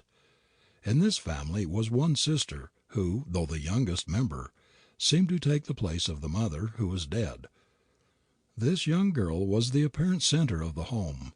Nothing of importance was undertaken by any of her brothers without consulting her. Not one of them would leave the house without first kissing her good-bye, and she was the first one they sought when they came home. They all seemed anxious to confide to her their little secrets, to tell her of what had happened to them during the day, to have her opinion and advice in all difficulties. The secret of this young girl's influence lay in her great interest in the boys, and her wonderful love for them. In talking with the brothers, I discovered that each thought that the sister was especially interested in him and his affairs, and that he would not think of undertaking or deciding anything of importance without first consulting her. Each and all of them seemed to prefer her company to that of any other young lady, and were always proud to escort her when she went anywhere. Those boys were all clean-minded, open, frank, and chivalrous, and I could not help thinking that a great deal of it was due to the sister's influence. "To love and to be loved," said Sidney Smith, "is the greatest happiness of existence." Everyone, rich and poor, high and low, is reaching out for love. What will not a man do to win the love of one who embodies his ideal of womanhood, one in whom he sees all the beautiful qualities that he himself lacks? This love is really a divine hunger, the longing for passion of what would make him a whole man instead of the half one he feels he is. Why is it that when a coarse-grained, brutal, dissipated man falls in love with a sweet, pure girl, he immediately changes his ways, looks up, thinks up, braces up, drops his profanity, is more refined, more choice in his language, more exclusive in his associations, and is, to all appearances, for the time at least, a changed man? Simply because love is a more powerful motive to the man than dissipation. He drops the latter, and if his love is steady and true, he will never again indulge in any degrading practice. Who has not seen the magic power of love in transforming rough, uncouth men into refined and devoted husbands? I have known women who had such great, loving, helpful hearts, and such charm of manner, that the worst men, the most hardened characters, would do anything in the world for them, would give up their lives even to protect them. But these men could not be reformed by prison methods, could not be touched by unkindness or compulsion. Love is the only power that could reach them. I do not believe there is any human being, in prison or out, so depraved, so low, so bad but that there is somebody in the world who could control him perfectly by love, by kindness, by patience. Many a man has been kept from performing a disgraceful, criminal act by the thought that somebody loved him, believed in him, trusted him. "Though thy sins be as scarlet, they shall be made whiter than snow." Love purifies, lifts up, regenerates. We are all familiar with its wonderful transforming power, how it erases the scars of sin, smooths out the wrinkles which vice has left in the face, softens the hard features and puts its own divine stamp there. We know how it changes the coarse, brutal, sinful man into his own divine likeness, how it brings the color back to the pale cheek, the luster to the dull eye, how it restores courage to the disheartened, hope to the distressed and the despairing. We know how it calls into the face of light which was never there before, and which is not of earth.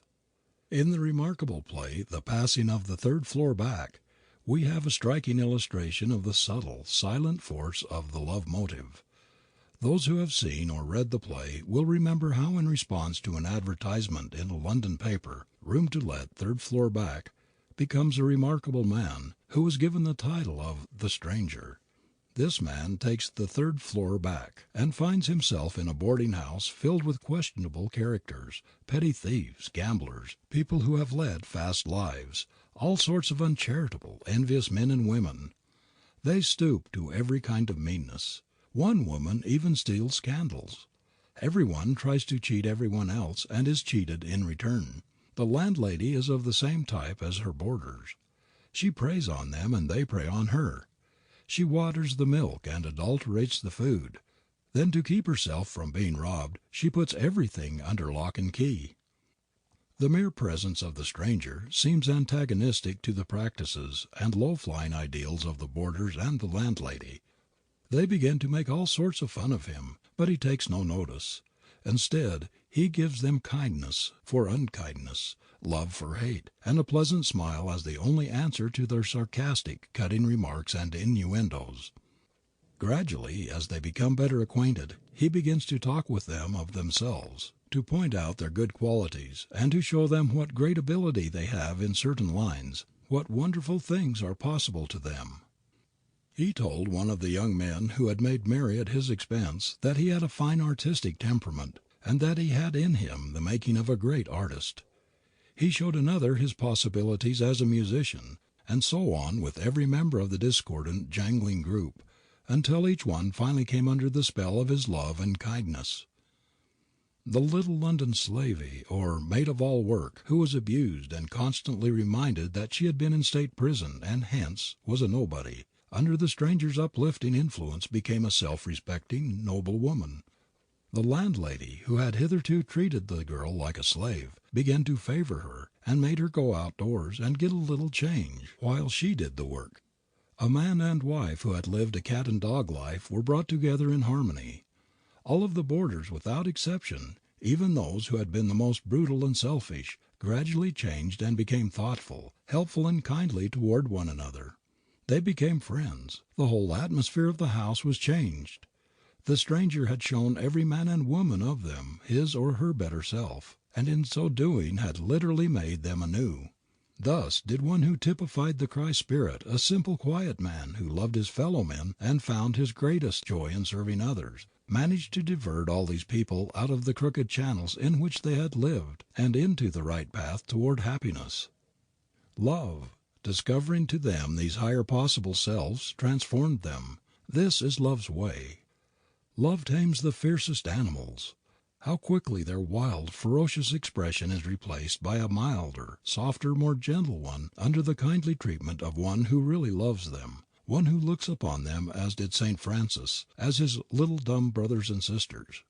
The brute nature is gradually softened and distrust gives way to confidence. The suspicious look is replaced by a trustful one. Affection takes the place of dislike and fear. Love goes out to meet love. Is there any more beautiful illustration in nature of the influence of love and kindly treatment than the evolution of our pet dogs from the ferocious wolf? Note the gentle, peaceful face of a cow or a horse which has been brought up as a family pet. Such animals would not step on or injure a child any more than we would ourselves. We love and trust them, and they love and trust us in return. Love begets love. Some people mistake selfishness or self-love for real love. Everywhere we see the sort of base substitute which says, "If you do this for me, I'll do that for you." The woman that says to a man in her heart, if not with her lips, "If you'll support me and give me a home, I'll love you," does not love. This is selfishness. A great many people confuse love of the thing given with the love of the giver. They mistake the love of their own comforts, of a good time, of dress and luxuries, for love of the person who supplies them with these things. This is a mere travesty of the genuine thing. Love simply loves and asks nothing in return. There is no self in it. Abuse, bitterness, indifference, ingratitude do not change or destroy love. It simply loves on, and no love is ever lost, whether it is returned or not. Genuine love is a force that always wins out. Even if it's not reciprocated, it wins by chastening, softening, elevating, beautifying, and enriching the life of the one who loves. This is love's way. What mothers endure for many years for their children would kill them or drive them to an insane asylum in half the time but for love.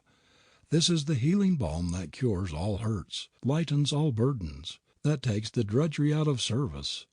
It is love alone that enables the poor mother to risk her life for her child, to go through terrible experiences in her struggles with poverty and sickness to rear her children. A burden half as great which had no love in it would crush the life out of her. But love lightens the load, takes the sting out of poverty, the pain out of sacrifice. The same thing is true of the loving father, though his burden in the nature of things is rarely as heavy as the mother's. But he is often virtually a slave for half a lifetime or more for those he loves, and if he is a real man he does not complain. Love lightens the burden and cheers the way. Where the heart is, there the burden is light. A new commandment I give unto you, that ye love one another, as I have loved you, love ye also one another. In the literal fulfilling of this command lies the salvation of the world. Among the many noble souls of our time who have tried to live in accordance with it, one of the most conspicuous was Count Leo Tolstoy. In one of his own beautiful stories, Tolstoy shows how everyone, no matter what his station or how poor his circumstances, may do this, by following the master's example in treating every human being as we would a loved member of our own family. A very devout Russian peasant, so runs the story, had prayed for years that the master might sometime come to his humble cabin home. One night he had a vision in which the master appeared to him and told him he would come to his cabin the next day. Filled with joy, the peasant awoke. So real seemed his vision that he arose and immediately went to work putting his cabin to rights and preparing for the unexpected heavenly guest. A terrible storm of sleet and snow raged throughout the day. While performing his simple household duties, heaping fresh logs in his crude fireplace, preparing his pot of cabbage soup, the Russian peasant's daily dish, the man would look out into the storm with anxious, expectant eyes. Presently he saw a poor, half-frozen peddler with a pack on his back struggling toward the light, but almost overcome by the fierce blasts of snow and sleet that beat upon him.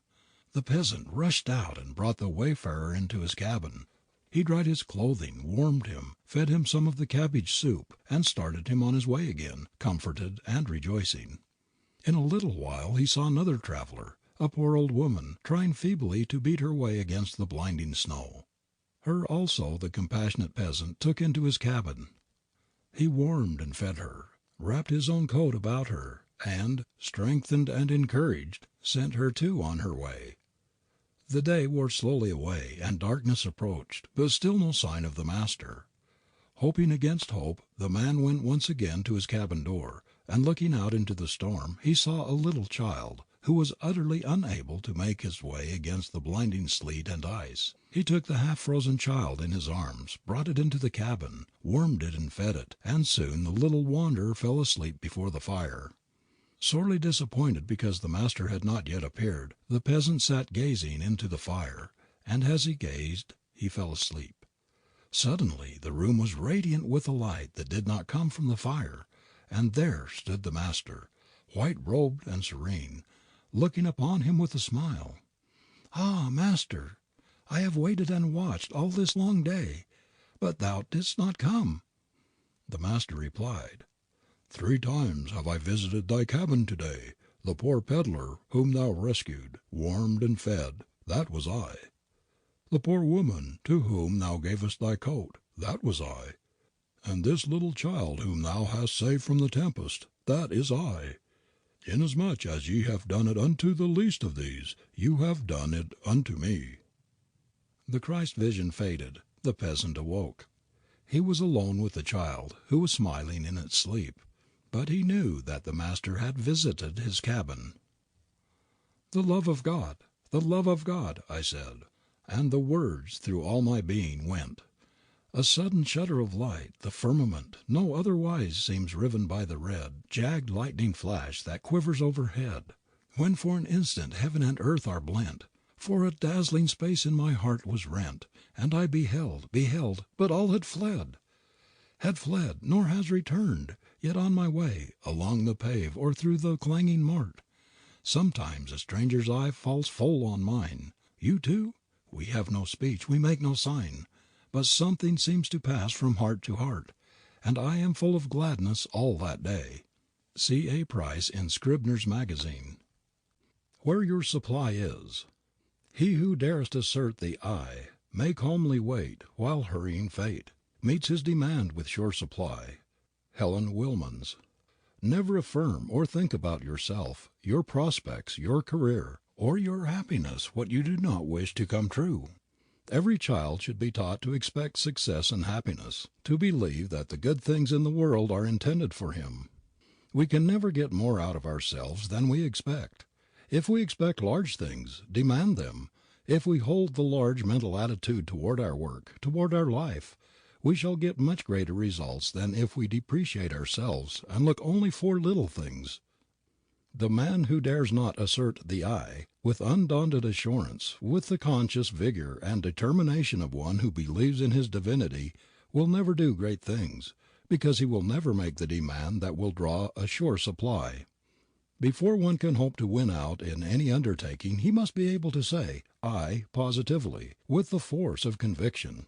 He must polarize his mind to the positive attitude. This is the attitude that creates, that produces results in the world of matter as well as in the realm of spirit. The positive man is forceful because he has faith in himself. He forms his opinions without the aid of others and is not afraid to stand for what he thinks. He does not hesitate to differ with others. He is not a mush of concession, like the negative weakling who subscribes to what every one he meets says, thinks, or believes. He makes statements with positiveness, without hesitation. The Bible would never have gained such a dominating place in the life of the race had it referred to authorities to substantiate its statements, had it tried to prove its doctrines. Much of its supremacy has come from its tremendous positiveness, its vigorous affirmation of facts. You will find nothing negative or wishy-washy in the great book. Its assertions are imperious, positive, dogmatic. It is one perpetual hammering, driving home of truths, of great fundamental facts. The biblical writers speak with assurance and authority because of their profound conviction of the truths they utter. They do not argue or plead, they affirm. There is no appeal. As has been well said of the Bible, it never appeals to readers for confirmation. It states. Every line breathes dominance, superiority, and confidence. We find the same imperious dominant qualities, the same positiveness in great leaders of men. They deal in affirmations. They throw themselves with intense conviction into whatever they attempt. They continually, both mentally and vocally, assert their power to do it. And the result is a natural corollary. They succeed in what they attempt. The difference between the positive and the negative mind, the man who can assert the I with vigor and the man who cannot, is the difference between success and failure. The positive man keys his life to the "I can" note, the negative man to the "I can't." The positive man denies the limitations of environment, of resources, of opportunities. He not only believes but knows that infinite bounty surrounds him, and that he can make it his own. The negative man, on the other hand, will not fight against environment, no matter how hard it may be, but will yield to it without a struggle. He sees limitations and difficulties everywhere. To him, obstacles are insurmountable. But for the positive, dominant qualities in man we would still be living in caves and eating our food raw. It is the positive, forceful man that overcomes. Obstacles do not frighten or turn him from his purpose. They are to him but the apparatus in the gymnasium, which give him additional strength and reinforce his determination to achieve. He knows that he can command the infinite supply, that the great forces of the universe are working for him, and that he has only to direct them. He knows that it is his birthright to conquer, that the Creator put him here for that very purpose, to overcome, to grow, to ascend, to be godlike. Everyone has sufficient positive power to guide and direct his own life if he will only use and develop that power. If he does not use it, he will lose. If you do not think and act for yourself, if you do not assert yourself and push your own way, the forces about you will take command and push you. Remember this: when you are pushed you go downhill, and when you push yourself you go uphill. Everyone is either pusher or pushed in this world. Even the kingdom of heaven is taken by violence. He who would attain it must be aggressive for truth. No namby-pamby weakling who is afraid to stand on his own feet and fight for the right can get there. If you ever expect to do anything to justify your existence, quit looking for some outside agent which will move your life train. Your power is coiled up right inside you. There is where your engine is. The name of that engine is I. Use the great force at your command. Get up steam and forge ahead. You will never get very far by any other means. You are only losing time in trying to get any power outside of yourself, impulse or influence, to move you forward. When the Creator made you a co-partner in His work, He put inside of you all the machinery necessary for the part you were to play. Claim what He intended for you. Develop and use your machinery, and no power on earth can hold you back from the goal that you set for yourself. Say to yourself, "It is my duty to make good, to obey that inner urge, that ambition prod which ever bids me up and on. I am resolved never again to allow anything to interfere with the free and untrammeled exercise of my physical and mental faculties. I will unfold all the possibilities that the Creator has enfolded in the ego, the I of me. There is no lost day in God's calendar, no allowance for waste, and I am determined henceforth to make the most of the stuff that has been given me, to play the part of a son of omnipotence."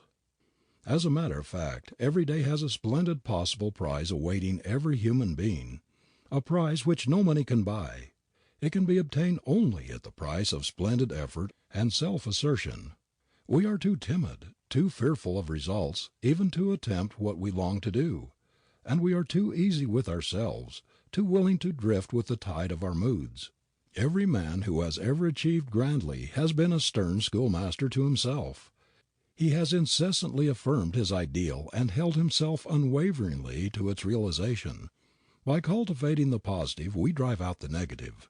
This is a psychological law. It is to empty by filling. Affirmation is always more potent than negation. Professor Halleck says, "By restraining of an emotion we can frequently throttle it. By inducing an expression we can often cause its allied emotions." Professor William James makes a similar statement. "Refuse to express a passion," he says, "and it dies. Count 10 before venting your anger, and its occasion seems ridiculous. Whistling to keep up courage is no mere figure of speech. On the other hand, sit all day in a moping posture, sigh, and reply to everything with a dismal voice, and your melancholy lingers. There is no more valuable precept in moral education than this, as all of us who have experience know. If we wish to conquer undesirable emotional tendencies in ourselves, we must assiduously and in the first instant cold-bloodedly go through the outward movements of those contrary dispositions which we wish to cultivate. Smooth the brow, brighten the eye, contract the dorsal rather than the ventral aspect of the frame, and speak in a major key, pass the genial compliment, and your heart must indeed be frigid if it does not gradually thaw." Few of us realize the tremendous force there is in the vigorous, incessant affirmation of conditions which we long to establish. United with the visualizing of man or woman we yearn to be the thing we are determined to achieve, it becomes an irresistible power in shaping events. Act the part, affirm the possession, the assured realization of the thing desired, and it will tend to materialize. This is a fundamental law of creation. What is called autosuggestion, or self-suggestion, is one of the most active agencies employed in mind building. We can literally make our minds thought by thought, as we can our bodies, fiber by fiber, through vigorous affirmation. There is a mysterious power in the spoken word which gets a greater hold upon us than simply passing the same word through the mind, or looking at it on the printed page. The vocal expression of a thought makes a greater impression upon the memory and especially influences the subconscious mind. It works like a leaven in the whole nature, putting agents in motion that establish a connection between us and our desires, the objects for which we are working. The persistent affirmation of our ability to do that which we have undertaken in a superb, kingly fashion is a great stimulus, a positive, creative force. There is nothing more helpful in building a strong, positive character than bracing yourself up by searching, heart-to-heart talks with yourself. In this way, better perhaps than in any other, you can take stock of your mental assets and improve yourself along the line. If you are timid, for instance, or even feel if you are something of a coward, stoutly deny it. Insist that you are no shirker, no coward, that you are brave even to daring. Boldly assume the quality of a hero. Vehemently affirm that you actually possess invincible courage, and you will be surprised at your immediate increase of strength and positiveness. Deny that you have any weakness, defect or deficiency which can handicap your career. Insist upon affirming the positive quality, the winning quality. If you lack decision, if you are a waverer, a vacillator, if you are a putter off of things, if procrastination runs in your blood, persistently affirm that you possess the opposite qualities. At the same time resolve that you are going not only to play the heroic part in life, that you are not only going to begin to work upon the duty awaiting you, but that you are going to put it through, that you are going to do things, and that you will never again allow yourself to waver, to procrastinate in the smallest matter, even if you do make mistakes now and then. Better make a mistake and forge ahead than to remain negative and inactive. The habit of vigorous affirmation is the habit of victory. But remember that action must follow on the heels of resolution, or you will never go any farther. Affirmation and resolution without prompt endeavor for realization are worse than useless. It is the man of action, of continued and repeated action, the man who never acknowledges defeat who ultimately wins out. During our Civil War the Southern generals said it didn't do any good to beat Grant, because he never knew when he was beaten and, consequently, wouldn't stay beaten. Men who leave their mark on the world are men of iron resolution, of grim determination. If youth were only taught at home and in school the power of an inflexible resolve, an inexorable affirmation of the thing they are determined to accomplish, if they were only taught the invincibleness of an unshakable will, of the positive, victorious mental attitude, of a resolve which knows no defeat, life would not be half so hard. Nerve us with incessant affirmatives. Don't bark against the bad, but chant the beauties of the good. The positive, creative, affirmative elements are our friends. They draw us our sure supply. All negatives are our enemies. They drive away supply. Affirm the good, never the bad, the bright, never the dark, the true, and never the false. Harmony, never discord. We should never forget that whatever tends to optimism is ready to give us a lift.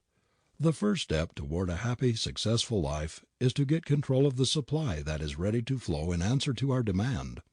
This you can do by forming the habit of affirming that the best will come to you, that only the things that are good for you can come into your life. Don't let yourself slip into the foolish habit of anticipating trouble, misfortune, sickness, disaster, accidents. To anticipate or expect such things is to affirm their reality and draw them to you. The habit of anticipating them will get them into the habit of arriving. You will thus be drawn into a current of circumstances corresponding to the character of your negative thought. Put yourself into a positive, success and happiness attitude the first thing every morning by taking time, even if only a few minutes, to communicate with the Creator. Get into tune with the Infinite, the source of your strength, the moment you awake. Keep yourself in harmony with the principle which underlies your being during the day, and your every act will be a step forward on the desired road. Say to yourself constantly, "Happiness is my birthright. I was made to exult in life, not go about with a long, sad, dejected face as though it had been a bitter disappointment, as though I were a misfit in the world. I was made to radiate joy and gladness and go through life as a conqueror. I am indeed a child of the Creator, and I know that I am." It is a positive insult to Him to go through the world as though I were a beggar, a slave. I bear the image of the King of Kings, and it is my business to make all men see the likeness. It is my duty to prove my divine heritage by radiating royal manhood. I know of no practice which will do more for one's growth and life enlargement than the habit of rising above one's moods and discouragements through perpetual affirmation of one's divinity. If, for example, you get up in the morning feeling negative, blue, and discouraged, if you don't feel like working at anything, just go off alone and have a good heart-to-heart talk with yourself, something like this: "Now look here, young man or young woman, none of this. You are going to do a grand day's work today. You are going to get right out of this condition. You have had enough of it. If you are a real man or woman, you will rise above your mood and wring victory out of this day, even though it looks so unpromising. It does not matter what comes or what goes, what happens or what does not happen. There is one thing I'm sure of, and that is I am going to be positive, creative, to get the most possible out of today. I am not going to allow anything to rob me of my happiness, or my right to live this day through from beginning to end, and not merely to exist. I do not care what comes. I shall not allow any annoyance, any happening, any circumstance which may cross my path to rob me of my power and peace of mind. I will not be unhappy today, no matter what occurs. I am going to enjoy it to its fullest capacity. This shall be a complete day in my life. I shall not allow the enemies of my happiness to mar it. No misfortune in the past, nothing which has happened to me in days gone by, which has been disagreeable or tragic. No enemies of efficiency shall be guests in my spirit's sacred enclosure today. Only happy thoughts, joy thoughts, friend thoughts shall find entertainment in my soul this day. No negative thoughts, none of my enemies shall gain admittance to scrawl their hideous autographs on the walls of my mind. There shall be no admittance today except to the friends of my best moods. I will tear down all black, sable pictures and hang in their place pictures of joy and gladness, of things which will encourage, cheer, and increase my power. Everything which ever handicapped my life, which has made me uncomfortable and unhappy, shall be expelled from my mental kingdom this day and every coming day. If you make a resolve like this every morning and live up to it during the day, you cannot help being positive, productive, creative. The positive mind repels all thought enemies that would hinder progress. Doubt, fear, despair, worry, these have no place in the creative brain. They are products of the negative mind. The man who would bend circumstances to his will cannot afford to harbor them. Hold negative, despondent, discouraged thoughts, and your surroundings will be negative, unpropitious. Hold positive, confident, hopeful, cheerful thoughts, and a congenial environment will manifest itself. It is wonderful what right thinking can accomplish even in a naturally weak, negative mind. The insistent and persistent holding of the positive thought, the assurance thought, the self-confidence, the self-faith thought, the determined effort to think and act for oneself, to direct one's own forces will gradually change a negative, non-productive mentally into a positive, creative one.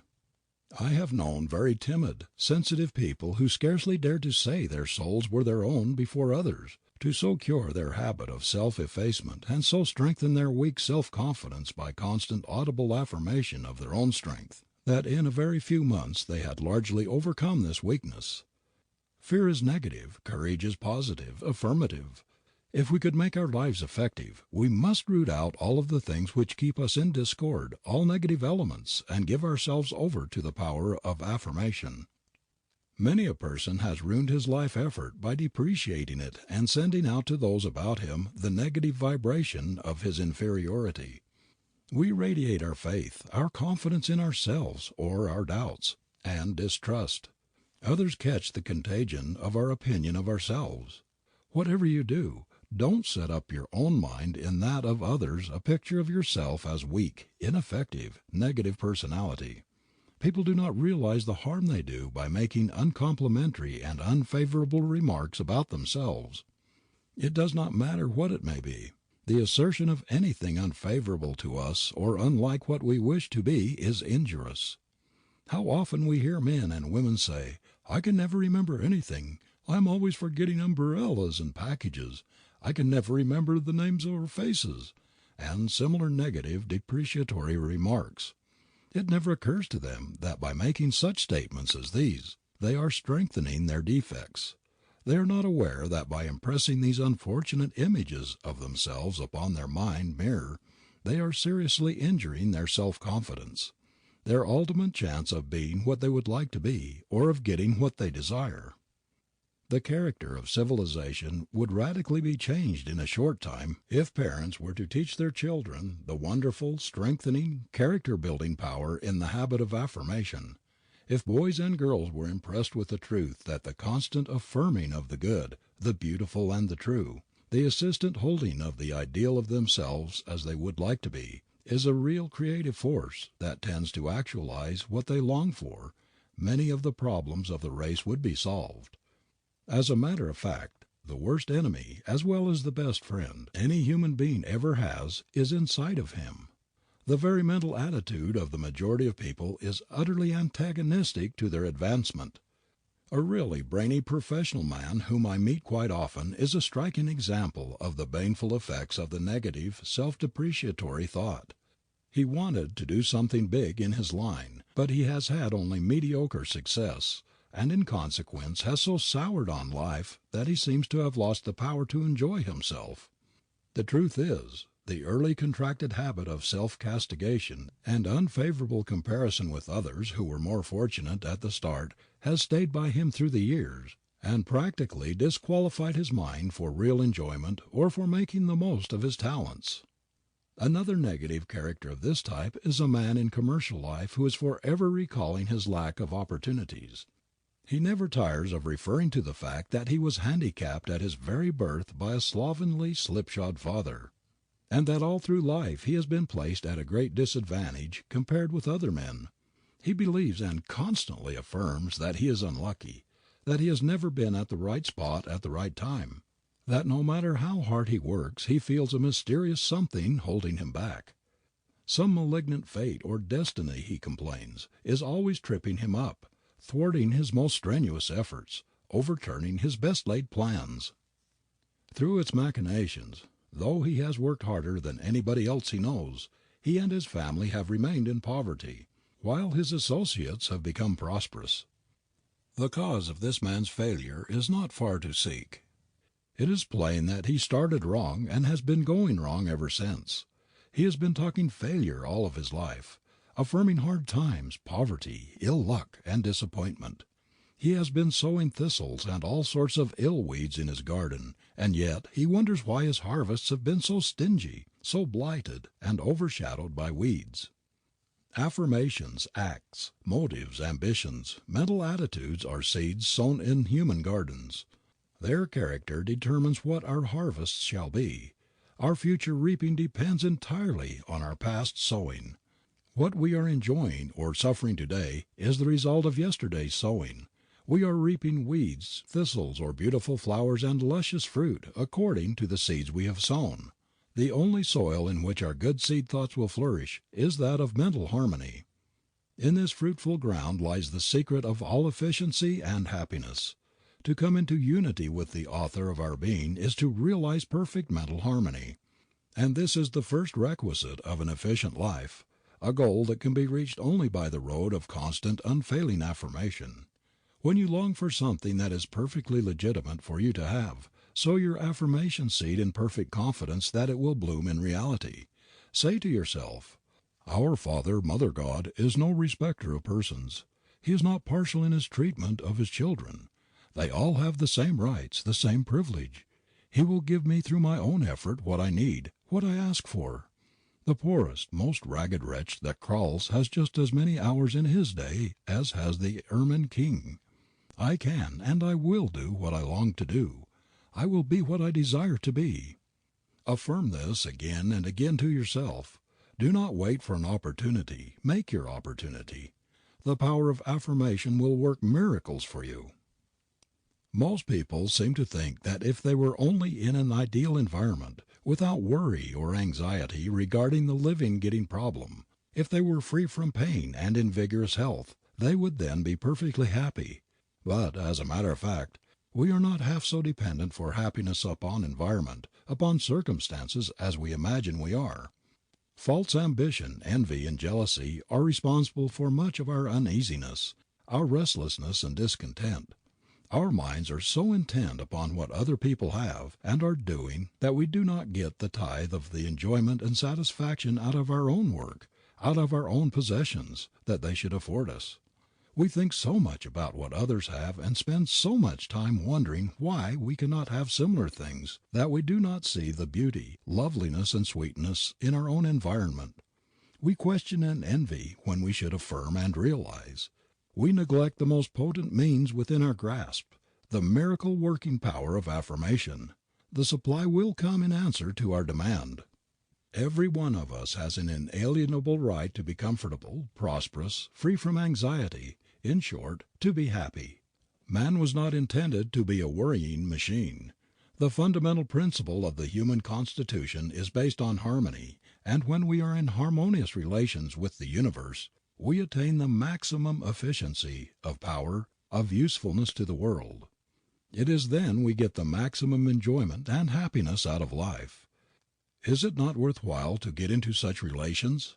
Is it not foolish to remain in discord when by the simple process of affirmation, linked with divine faith and effort, we can transform ourselves and our environment?